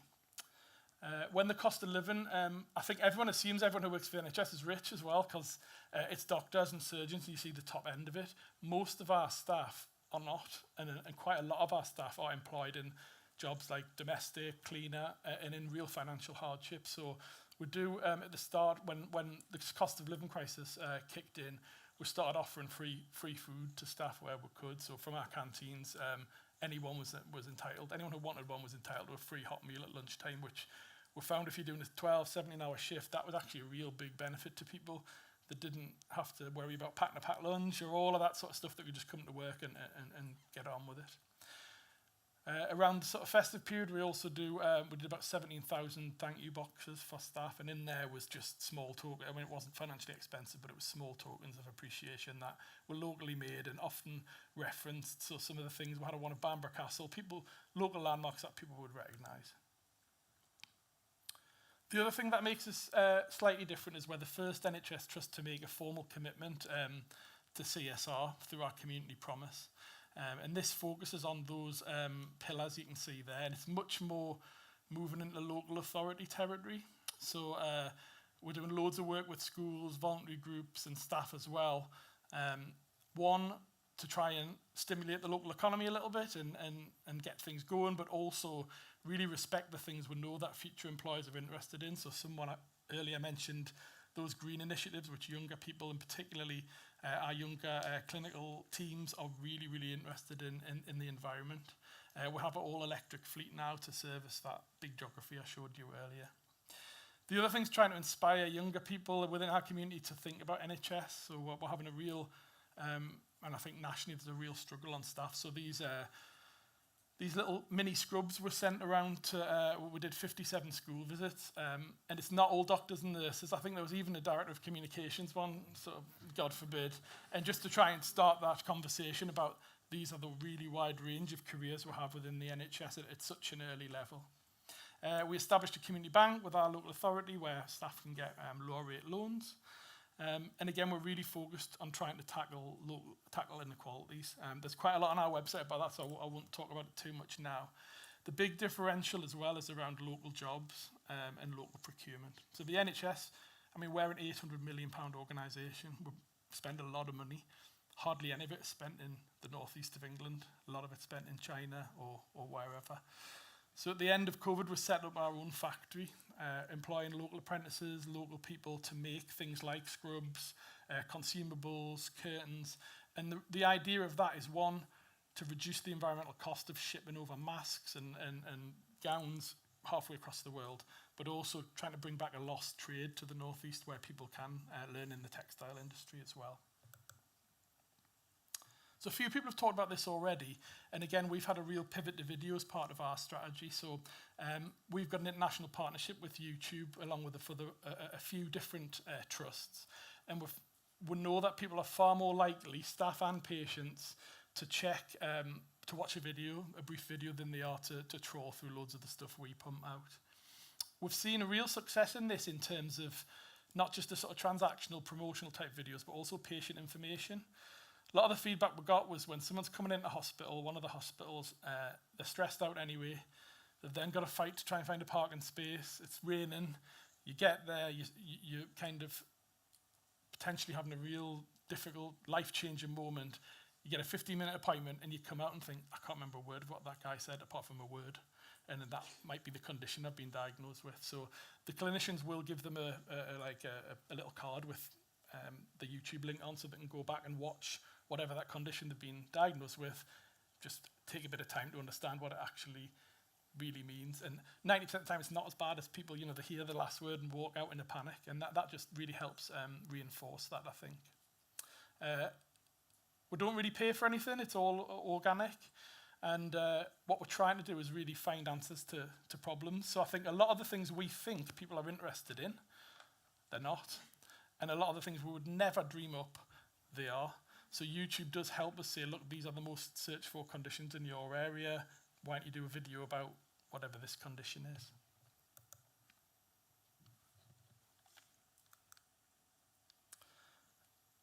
One of the key things has been measurement and evaluation. So we do a 3-stage process on how we measure and evaluate all the stuff we're doing, weekly, monthly, and quarterly. And the sort of 3 reasons for that, I suppose, are, 1, are we talking about the right things?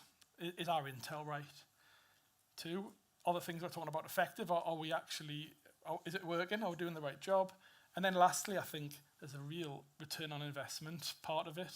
I sit on the board, and if I start talking about, Twitter stats or social stuff, they are not interested in any of that. They want to know, bottom line, how much does it cost? How does it help?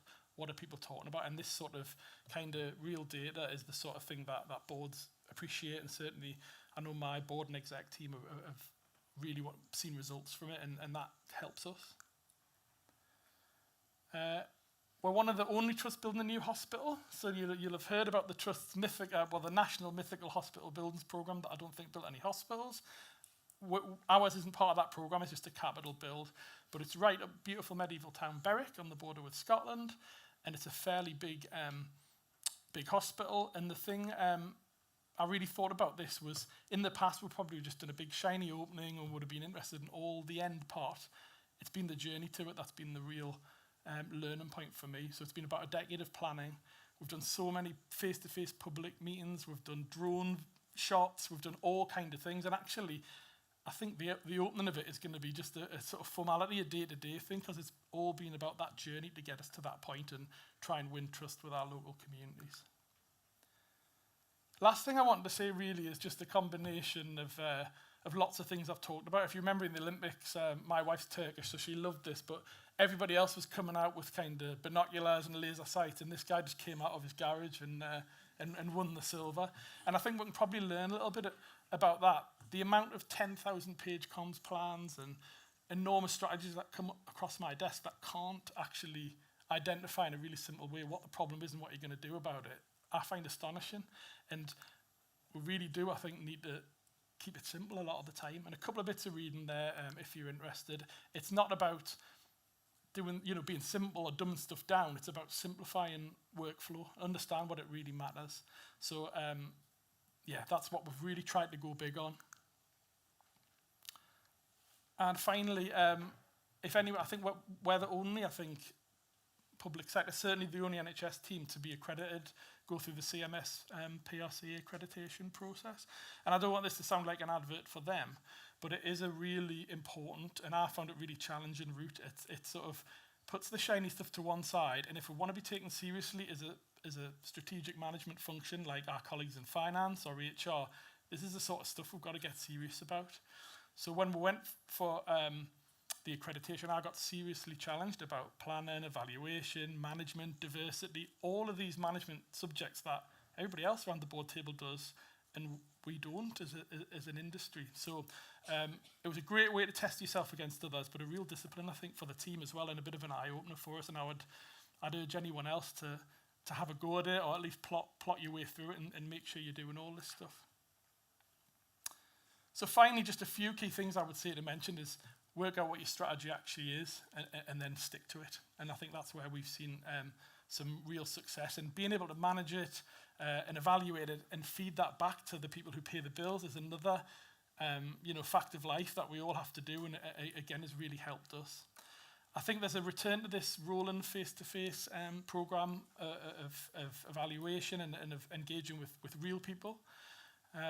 And trying to get your own local networks to be your ambassadors just saves so much work.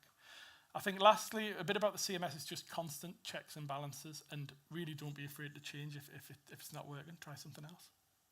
And I hope that made some sense. That's me.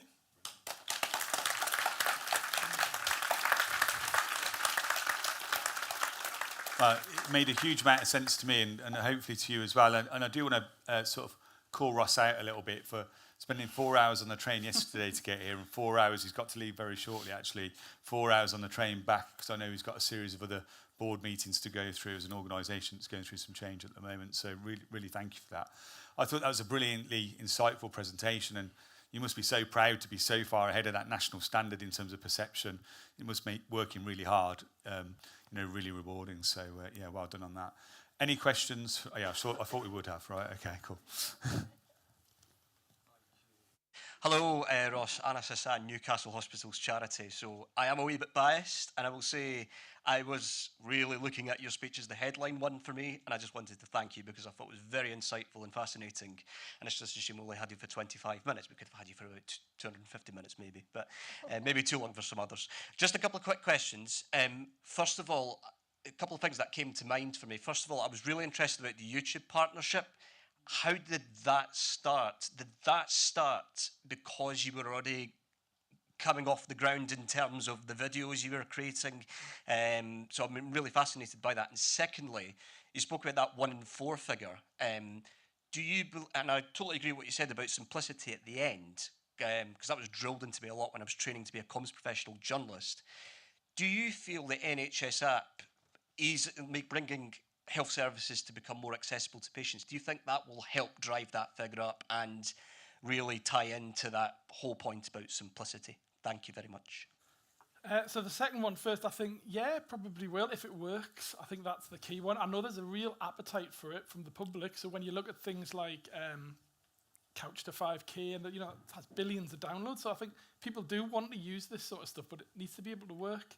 And at the minute, it's very clunky, isn't it? And it depends on which part of the country you're at, whether you signed up for it, whether your GP uses it. So let's hope so, because I think that's the way people want to interact. And sorry, what was the first question again? The first one was about the YouTube partnership.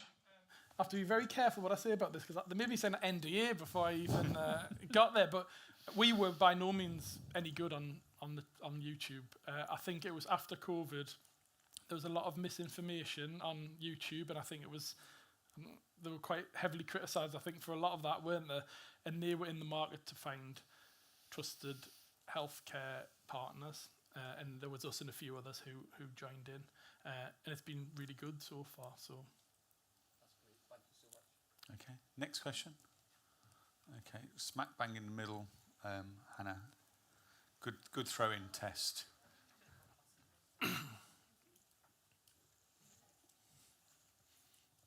Oh, good catch. Nearly had a tea spillage then. Hi, Ross. I'm Penny Gibbs. I offer digital marketing services for health businesses through my own company now called Red Rose Media. I've worked in the NHS for 16 years. Hoped I could meet you before you go, but if you've got to rush for a train, obviously that's important. My question actually is linking what you've just said there about your board members and that the fact they probably wouldn't appreciate you know, how many engagements a post has had or how many followers you've had, maybe even down to YouTube views.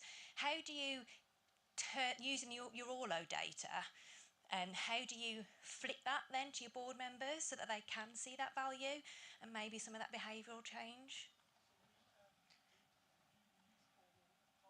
Produce a dashboard that gives sort of, and this was co-created with the board about the sort of things that we're interested in.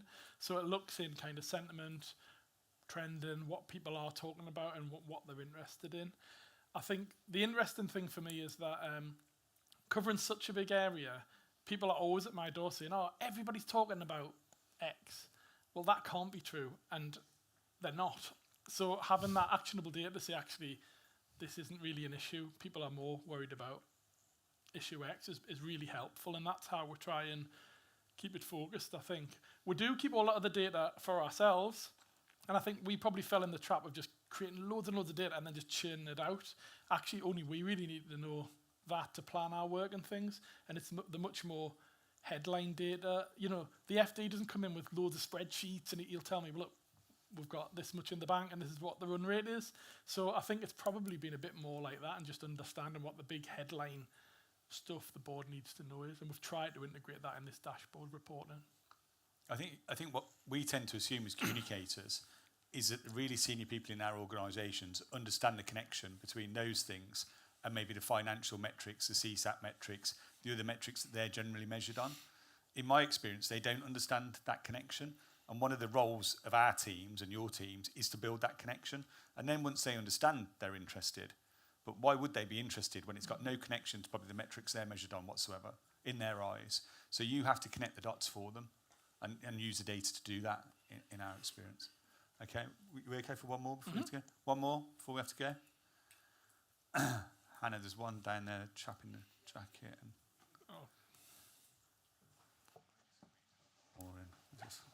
Hi Ross, really enjoyed the talk. James Hodgson from an Iron Bevan Health Board in Wales. We've recently gone through some quite significant service changes that aren't proving to be very popular with the public.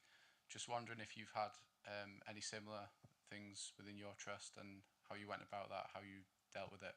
The kind of changes that have been made, people want to go back to how things were, which isn't possible due to staffing and some other things. But yeah, just wondered if you had any insight on that. Really similar. So the last slide I showed you, the Berwick Hospital slide, meant that we had to shut quite a lot of services there for the duration of build. It's just a really small medieval town, very tight build, and the building work has actually been quite protracted for lots of reasons. We've had everything from Roman pots to newts to seagulls, and it's gone on and on. And actually, I would sort of roll it back to say that we've had to build that trust really incrementally so that we're in a good place to take some of that criticism, sometimes rightfully when it comes at us. And that's really what we've tried to do. A lot of ours is around that geography, so those people have a very long journey now for operations and things, and understandably not that pleased about it, but we've tried to manage that through all the ways I mentioned in there so that we haven't, you know, the criticism's been measured and fair and directed us, and it hasn't spilled out into that arena where, you know, things go mad, because I have worked for lots of other places as well, and, you know, I appreciate that, you know, we're in quite a healthy position, partly because of the money, but partly because performance is pretty good as well. So I do appreciate that we're sitting in a privileged position, and it's not that easy at the moment. Okay, I think there was one over here, was there? Or did I miss that? No? Okay. Well, once again, I mean, congratulations on the result, Ross. I think they speak for themselves, and thank you so much for the long journey. Thank you. Really appreciate it. I just want to do a quick straw poll. How many people are too warm? Yeah, okay. So I think it is a little bit warm in here. So we have asked them to sort of tweak the aircon. If you get too cold, shout somebody, let us know. Don't want anybody nodding off in the warm, having a little afternoon snooze. Although it is a nice thing to do, but not while you're here. Okay, cool. All right, so we've got our panel discussion now, and then we're going into our break for coffee. I understand, actually, from update from Gemma, it won't just be coffee. There will be also fizz available for you to bring back in for the awards, so incentive to stay. And I have to say, the awards are a fantastic session and part of any big social event. It's great to celebrate success. You know, unfortunately, we do tend to, because we're improvers and growers, we tend to focus on negatives, and we tend to focus on those things. But we can hear from these stories there's a huge amount of good stuff going on in public sector. There's a huge amount of impactful work you guys and girls are doing every day of the week. And we love celebrating that at Orlo. So I want as many of you to stay really for that. And the fizz is just a small added bonus, I think, to seeing your colleagues, you know, win out and win these awards, right? So I'd like to welcome on stage the panel members. So if Alex can bring them down, I look forward to a exciting discussion with them. Thank you.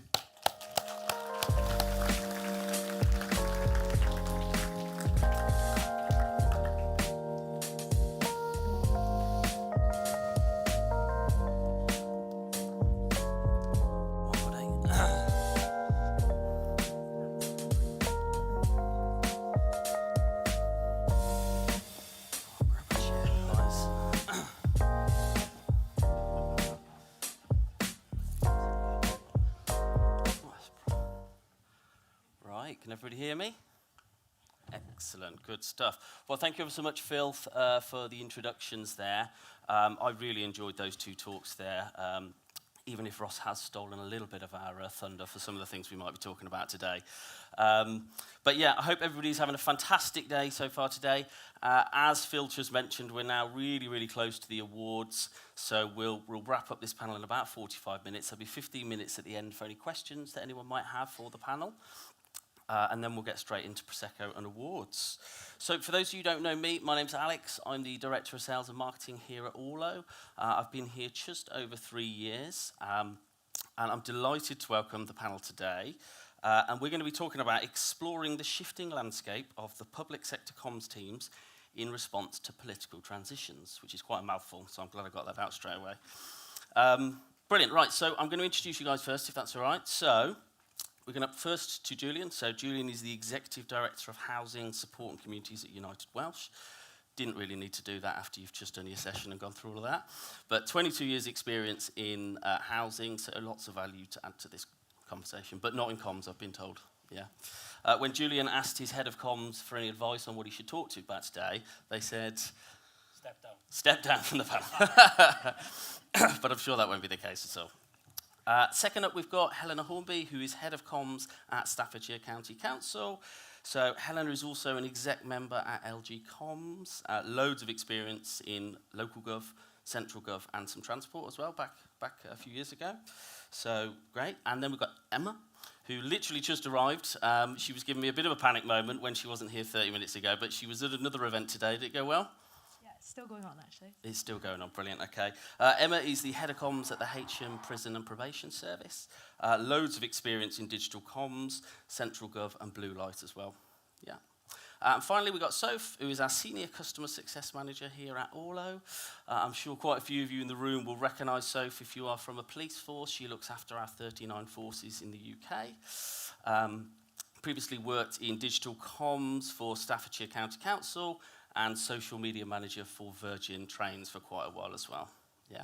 So before we go any further, it takes a bit, quite a lot of prep to get ready for this type of session. So can we just give everyone a massive round of applause on the panel for today, for you? Okay, we ready? Cool. So 2024 has brought about quite a bit of change, right? We've got a new government, we've got a new leader of the UK, we've got new objectives coming up. the NHS, the economy, cost of living, housing, all of these types of things are high on the agenda. So I think before we sort of start to get into the detail, I'm keen to sort of go around the room, around this panel a little bit and understand some of the things you're seeing in your industries and share that before we then sort of start talking about that in a bit more detail. Okay. We've obviously got the autumn statement next week, which Keir Starmer has described as painful. So we'll see what that brings about. We know there's a huge deficit to fill there. So I appreciate that we're all obviously only just over 100 days into the new government, so there might be changes that you're hearing whisperings about that aren't formalised, aren't implemented. So caveat that with that at this point, yeah? Brilliant, okay. Julian, I'm going to come to you first, if that's all right. Yeah. So in terms of 2025, what do you think are some of the key things we might see changing in housing? In terms of, obviously, housing's devolved in Wales. So in terms of the new government coming in the UK or in England, some of those changes haven't flowed through as yet. But I was surprised to learn that in the first 100 days they've passed 17 bills. Two already on the statute books. There's some around housing. There's conversations already starting. The one was around renters' rights, but again, we've got different legislation in Wales, so we've already had to deal with what's called the Rent and Homes Act, in Wales. So we've already had some of that pain in terms of some of the regulatory changes, which is significant, fundamentally changed a significant part of what we do. Planning reform is probably coming down the line for housing associations and local government in terms of, there's an appetite to build more homes more quickly. Homelessness is through the roof, temporary accommodation costs and numbers of people are through the roof. So they're the sort of challenges which we'd all, particularly, housing associations aren't going to solve this, local government aren't going to solve it. It does need multi-agency responses to these are, the crisis of our times, I suppose. Yeah. So quite a full plate, I suspect, for 2025. And as a housing association, same as many other partners in here, if some local authorities will have retained housing stock, quite often we're the sort of ones left holding the baby when the bathwater runs away. So over years, since probably austerity 1.0 or 2.0, whatever it was called, sort of 10, 12 years ago, lots of public services, was it 2008, wasn't it, when we had the financial crash? Lots of those public services never rebounded. So we've seen more and more regression of some public services, unfortunately, around social care, social services, that sort of stuff. And housing quite often is the last, the home is fundamental to having any sort of quality of life. And quite often it's the last thing to go. So quite often those other services which people interact with do fall away, particularly mental health services and the like. And then we're stuck in the frame, trying to manage that. So it's so we've got a full plate. You've got quite a bit coming on. Quite a bit on for the next couple of years, I suspect. Okay, brilliant, thank you. And Helena, I'll send it over to you now. So obviously, Julian's talking about services there and the impact that has from a council, from a local government point of view. That's going to be a big thing. Outside of that or on top of that, what are you sort of expecting to see? Yeah, obviously we've got to carry on delivering the services day in, day out, but we're a lot of changing relationships. The people that we're dealing with at the top of the organisation, the decision makers, different political relationships and the dynamics of that have quite an impact on our relationships, on the work that the comms team are doing. We're seeing a lot more public relations coming into the team. We've just appointed a public relations manager to deal with that. What might we do in terms of lobbying, trying to work with the government? The Staffordshire County Council is a Conservative government, so we've got different relationships there. So we have to sort of change the way that we work. The senior leadership team have got to do that with different MPs, different relationships across with the councils who are the districts and boroughs that we've got, and how that pans out through all the services that we deliver and what are the knock-on effects of those. But ultimately, we've still got to carry on delivering those services for people. The budgets and the amount that we're being expected to do and to deliver for people. Obviously, everybody knows that it's going to be a tough budget coming up, and we've got to look at where we can save money, what can we do more effectively. And like Julian was saying, that's about a lot about the relationships and how we do that multi-agency approach. Where can we make savings? What can we share in terms of resources to make sure that we're working as efficiently as we can with the money that we've got, and whilst we're trying to lobby government for more pots of money where we can. So there's a lot of pressures on us to make sure that we're being effective in that way. And it's often for the comms teams, there's a lot of new skills coming into that. You know, we don't necessarily have that public affairs experience. And so, yes, we're lucky that we've been able to get a specific resource on that, but a lot of teams don't have that. And so trying to navigate these new waters can be quite complex for some local authorities, I think. Brilliant. Okay, interesting. And Emma, I'll bring it over to you at this point, right? So we know that since Labour has come in, there's been a lot of talk about prisons, overcrowding. Obviously, in your role, I'm assuming you're expecting that to be fairly sort of prominent moving forward. Is that correct? Yeah, I mean, a lot of the issues are quite well publicised today, so I won't go into too much detail on that specifically. I'm one of the heads of communications within the Ministry of Justice, and I look after youth justice. But I think what's interesting about the prisons kind of situation specifically, and actually makes me think a bit about what Helen is saying about leaders, is when you go from a position, you know, whether it's local council level or right up to Prime Minister level, you're going from a position of kind of campaigning, and you're always thinking, like, what am I going to say next if you're in a campaigning kind of position? And then now in a governing or leading position at whatever kind of level of public sector governance, what am I going to do next? And in the prison and justice space, you know, not just in prisons, but it was again a multi-agency kind of response to the situation in criminal justice. You know, it's what am I going to do next? And they had to make some really quick and decisive decisions, and I'm sure in kind of autumn statement and beyond we'll hear more about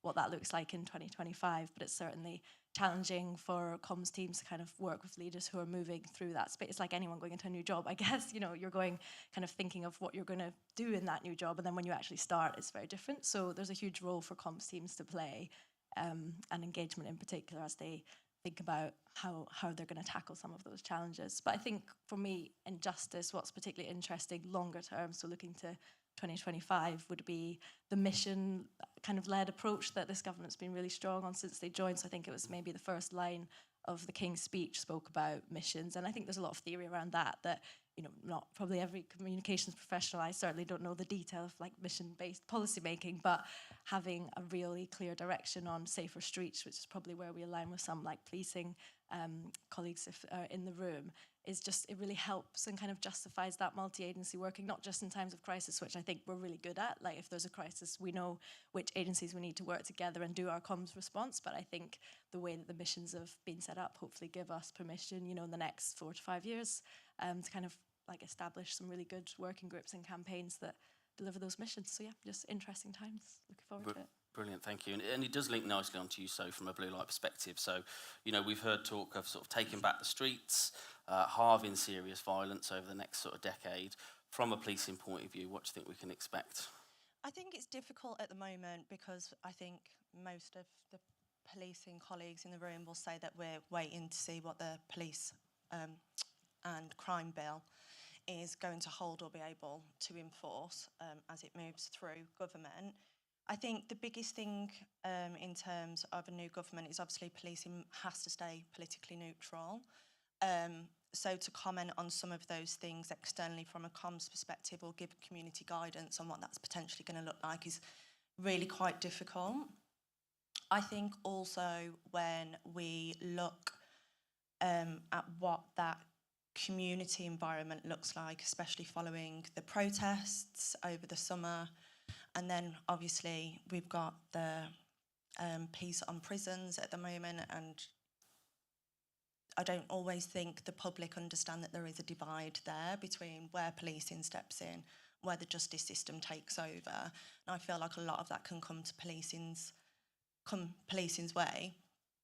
And then obviously we're halving serious crime, 13,000 new neighbourhood officers. No one actually knows what that looks like for their own forces at the moment. So I think it's kind of a bated breath situation, and with comms, as is probably across the whole of the public sector, it's that BAU whilst all of those things are being determined, and trying to keep that community consistency in terms of what we can share and how we can guide people in the absence of those principles being announced. Yeah, and it's a really interesting point actually, Soph, because you read these things in the news, and then it's the job of comms people to sort of then deal with that when people say, well, hang on, what's going to happen with this? What's next? So brilliant. So, thank you, everyone. That gives us a nice sort of base overview of sort of what we think we can see here. Obviously, lots of change coming up, which we can appreciate, which I'm sure the audience can relate to in that sense. I think next, one of the things we hear a lot at Orlo is about, with change like this, how do you as comms professionals align with leadership to make sure that you are communicating the right messages in the right way, but also make sure you stick to your existing plan that you might have already. And Helen, I'm going to come to you this, because you said to me the other day, you said, even if you've got the best laid out plans, you can always still expect that tap on the shoulder for something else that wants doing. So have you got any advice or any thoughts on how you're doing that at the moment in terms of aligning with leadership and coming up with a combined plan that everyone sort of agreed with, bought into, and is going to sort of communicate the right things? Yeah, it's been important for us to get on the pitch. We had a new chief executive who joined us just over a year ago, and he set out a really clear direction about the organisational priorities. And to make sure that we could manage the demand, we firmly aligned ourselves with our comms plan with those organisational priorities. We have a delivery plan, and we make sure that what we do within the team is really closely aligned with that. We've got everything is planned to the nth degree, but with allowing some contingency for those taps on the shoulder that do inevitably come, or the crisis situations, or a change in the direction, somebody gets a random pot of funding or something. So we make sure that we regularly feed in all our results into performance reports. We report back to the directorates with how our media stats are performing, how our campaigns are performing. We give that evidence to the people that we're working with so that they can see the impact of the comms work that we're doing and how we are performing against the objectives that they have set for us. Now, you'll all know that sometimes getting a measurable objective is sometimes actually quite hard. So we try as best we can to push back on them to say, if you don't give us a specific measurable objective that is something that we can tangibly do, the comms is here to solve a problem, then we can't deliver that work for you. And it's a work in progress. It's not a perfect way of doing it yet, but the fact that we are doing that and going back to them and pushing them for that information is making them realise that their work has to come from that delivery plan and be prioritised that way, and that way we can help deliver those effective comms for them. So it's all about sort of really demonstrating and showing the value of the work that you're doing, and that in turn gives us that seat at the comms table that we often talk about, because they can see the impact of the work that we're doing, and then they value it more, then they'll come to us more again. So sometimes you can be a victim of your own success, but it does give you that the ability to push back and say, look, but you're not in the delivery plan this year, so you need to speak to the leadership team and about why your work isn't part of the delivery plan. And we do have a model where if we do have the capacity in the team, they can pay us. They've got extra money, they can pay for some of the work within the team. So we build that into our scheduling and the amount of work that we've got to do, so that we can have some of that, and some of that is income driven. So we need to generate some income as a team, so we can do that from within the council for some of the non-priority work. So it's quite complicated, but it's starting to work. We're only in the first year of doing that, but it is starting to work in sort of changing how the team is working, but demonstrating that to the leadership. So far so good. Brilliant, glad to hear. So good process, good structure. Emma, when we spoke, you spoke about sort of the importance of the relationship between sort of yourself and leadership. What have you sort of seen work there? Yeah, I think there's a lot of similarities to what Helena said, but I think I'm lucky in that the kind of executive director role and the operational team that I support have the same thing. So they came in with a really clear direction of what they wanted to do. And then I think there's a role of comms, not just in understanding which parts of the delivery plan, might require kind of comms advice or a campaign or sort of targeted work, but also being in the room almost before. So if possible, depending on the structure of organisations, does a part of the operational team have like a senior leadership team or governance? Quite a boring word for a fun conference, sorry. But, is there a system that where comms isn't represented that it would really add value, just to understand I guess some term that's used in justice is like upstream, but like what are leaders thinking about they might do in 6 months' time, or interventions, things that they might have to change, because particularly, we've described some of the challenges in justice, so you can have the perfect delivery plan, but things, there might be different things that come our way. So just trying to be in those rooms and kind of, I think it is an opportunity when there's change, either in leadership at that operational level or more the political level we were speaking about, to really show the value of comms. And I think the previous speaker was talking about that as well. I think that is really important to have the evidence, but also just be in the spaces where other functions like legal and finance will be inputting into those decisions, and papers and governance. You can spot the central government person, but I think it is important to demonstrate that communications has that corporate role to play, and we've come such a long way since it's kind of like the art department or the people who post tweets. And I think if you've not got leaders who are in those spaces, then find out where they are and try and get in them yourselves. Yeah, really good point. And we see a huge mix across our customer base of the leadership teams that are obviously behind the initiatives versus some that aren't. And I guess, Julian, coming at it from a slightly different angle, you sit on the exec team at United Welsh. How have you found it? And have you got any advice for anybody in the room in terms of how people should approach that conversation with leadership to create that good relationship and make sure you're aligned on these objectives? I think so. I think it's, for us at United Welsh, we recognise the comms team as the subject matter experts, and we're not. So as a leadership team, there's 4 of us. We've got quite different communication styles in some ways, and quite often we all want to communicate different things, because whilst we form an executive team, we've got our own sort of functionality, if you like. So I'm in charge of ops. I'm not really in charge. I've got directors and other people that know more than me doing the heavy lifting, but we've also got our own levels of specialism, if you like. So sometimes there can be conflict as to what we want to communicate and when. And I think that's the beauty of a comms team, is that they can, pour some cold water on some of those conversations and say, right, we understand the messaging. This is how you need to frame it.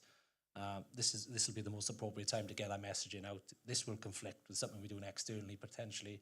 So they're really good as the sort of arbitrator as to when messages should go out, what they should look like, and probably how they land. So yeah, we leave the comms guys, and quite often they play stuff back to us. And they're really experienced, they're really good. And what they also help with is using consistent language. So we often talk about the same things, but sometimes you'd think we were talking totally different languages. We could be talking to Martian sometimes, and we're all the same people in the same room, but we come at it from different angles because we think differently, we act differently, which is why these conversations are all really dynamic. But then we need to land on something in terms of communicating it, and I think that's where comms professionals come in and say, right, it sounds like this is the language you need to use, and then we've got to consistently reinforce it. Otherwise, the message, could be heard.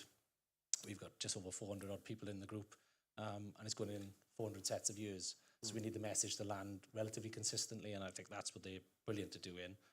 And if they left it to us, it'd be a bag of spanners half the time. I think the intent is always there and it's always positive, but it may land differently. Yeah. And those guys top and tail it. They get the messaging spot on, and also externally, they sit within our senior leadership team anyway. So the head of comms sits as part of that senior leadership team, and so they know what's going on across the business, often more than many other departments, because they do work across the whole organisation. So quite often they'll bring things to our attention that we wouldn't even be aware of.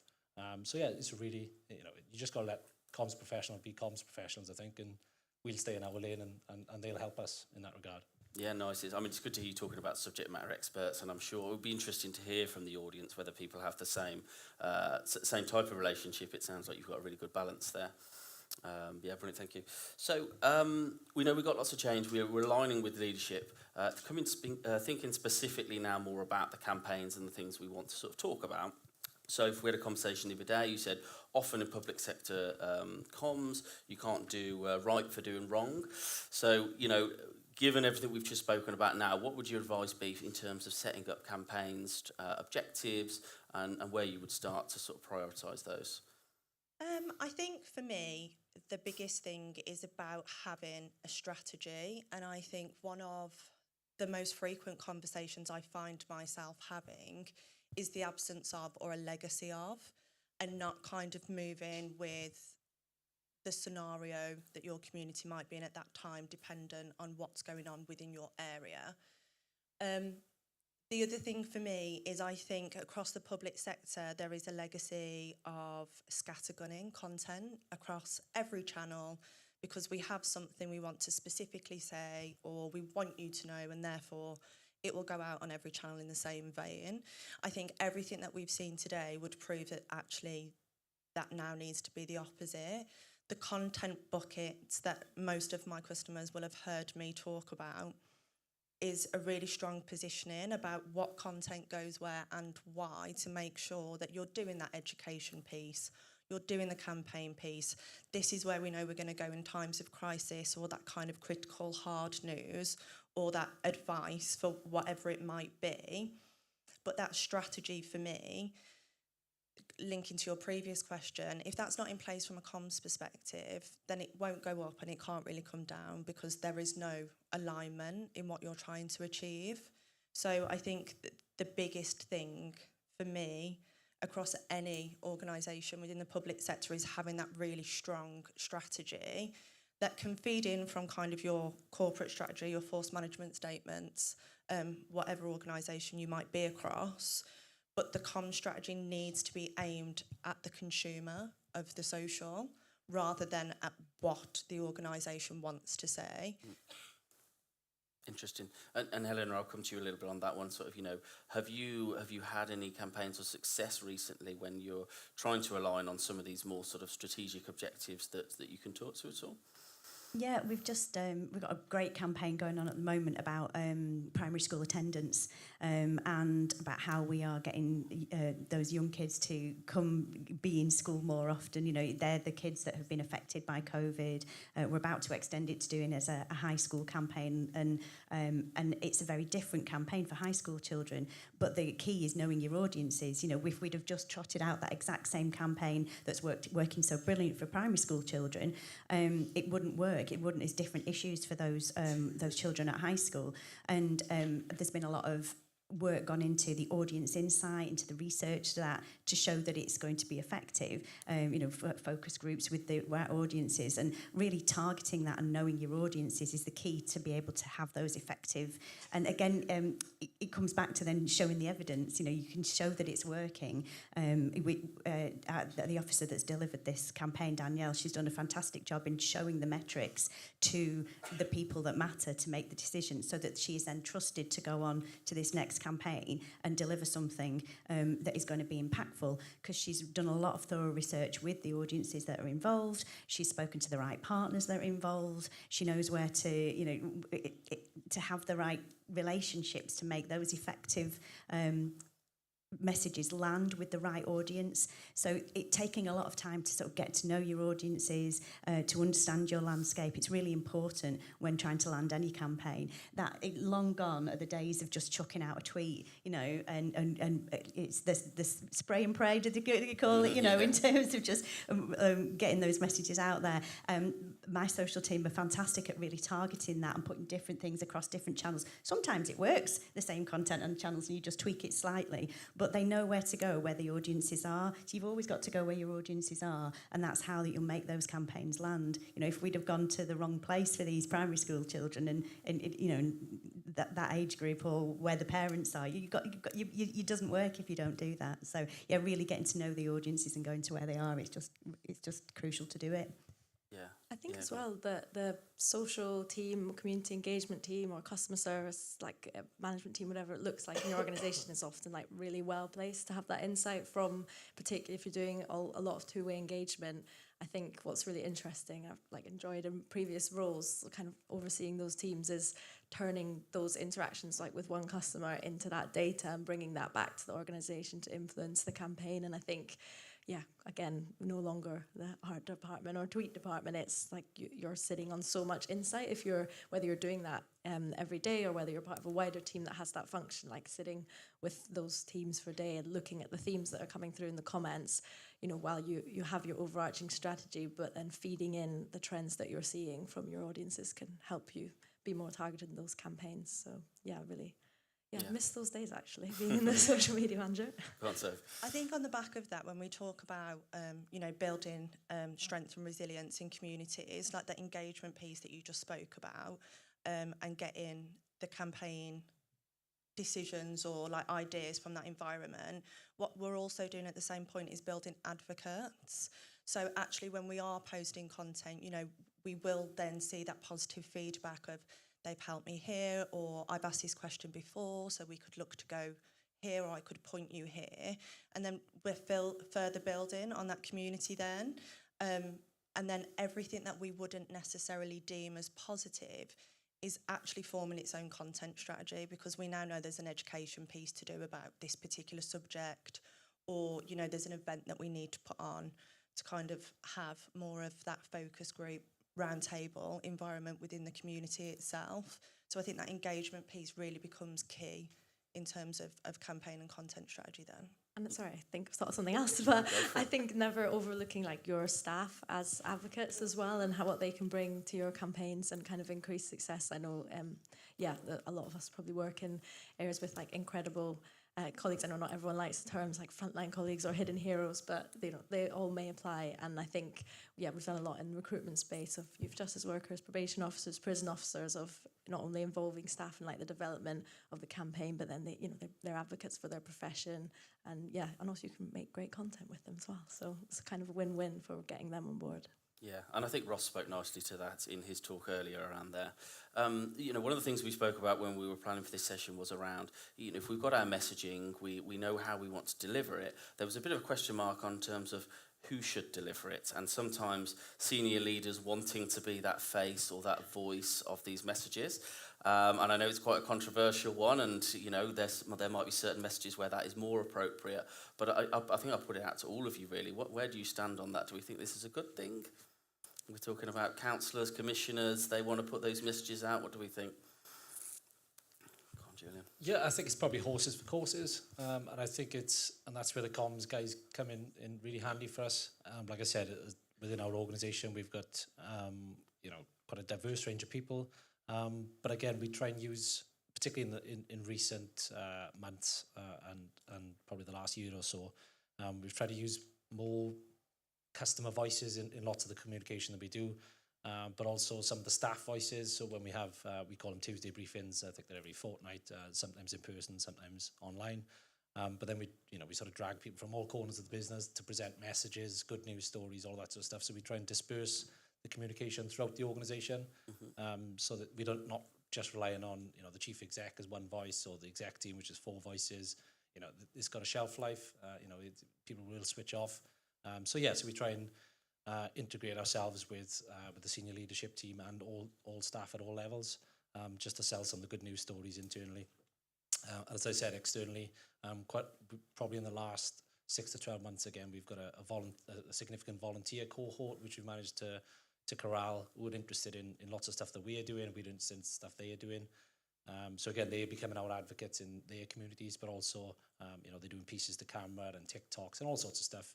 Our comms guys manage all that really effectively, and it goes back to the comms strategy. So, we'll tell them lots of stuff at any point in time, and they go, right, hold your horses, we're already doing this campaign, this, that, and so, they help us to prioritise then what messaging and who's the best to deliver it.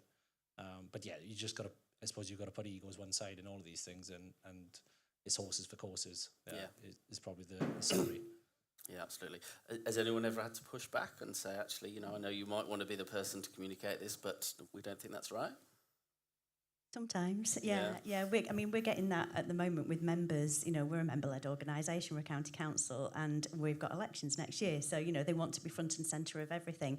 And we're having to balance what's right for the piece of communication with the members' voice. We can't campaign of their behalf. We're not running their re-election campaigns, but they are an important voice, and they are the voice of the community. So we have to get the balance right. Sometimes we have to push back to them and say, no, you can't front this video, but what you can do is put a nice little soundbite alongside a case study or person-led story that complements it, and then we'll put their quote in the press release, and they've got the opportunity to have their say, and they feel happy because they've fronted it. And sometimes it works really nicely. We've just had one of our councillors put taking donations of second-hand prom dresses and suits for a care leavers ball, and he did a great job of it. But we did that alongside the stories of the care leavers themselves. It wasn't just him and his campaign. We made it a much wider piece about about foster care and care leavers, and it's a lovely, really gorgeous piece of content that it sings to hearts and minds. So if he'd have wanted to be the front and face of that, we wouldn't have had the rest of that lovely content. But he understood that, and again, it comes from give a little goes a long way. So you give a little bit of what they want, and then they're much less likely to kick up a fuss when you say to them no, or they'll go with you because they get the coverage that they want. They get they see the name, and they still like a media story, so they see the name in the paper, they're happy with that, and then you can still tell the story to the audiences that you want to reach with the really nice content and the people-led stories that we all know that communities and people want to see and hear and engage with. Sounds like a great balance. Sophie, are you going to add something? Yeah, I think for me, it goes back to a point that someone in the audience asked during the first talk around when we need to talk about the things that aren't that sexy. So, quit smoking, whether that's, managing services or potentially knife crime, org, things like that. One of the most successful things I ever see done is taking branding off content and making it less about your crest, your badge, whatever it might be, and actually making it person-led. And if someone can put themselves in the situation of the individual that's talking to them about that particular crime in the instance that I'm talking about, what we actually do is relate on a human level rather than on a brand level, and that human level is what we need to then build those advocates, that community, increase that engagement, and ultimately build that trust and confidence back.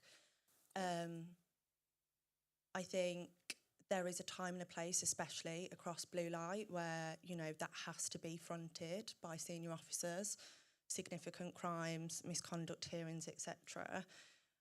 But for me, gone are the days of putting someone in their uniform in front of a camera and trying to tell people what to do. It needs to come from a very different avenue now, and kind of guide people using real world experiences, or even staff more so than officers. And again, across other sectors within the public sector, dropping, your CEOs, your exec team, and actually standing up people that have either an example or something to say that's personal to them to generate that content. Then I think it leads nicely back to what you were saying. If you then, your exec team want to put something in the press release around that particular piece of content, then that's fine for that to live there. But if we're talking about social and digital, we are competing as the public sector with the private sector, like we heard earlier. We're competing with each other, whether we like it or not, because we're all trying to say something, we're all trying to give guidance or ask for a behaviour change. And the only way we're going to do that is it stops being so corporate and so formal.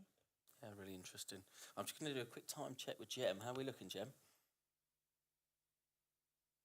15 minutes. We'll put 15 minutes aside for questions. So I might finish grilling you. Has anyone got anything to add on that final point before we hand you over to the audience?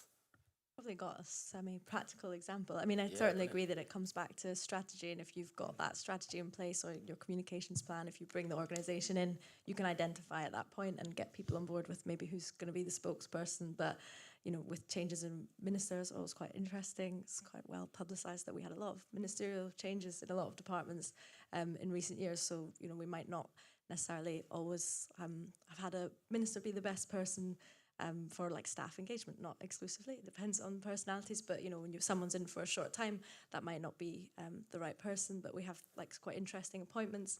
Now we have Minister Timpson in prison and probation, and it's early days, but I think it's interesting to see how you use someone from a different background. All these changes that we're experiencing are opportunities for comms to kind of consider, use that data that we have, what we know about our audiences, the objectives that the organisation is looking towards, and make the right calls, or just try something new. Like you said, this person is new, they've got a brief that's enormous, so comms probably isn't at the top of their agenda right now, but it's an opportunity to do something different. So yeah, interesting times. Yeah, brilliant. All right, well, thank you ever so much, guys. So we are going to go straight out to the audience. We've got one straight away at the front here. Who's got the...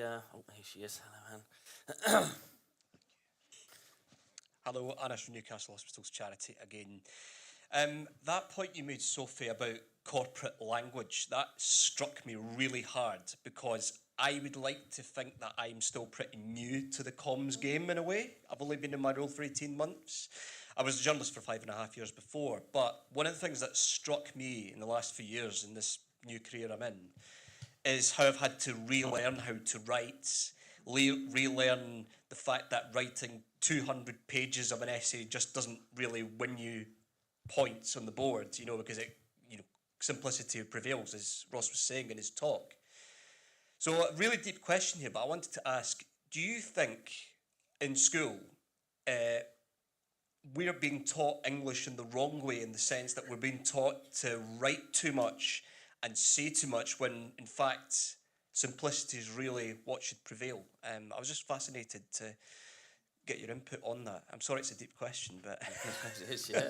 I'm intrigued. Where Thank you. do I start? Would you like to? I can do. Yeah. I've got kids at school age, you know, they're just in high school age. And no, I don't think we're teaching them incorrectly, but I think you do need to learn how to use language, and in a very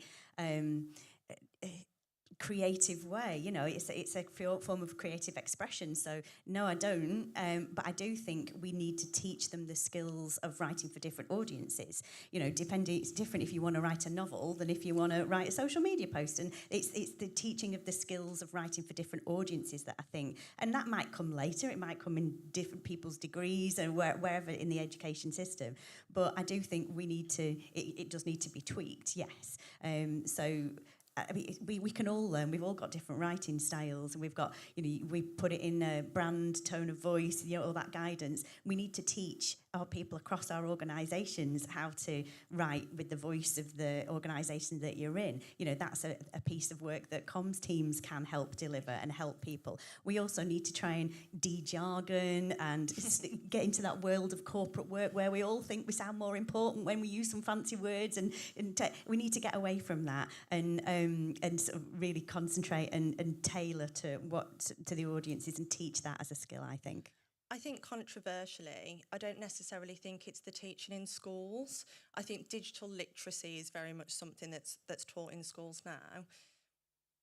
Might get heckled in the room. What I actually think is there's probably more work to be done on the other side of that. So people that have been in comms for decades, that are used to writing press releases for everything, or, you know, your campaign needs a full brief write-up, or, you know, we're not going to do a video, we're just going to do a massive blog piece. And actually it's about probably twisting that slightly. I don't necessarily think it's a school problem. It's about getting people to understand that there is this new, you know, especially Gen Z, and we've got doom scrolling. I'm not even Gen Z and I doom scroll regularly.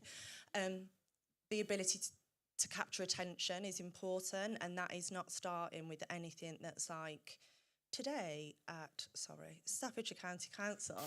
Like, I'm already, like, not...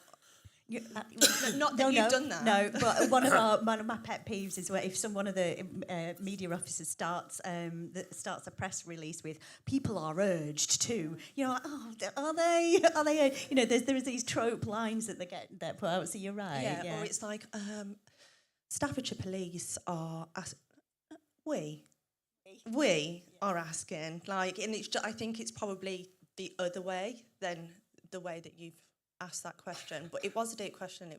It's thought provoking. Yeah, it was a great question. I thought, yeah, really good question. Brilliant. Yeah, go on.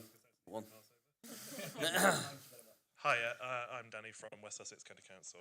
I'm a senior communications officer within our comms team. So we've recently just gone through a restructure. So we're a large comms team. There's 25 of us, I think, and we've just expanded even more. And we were so ingrained in the services, is what we worked on was what the service priorities was. And the restructure is that we've actually been flipped to directorate-based teams, and we take our direction from ELT and DLT. Our comms leads feed into DLT. We get the priorities from them. But we found that flip, as much as it works in terms of getting the senior priorities working down, the services do not like it. And they're saying, well, no, we still want you to work on this. It's like, well, that's not where the priority is coming from.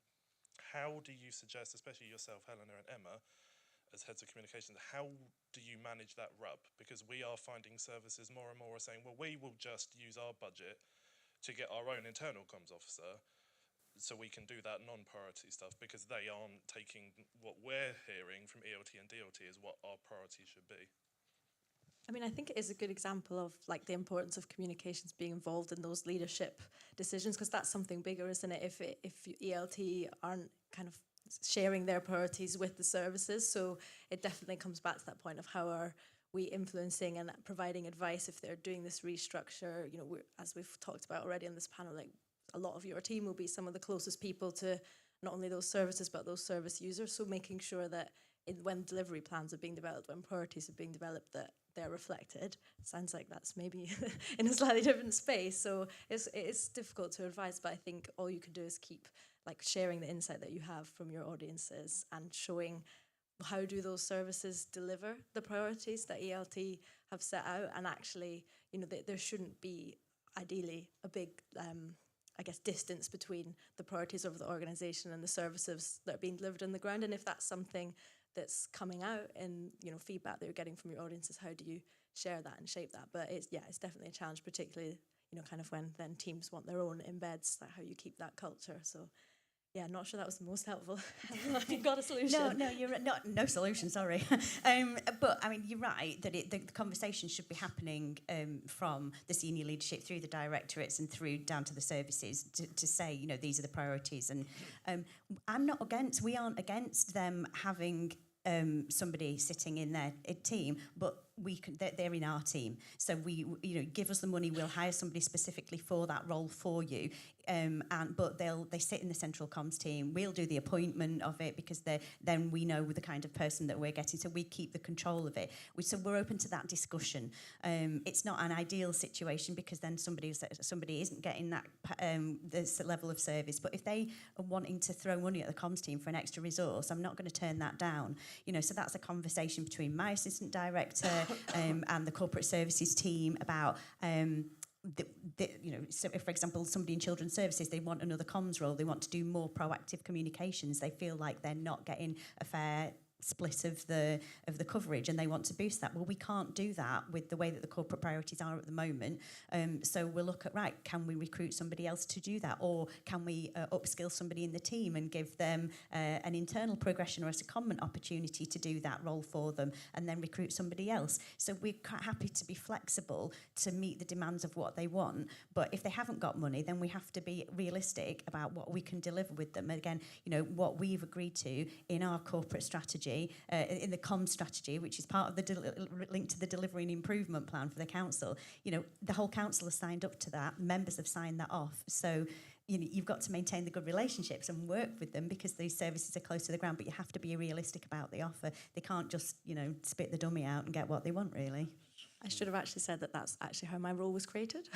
So I probably should have thought that the answer. But you know, deputy director with a very demanding area didn't necessarily have someone in that level of comms making strategic decisions. So I probably should have realised that that's what happened 2 years ago when I was thinking of that. So yeah, it's certainly not to say that can't be a valuable way, but you've got to be realistic about the budget constraints, the structure of the team. But it's worked for not only my communications team, but also for that area of the business because we make sure that they're aligned with those bigger HMPPS, so prison service, Ministry of Justice, government priorities, and it helps their profile and their service delivery in one. So yeah, good solution there if you've got a team with some money.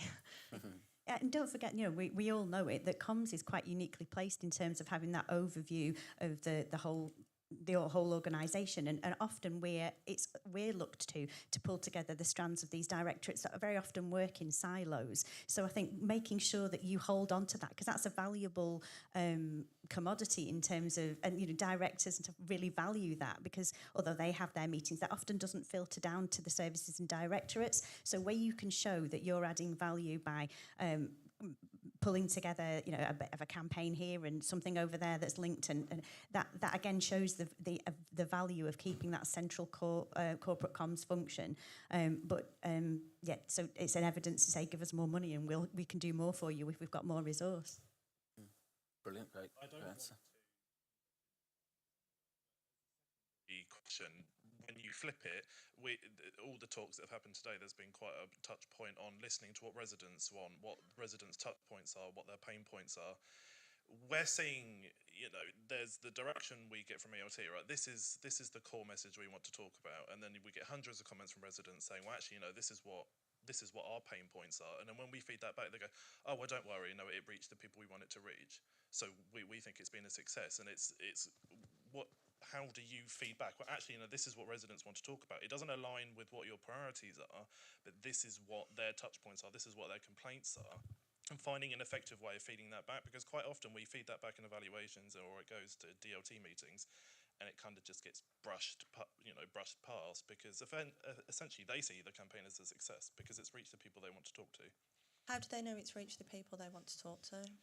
Well, based on some of the evaluations that we give back, they say, well, it reached that community, and we can see a lot of that community were talking to us, so we know that they've seen the message. It's like, but actually, what they're complaining about is something completely different to what your actual campaign objective was. And you're putting numerical data on that when you give it back as part of your evaluation? Yeah, or there's sentiment feedback that we provided some of the evaluation, but I think it's just we're trying to flip that reporting back. Is we're trying to feed back to DLT, ELT is what the pain points are different to what your priorities are, and it's how to convince them that these are some of the things we should be focusing on. This should be some of our future work.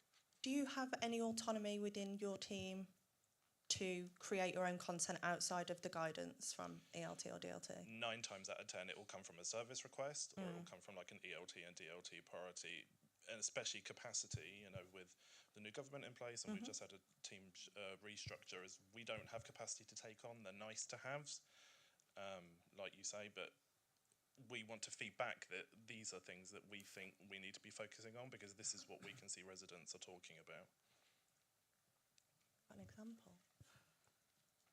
I guess it comes back to that voice at the top table, doesn't it, and how you can influence change. Which is why I asked about data, because if you're giving the data, it not for me to speak out of turn, obviously, but if you're being able to give the sentiment, the word theme analysis, and you can numerically provide the number on that, then...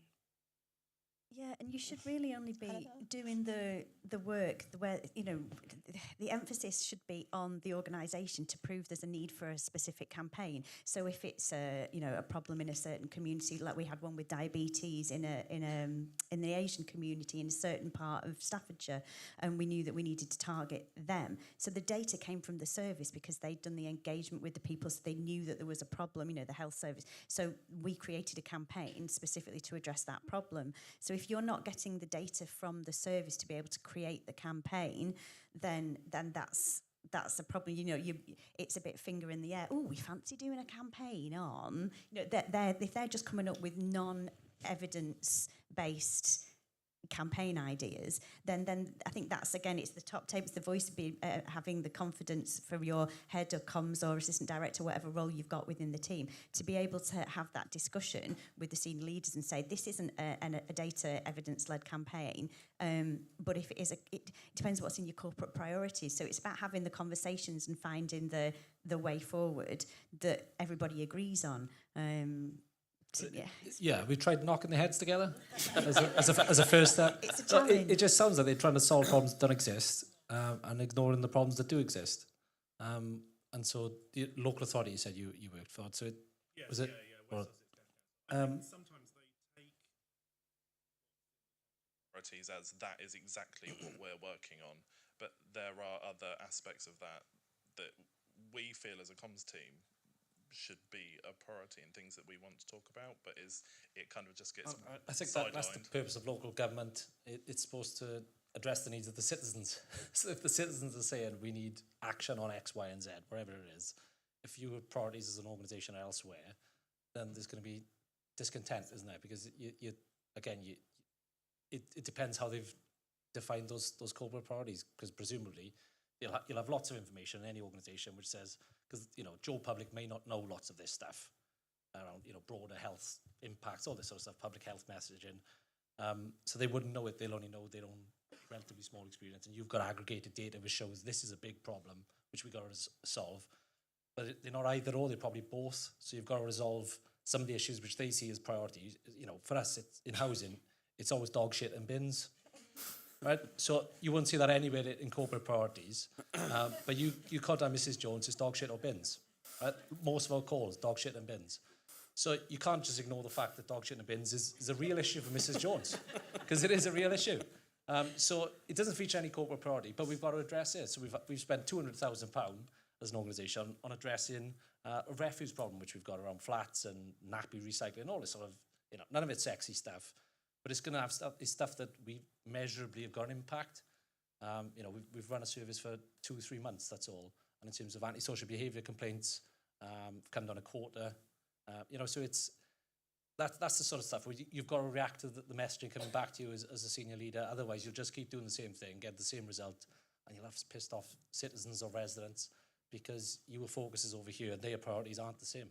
Yeah, and they've got to be getting their priorities from somewhere. So, it's a lot about relationships. So have the relationships with the people on the ground doing the work, and then you can talk to them about what they think is important, and that can then feed into their conversations that they're having, that then feed up hopefully to the strategic level and feed into their corporate priorities. So, you look at the officer to officer relationships and build on those to try and get that evidence and data so that, you can influence them and say, well, I think this is a problem. Do you see that on the ground? And then hopefully then it can influence up through that line as well as through the comms line up to the senior leadership team. So it might be a bit of a longer game, than the next meeting, but maybe the combined evidence will get you there. And on the knocking heads together point, I think don't underestimate, comms are often mediators, and that's really good skills to have, kind of mediation and people skills. So you'll get there. That's brilliant. I'm being given the nod towards the time. Is everyone sticking around for a bit longer if anyone has got any questions that we didn't get around to? Brilliant, okay. So thank you ever so much, guys. If we give these guys a massive round of applause for that. So I believe we're about 20 minutes away from the award starting, so if everyone wants to make their way back out, grab themselves a drink. We've got soft drink, Prosecco, I've heard something about ice cream, so go and grab what you can, and then we'll meet you back here in about 15 minutes. Yeah, and the wider bar is open, not just Prosecco. So if you're like me and you don't like fizz, you can get a beer or an ale as well. Thank you. Thank you for...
Like a feather in the wind, forever changed. Still no ending, no escape. Caught in a reptile, could bring you comfort at the shore. No prediction, no storm. Embrace it, the mind, the body, no wasted.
Mic check, 1, 2. Can everybody hear me? Hello? Ah, there I am. My lovely dulcet yum yum tones.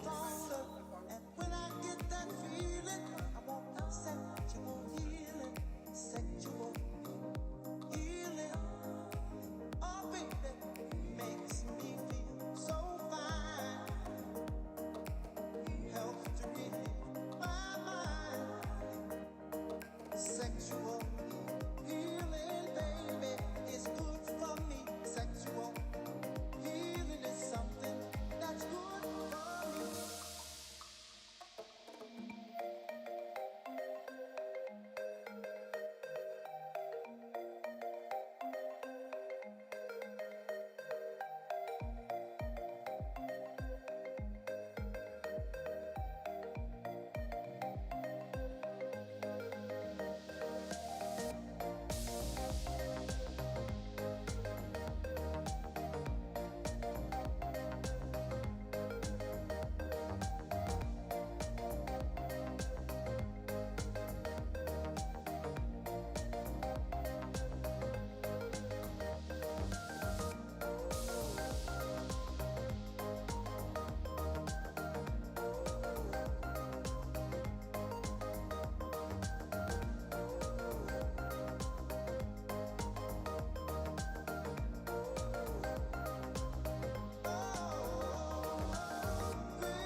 I got sick this morning. A sea was storming inside of me. Baby, I think I'm capsizing. The waves are rising and rising. And when I get that feeling, I want sexual healing. Sexual healing is good for me. Makes me feel so fine. It's such a rush. Helps to relieve the mind, and it's good for us. Sexual healing, baby, it's good for me. Sexual healing is something that's good for me.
Woke up this morning from a dream where we were floating through the sky, counting the stars and wishing we could leave all of our fears behind. Life was easy when you were with me. The sun was setting down, the world was ours. But life's not easy 'cause you're not with me. The world just feels like it's falling apart. So take me back to that summer feeling. Take me back to the start, where the ocean's still warm with healing, and there's still love in my heart, like a summer feeling. Oh, oh, oh, oh. like a summer feeling. Oh, oh, like a summer feeling.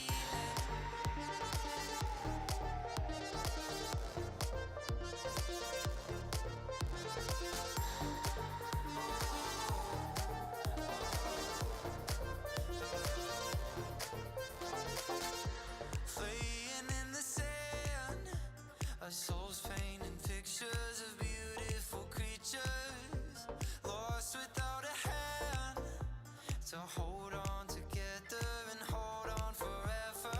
It's easy when you were with me. The sun was setting down, the world was ours. But life's not easy 'cause you're not with me.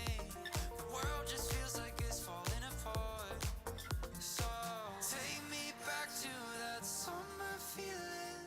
Take me back to the start, where the ocean's still warm with healing, and there's still love in my heart, like a summer feeling.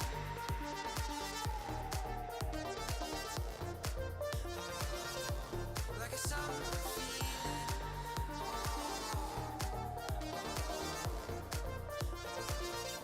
Say it at the start. Is it? Take me back to that summer feeling. Take me back to the start, where the ocean's still warm with healing, and there's still love in my heart, like a summer feeling.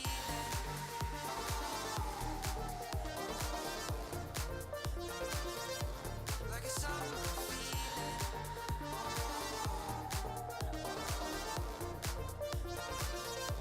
Like a summer.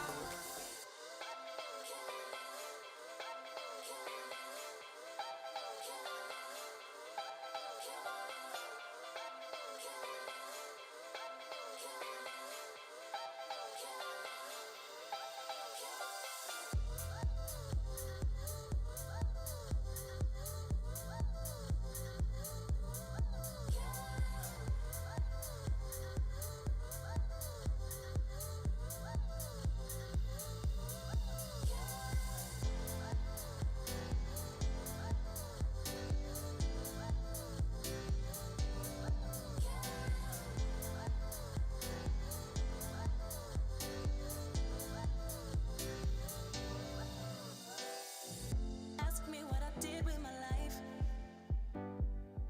I spent it with you. If I lose my fame and fortune, really don't matter, as long as I got you, baby. Clap your hands, you're so right. Clap your hands, you're so right. Clap your hands, you're so right. As long as I got you, baby. Clap your hands, you're so right. Clap your hands, you're so right. Clap your hands, you're so right. As long as I got you.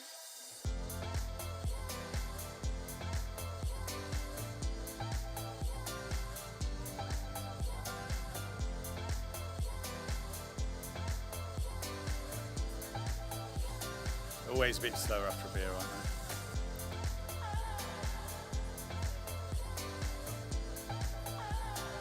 There's pink and all sorts. Yeah, you won't want that soap. Oh.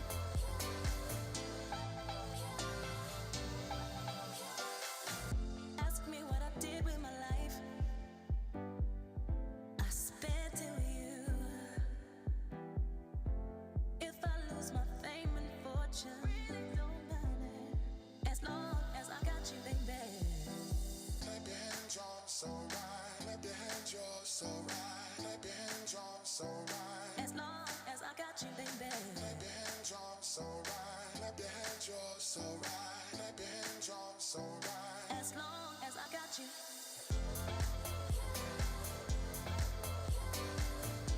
Right, welcome back. If you can start to take your seats, that would be great.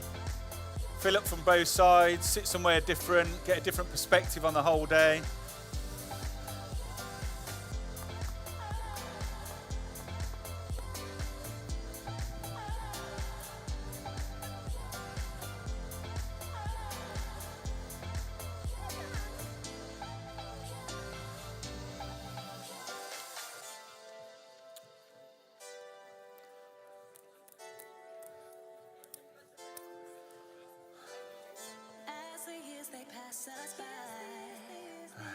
We stay young through each other. And no matter how we get, it's okay as long as I got you, baby. As long as I got you, baby. As long as I got you, baby. As long as I got you, baby. As long as I got you, baby. As long as I got you.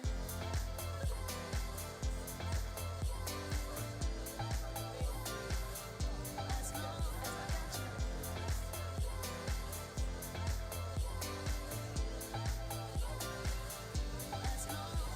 Plenty of room down the front if you're struggling to find a seat.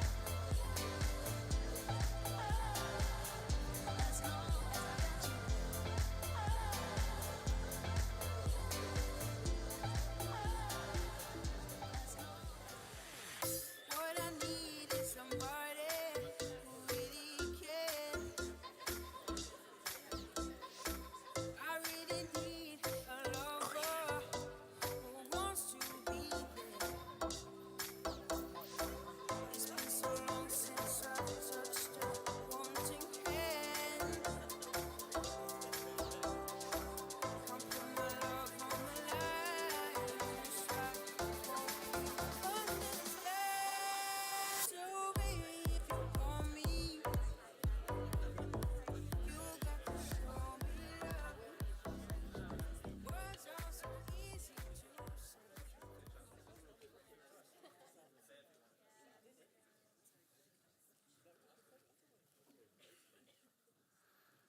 Right, okay, I think that's a sign that the bar's emptied. So we're down to the hardcore now of the attendees. So the bar bill will just stretch further. It's more drinks per head, so not a bad thing. So I hope you're enjoying a drink. I hope you're ready now for the awards. I'm a great believer in sort of give-get relationships, mutual beneficial relationships, all of those sorts of things. So the deal is, if you want the bar open after, we have to have a highly engaged audience for the awards, right? So we need to leave behind all our British Reserve and go for some American whooping and hollering and all of that sort of rubbish. So really want to, enjoy this moment, right, and enjoy the celebration. I don't think there are many times in people's careers they get really rewarded and celebrated for the work that they do. So I really want us to get behind this, get into the spirit and really enjoy it. And so I always think to present awards, you should look for real achievers. But they're not here, so that's good. Because, no, I'm not joking. No. Yeah. Cut him off. So Gerdip and Sophia are long-term Orlonians, and they lead our policing efforts, both from a sort of acquisition and a retention point of view. And they've been a huge part of our success in this space, taking us in 4 years from something like 4 or 5 forces to now 39 forces in the UK. So well done to you two. Ooh.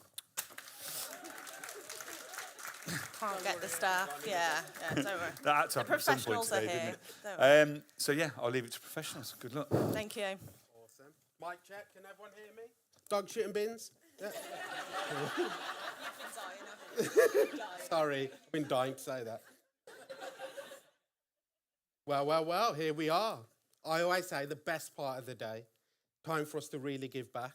So, it gives me great pleasure to welcome you all to the 2024 Golden Ellie Awards. Have a check? I am checking. Yeah, let me finish then. Okay. So, hopefully you've all had a really interactive, insightful, and really thought-provoking day, and managed to grab a drink from the bar as well. And for us now, really, it's that time to give back, to really celebrate success, and look at teams and individuals that have really made a difference over the past 12 months. So, for those of you that haven't had the pleasure of meeting me already, my name's Gerdip. I'm one of the senior digital consultants here at Orlo, and also the guy that's got the trainer addiction. So I have actually brought a pair of shoes that I was going to change into, but by popular demand, I kept the trainers on. Shout out Helena Hornby. She gave me the confidence to rock them, so there we go. But yeah, I have to admit, like I said, the awards are always my favourite part of the day. For us, it's an opportunity to really give recognition and to really celebrate some of those real unsung heroes. Yeah, and just to follow on, my name is Sophie and I am one of the Senior Customer Success Managers here at Orlo. Luckily for me, in my role, I get to work with a vast majority of amazing customers, and so I get to hear firsthand about the impressive work that everyone is doing across the public sector. And I think I agree with you in terms of being able to just switch off today and actually take the time now to celebrate some of that really gorgeous hard work. Perfect. So building on the successes of last year, where we had winners from the likes of South Wales Police, South Staffordshire College and Ocado, we know that there's no shortage of amazing stories and remarkable achievements to celebrate from the past 12 months. This year, we have revamped and introduced new categories to better reflect the challenges and the work that you are facing across the public sector. It's been inspiring. Here we go. It's been inspiring to witness the incredible work that you're all doing to build stronger engagement and trust in your communities. Our judging panel consisted of Orlonians, those being Emily, Hardy, Rich and Jack, and they've all brought a wealth of experience from different sectors, award entries before, award winners, etc. And I can tell you now that there has been a lot of consideration put into the winners of these awards. The insights and some of the feedback that we've had in terms of the winners of today are really invaluable in terms of recognising your commitments and achievements. So with that being said, we will move to the first award. We're ready to get into it. Let's do it. Cool. So the protocol will be, we'll go through each category, we'll have a look at the shortlist, we'll give a shout out to the winner, everyone goes wild, come down, grab your award, have a picture. You can say a few words on the mic if you want to, no pressure, and then we'll move on. We can always fill that gap for you, don't worry. Cool. So the first award of the day is for the best use of data. So with so many competing priorities, having the right data to inform and back up your comms and corporate strategy has never been more important, especially when time, resources and budgets are being squeezed. Entries for this category were asked to showcase how data is used, whether that's demographics intel, information on channel usage, or emerging themes and trends data. What impact has that insight had on your comms strategy and the community served? So we'll have a quick round of applause for all of the nominees. Oh, well done. That's better. Well done. Come on. We opened the bar early, come on. So, the winner of this award had some specific goals around what they wanted to achieve, and they tapped into the use of trust and emotions to achieve the desired outcome. Through the use of their social media tools, they've achieved a real in-depth understanding of their audience's data and have used this actionable data to increase engagement and improve public trust. The very first Golden Ellie winner for 2024 is Wakefield Council.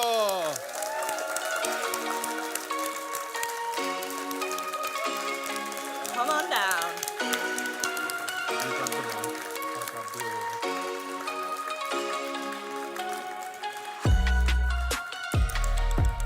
Well done, well done, well done. Well done. Congratulations. Well done. You have got the mic as well.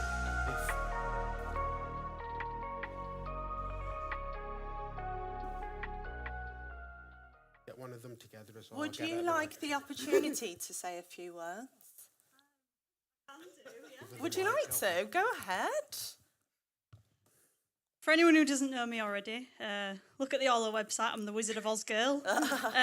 However, what I will say is we put a lot of time and effort, Ruby and I, into our social media strategy and building one from scratch. We came up with the principles of it being all about improving the knowledge about your audience, having the heart and showing the personality in everything you do with your content, and then having the courage to experiment and adapt and adjust. Through that, we're still on a journey, but we're doing well, and we've got the Wizard of Orlo to help us too. So, Oh, yeah, love thank that. you. Love Whoa. that. Thank you very Well much. Well done. done. Well done, well done, well done. Love that. Anyone that is one of my clients will know that data is something I feel very strongly about. So love that. Right, okay, so next award, Social Media Campaign of the Year. This award recognises the campaign that has truly achieved something great on social. We were looking for an organisation that stepped outside its comfort zone and tried something new or delivered a show-stopping campaign that its community loved. Perhaps the campaign drove significant community engagement or behaviour change. So on the next slide, let's see our shortlist. Well done, everyone.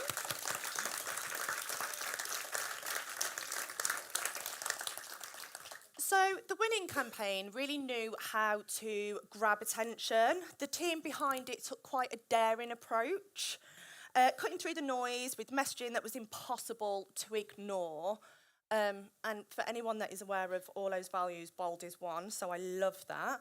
Their bravery's paid off, creating an immediate impact, and I'd imagine the exact kind of reaction they were hoping for. So it's no surprise that this one has stood out and won, and the winner is...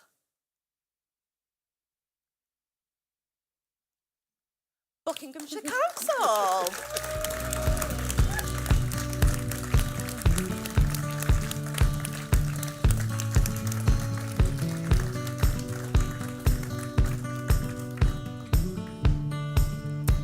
Well done. It's very heavy, mind. Well done. Well done. Well done. Just these two.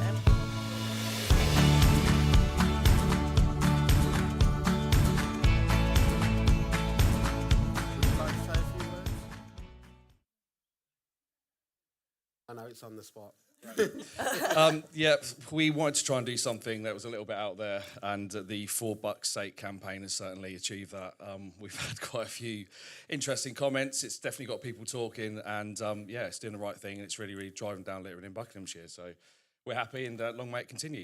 So Well thanks very much. Well Well deserved. done. Thank you. I'm so scared this is going to roll off. So, moving on to the next award, we are now looking at the Community Impact Award. So the impact that comms and the role social media plays is genuinely impacting communities, and it can sometimes be overlooked. This award recognises the positive impact that it can have. Perhaps you've supported local businesses during the cost of living crisis, helped combat homelessness in your area, or helped fostering initiatives in your area. The nominees are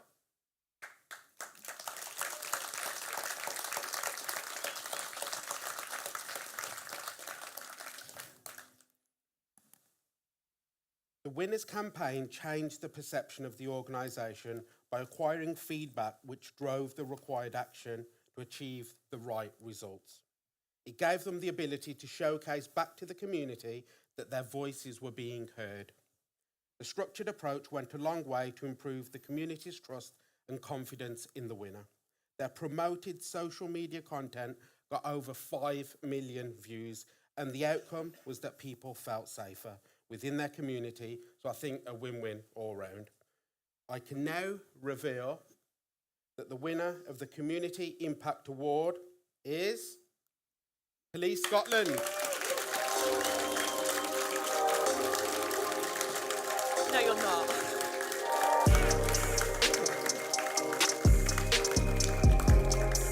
So as with any award show, there's always some people that are unable to attend. But we are lucky enough by video link to have Police Scotland. Of course we haven't. We spent all the leftover budget on opening the bar, really. But anyway, they were here today. They've collected their award. They had to leave early because they had a flight to catch, so they're probably well on their way from Birmingham Airport. But again, a big shout out to Police Scotland. There you go. What's this? Oh, no. No, that's yours. Can't be trusted with a clicker, everyone. Cannot be trusted. So, Unsung Hero Award, probably one of my favourite awards. This award recognises someone who could be a seasoned pro or a rising star and whose passion and dedication shines through in everything that they do. We were looking for a real comms hero and someone who has helped take things to the next level and made a real difference. So, the shortlisted people? I've had a mind blank. So, Chloe and Izzy, Michelle and Ellie. I think just before we do the winner, we just wanted to give a massive shout out to all of you for making the shortlist for this award. The winner of this category truly went above and beyond in their role, demonstrating an incredible commitment to their organisation. They've shown what it means to lead from the front, transforming ideas into reality and achieving significant success along the way. Their dedication, even during long hours for important announcements, is matched only by their creativity. So the winner is... Yay! Ellie!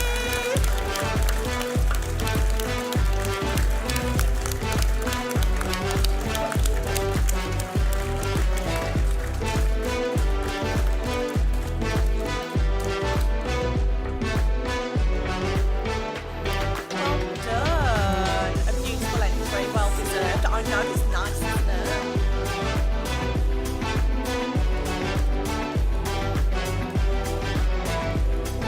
Would you like to say anything? No, that's absolutely fine.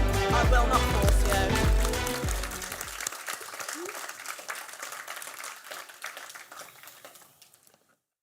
Moving on to the next category, we have one of my favourite ones actually, is the Team of the Year Award. So having the right people with the right skills and expertise is a recipe for success.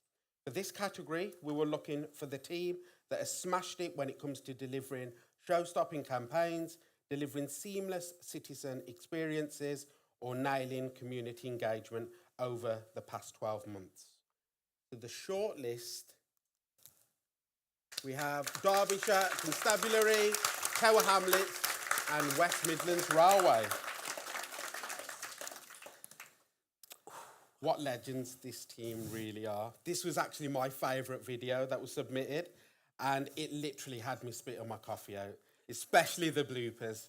But in all seriousness, what a team. Small but mighty. Even in the face of the team being halved, they maintained their focus on supporting victims and even introduced new channels into the mix, embracing new technologies. Yep.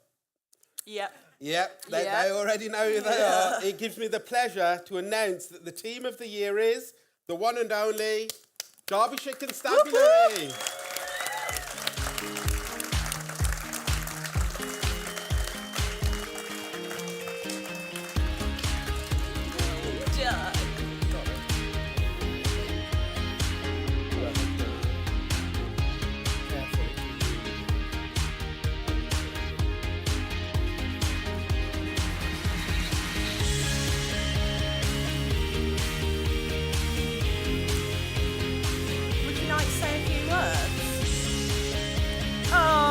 Loves it, everybody. She loves it. I think that's a push. But just a real quick opportunity to say, yes, we have gone through quite a lot this past year, and it has been the two of us for the majority of the year, and we have pulled it out of the bag somewhat in some areas. But a significant part of that can be attributed to the support of the Orleans. Butchered that. But yeah, thank you. Everyone from Orlo, the support that we've had through implementing new systems and also just general cheerleading in the background when we've really struggled has been immense. So thank you. Thank you.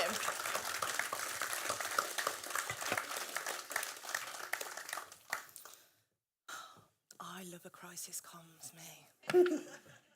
There's not much that gets the adrenaline going quite like this.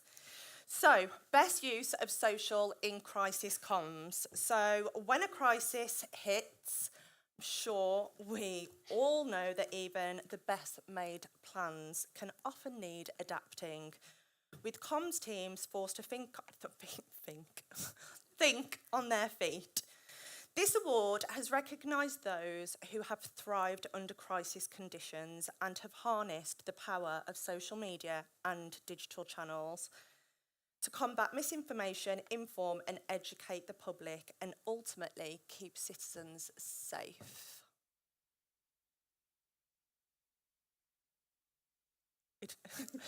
Are you all right? So our shortlist are Hearts Constabulary, Northumbria Police and Notts County Council.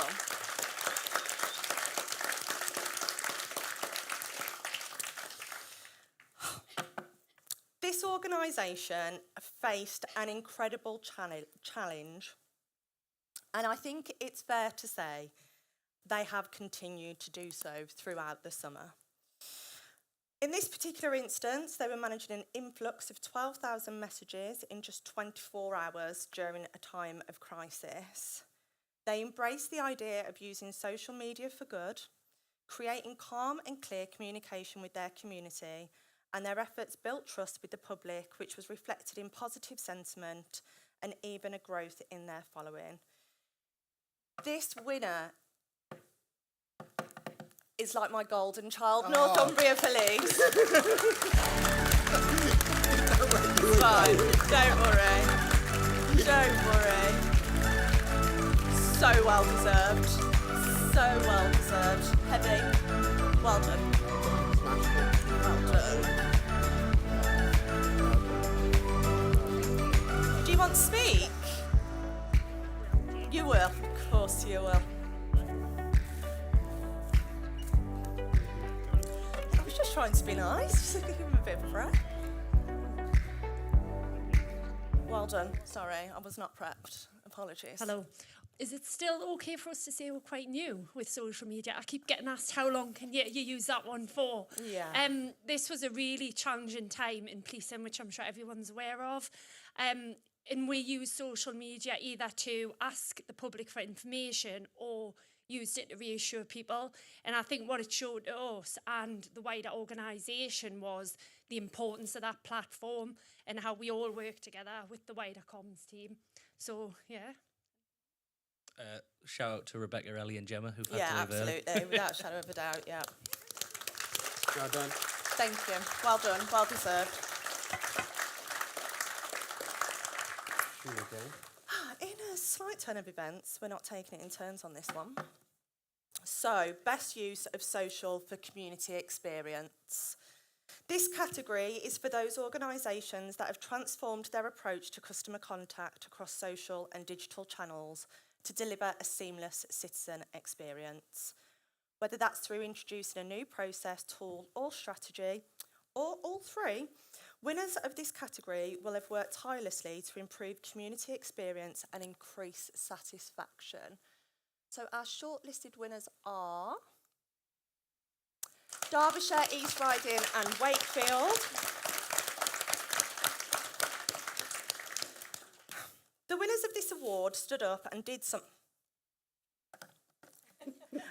something different. Moving away from traditional suppliers for their industry, they became a pilot for a new provider when they could have easily just followed the crowd. In doing so, they found a better way to embrace their community through the power of live chat and made it easier for all of their community to seek help when required, reaching out to individuals who are neurodiverse and may not have otherwise communicated with the organisation. As expected, the citizen experience saw a direct improvement through the team's actions, and after working with the team personally on this, I have seen firsthand the change that this has had, and I am super proud to invite onto the stage the wonderful team at Derbyshire.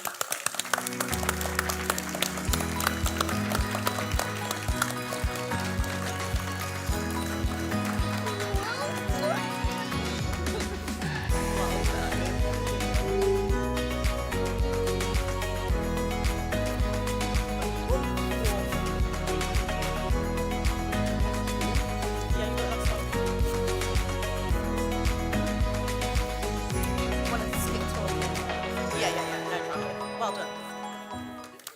done, guys. Absolutely smashed it. Cool. So, I think we're already on to the final award of the day, which is for best use of social for community engagement. So getting to know your community and how to engage with them plays a very key role in building trust within that community. The winners of this award will have identified key themes and trends in their audience's conversations, and with the help of social and digital tools, and they've used this information to help them plan, tailor, and target their comms strategy. Let's have a look at the nominees. We've got Derbyshire Constabulary, Manchester City Council, and South Wales Police. So this organisation has built a fantastic reputation for innovation and truly engaging the public. So when a major pop star came to town, they seized the opportunity to connect with a younger audience by showcasing a more human side and highlighting their strategy to reach demographics that are typically harder to engage. The results in terms of reach, impressions, and interactions were outstanding. A huge congratulations to the final winner of the day, South Wales Police. Whoop, whoop.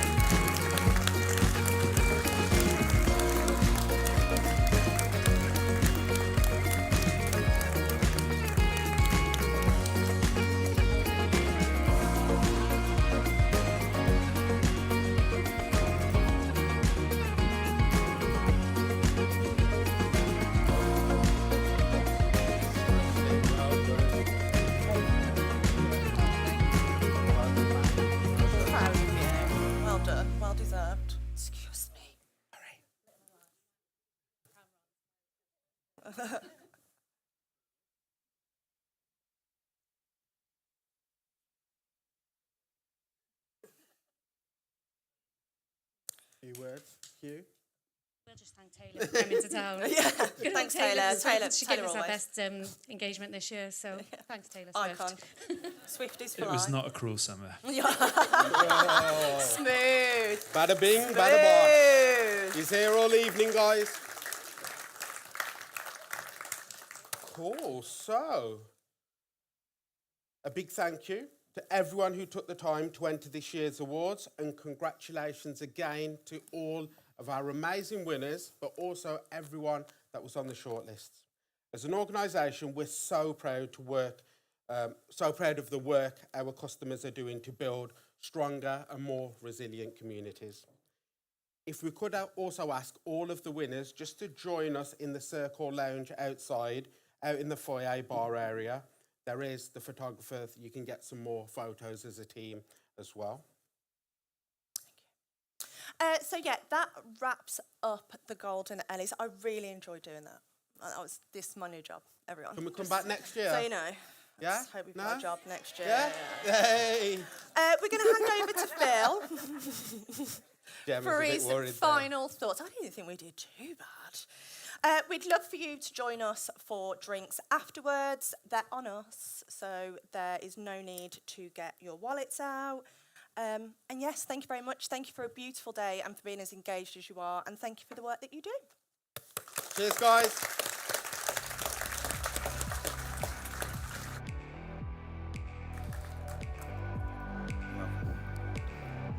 Right, should we give him a big round of applause? Well done, Gertie and Sophie.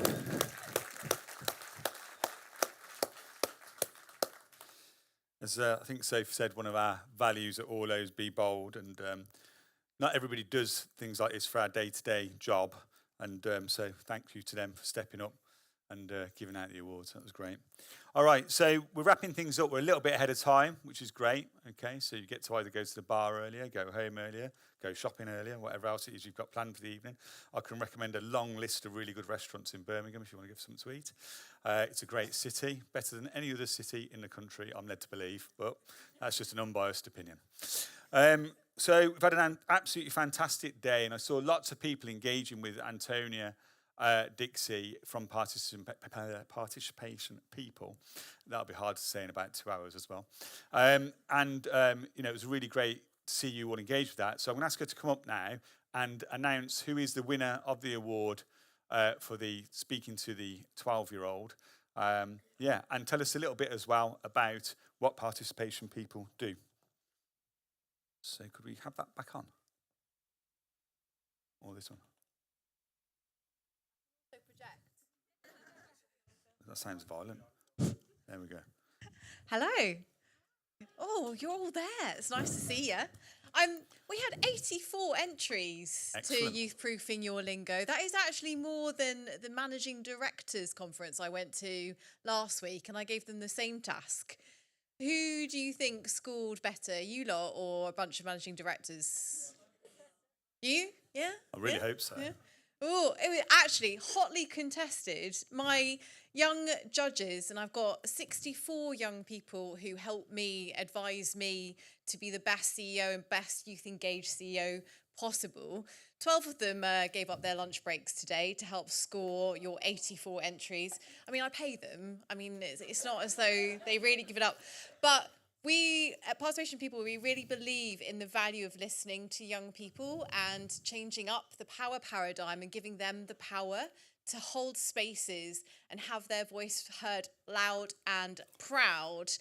But I know that there's going to be a bit of a drum roll in 3, 2, 1 for the winners. You call that a drum roll? Some little highlights before I do give you, because we're going to do that again, because that was abysmal. Young people loved the difference between you and the managing directors in the fact that you were much more relatable. In fact, you gave them ROFL. There was some LMAO. You guys were all bussing, no cap. Please don't film this and send this to my kids. I haven't got a clue what you're saying.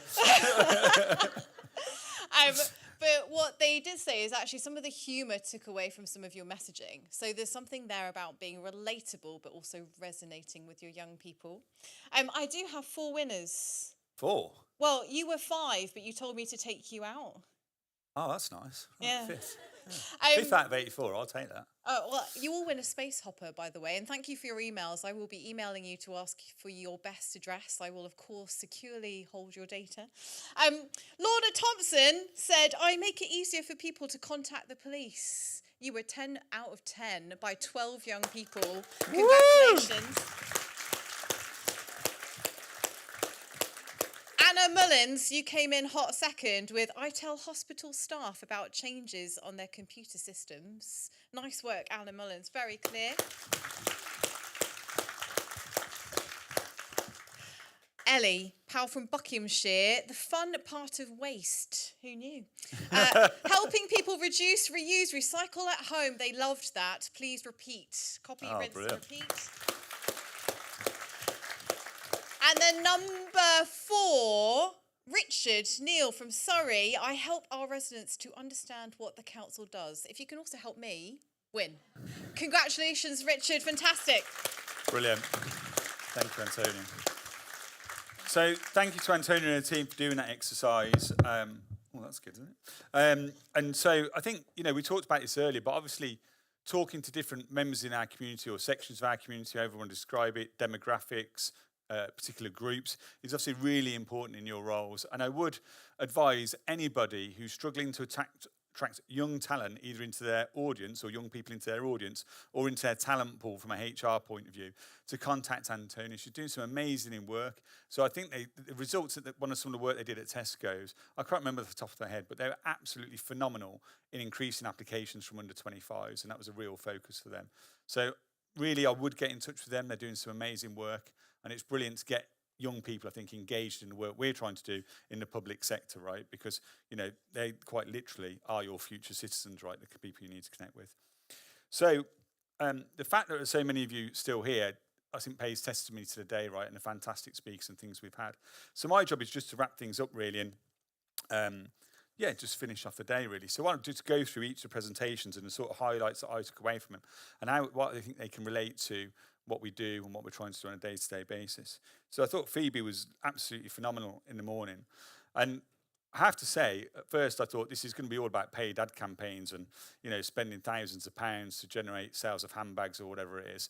But what I learned from Phoebe actually is authenticity goes a long way rather than selling. That was really good.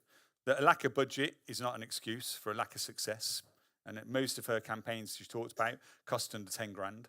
I think the NHS spent something like over £1 billion in recruitment fees last year. So 10 grand's a drop in the ocean compared to that. And also, my new favourite phrase, don't post, then ghost. So I think she really said some stuff that from a private sector, somebody who's hugely successful in private sector, we can take into our public sector work, from tomorrow in the office by engaging the influencers who work in our areas or live in our areas and getting them to send our message for us rather than us trying to send our message themselves. And then we had the breakout sessions in all the different rooms. It was great to see, actually, more by look than judgment. They seemed perfectly balanced in terms of numbers and sort of filled their spaces. And there was loads of great feedback on those. It was really nice to hear from experts in their area. So that was really good, and thank you to the people that led those sessions. And then Julian's session focused on United Welsh and really very vulnerable about where they are in their trust journey. I thought trust and reliability was really interesting. Obviously, we talked earlier about the trust pyramid, and we talked about experience. You have to deliver on the experience you're promising your citizens to generate trust, right? And that's obviously where United Welsh are. You can see that they probably like the people, and in the early days it's great, but then it starts to wane as they don't get what they're expecting from that experience. And the other thing I thought was amazing is that they've done all this work with data where they actually know how to fix it. It's probably going to take some time, and it's going to take some effort and some investment in resources and some tweaking in processes. But they know that if they fix their maintenance and the reliability around that, that will be the direct driver to change trust. And that's really interesting that as an organisation, they actually know that. I don't think many people are probably in that position to know exactly what to do to change, their trust scores. So absolutely fantastic. And then obviously we had Ross, who's probably zipping his way up to Northumbria now on a train, hopefully. And I think the fact that they're achieving 78% trust score is like a beacon of hope for me. When you looked at some of the numbers we looked at earlier where, I can't remember them off the top of my head, but I think it was something like 2/3 of us don't trust our MPs. Perhaps we should forget about that and just focus on whether they trust us instead, right? And you look at the work that Ross and his team are doing in a really difficult environment in terms of budget cuts and things like in the NHS. You've got central government saying the NHS is broken, which can't be very motivating for anybody, let alone the people that work in the NHS. And so for them to be achieving a 78% trust score, really amazing. What I loved was actually their focus on internal engagement as well and their use of their own teams to do that. And it's not something we've talked too much about today, but it did give me an idea that that's maybe something we would host something around a webinar or something like that in the future about how do we use our employees as advocates. The public sector is a huge employer in the UK. Like, how amazing would it be if we can mobilise that workforce to generate trust and engagement within the population? I think that's something really interesting we can tap into. And again, sort of going back to what Phoebe was doing, a lot of what Ross was doing, and he said this himself, it's not me trying to simplify it, he said it's quite simple. I sort of wrote down innovative and simple. So it was creative, but actually it was very direct action, and a lot of it was led by the teams on the ground. So again, that gave me real confidence and real sort of hope that actually if we take some of these snippets from all these people, we can actually change the dial on those numbers. And maybe when we get to Big Social 2025, we'll see some of these numbers start to shift. And it also sort of brought me back to, I nearly forgot about that. It brought me back to the sort of idea that we started with at the start of the day, the trust pyramid. What was really interesting for me is I could take bits of all of those presentations and put them into the trust pyramid model. So I've seen lots of people voting on that and getting engaged with that outside. So again, we will share that with you. I know there's a huge amount of customers here of Orlo, and I'd really actively ask you to engage with your customer success manager on the trust pyramid and how you can apply it to your organisation, where you think you are in that journey, which areas we can help you with and support you with more, and let's see if we can get more people generating more trust. So hopefully throughout the day, we've sort of illustrated to you our commitment to public sector. Now, we're quite lucky at Orlo. We're a private company, privately owned, so we don't really have many people to answer to other than our board. But we've had an interesting year or so, like most of you, discussing hybrid working, how often do we come to the office, all those sorts of things. I won't do a poll now of how many days everybody's in the office, because this is definitely like, it's like talking about politics over dinner, something you just don't do, right? And so, but we've settled on, a couple of days a week in the office, people come in, people come out, great. But we've got this great office over the road about, 5 minutes walk from here, 3 meeting rooms, and on top of that, a big boardroom and a big area. But probably on a Tuesday, most weeks, it's empty. Probably on a Friday, most weeks, it's empty. So Elijah and I, who sort of run that sort of side of the business, we sat down and we said, right, should we get rid of the office? It costs us a certain amount of money a month. Let's get rid of it. We'll invest that money somewhere else. For me, I just don't like the idea. I like to be with people. I like, that sort of physical connection, face-to-face. Ross talked about that as well, the importance of bringing people together. We do that a lot at Orlo. We do this event. We do 5 or 6 other events throughout the year. We're going to do more of that next year because I think we really get a better connection when we're in the room together. So we decided we wouldn't do that. And so then I thought, well, okay, how do we make the office a value add? Rather than being a pain in the arse and something we pay for that half the time is not in use, how do we make it a value add? So here's our offer to you. If you work in public sector or you're a public sector supplier, public sector employee, and you need an office to work out of in Birmingham, I can't move it, but if it's in Birmingham and you need it, you can have it, okay, for nothing. So we've actually been trialling this in charities for about 9 months because we know some people who run a charity called Make Good Grow in Leamington Spa. And we've had about 30 charities use meeting rooms or facilities at our office. So I'd say, having somebody who's paid for meeting rooms in the past, it's probably saved about 30 grand over the last 9 months in those charities in booking meeting room facilities. So we've got meeting rooms from 4 or 5 people up to 12, 13 people. If we can give you the whole of what we call the beer garden, you can have that, and that holds about 30, 40 people. And I would say on any given day at Orlo, there's at least 10 or 11 desks free in the office. And so you are more than welcome to come and use that space as your own. There are private rooms to take private calls. I know the work you do is probably sensitive. And we're going to trial this and see how it goes, right? I was speaking to Jen from University Hospitals Birmingham the other week, and they're not allowed to book meeting rooms. They're just not allowed to pay for them because of budget cuts. Okay, so we've got space if you want to use it. If you're down in Surrey and you want to meet the guys from staffs and you want to do it in our office because it's in the middle, just get in touch with us. We're going to release an email address. I think it'll be communityhub@orlo.tech, but we'll email that out to you all anyway as part of the wrap-up of the day. And you can use our space, okay? And hopefully that might give you more opportunities to come together, have chats like this, chat with us if we're around as well. And so I hope you take that in the spirit offered. And I really want to see us use it. So yeah, reach out to us and we'll organise all that for you. We'll try and keep it pretty simple. Email us what you want, when you want it, and we'll do our best to fit you in. All right, okay. So we're at the end, okay, so nearly beer time, or another beer time. So if you want to know any more about anything we've done today, the CSMs are here. You probably know them all already, ask them. Hards and BK are here from a product perspective, inside and out. We get huge amounts of positive feedback on our support desk. So Nikki and Charlie are here who run the support desk. If you're used to speaking to them on live chat or email and you've never met them, they're up there, grab them, have a chat with them, meet them in person, right? Build that relationship. And I want to end with a few thank yous, really. So first of all, we like measuring stuff at Orlo, right? So we thought, how many attendees can we get to today? What will happen? So last year we were at 139 attendees. So I want to thank the 195 of you that have turned up today, right? So I wish 6 more would come, but there you go. 190 people is 40% growth on our numbers for last year. So really, really appreciate that. So thank you to all of you for your time.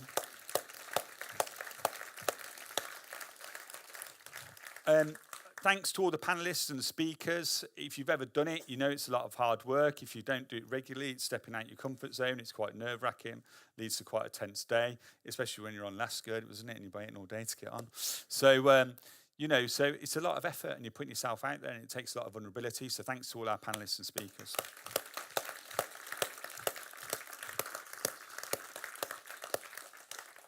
This is our 2nd year at the Hippodrome, and unfortunately, because we're growing, the numbers are growing, probably the next theatre up from this seats 1,800 people.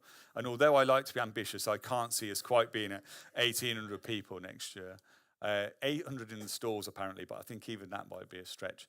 So I want to thank all the team at Hippodrome for looking after us. The food's been amazing. I think the venue's great, and they're just a really good bunch. Okay, so thank you to all the team at Hippodrome. Thank you. And I'll stop now, so it's going to get like an Oscar ceremony, is it? But I do want to thank my own team as well. So, in particular the marketing team, put a huge amount of effort into putting an event on like this. It's a lot of hard work. If you've ever done it in your job or you have the pleasure of doing it, it's a huge amount of work. So Alex and the marketing team have done a phenomenal job of doing that. Gemma in particular is a driving force behind Big Social. So I'd like her to come up and accept these flowers on behalf of the marketing team. Thank you.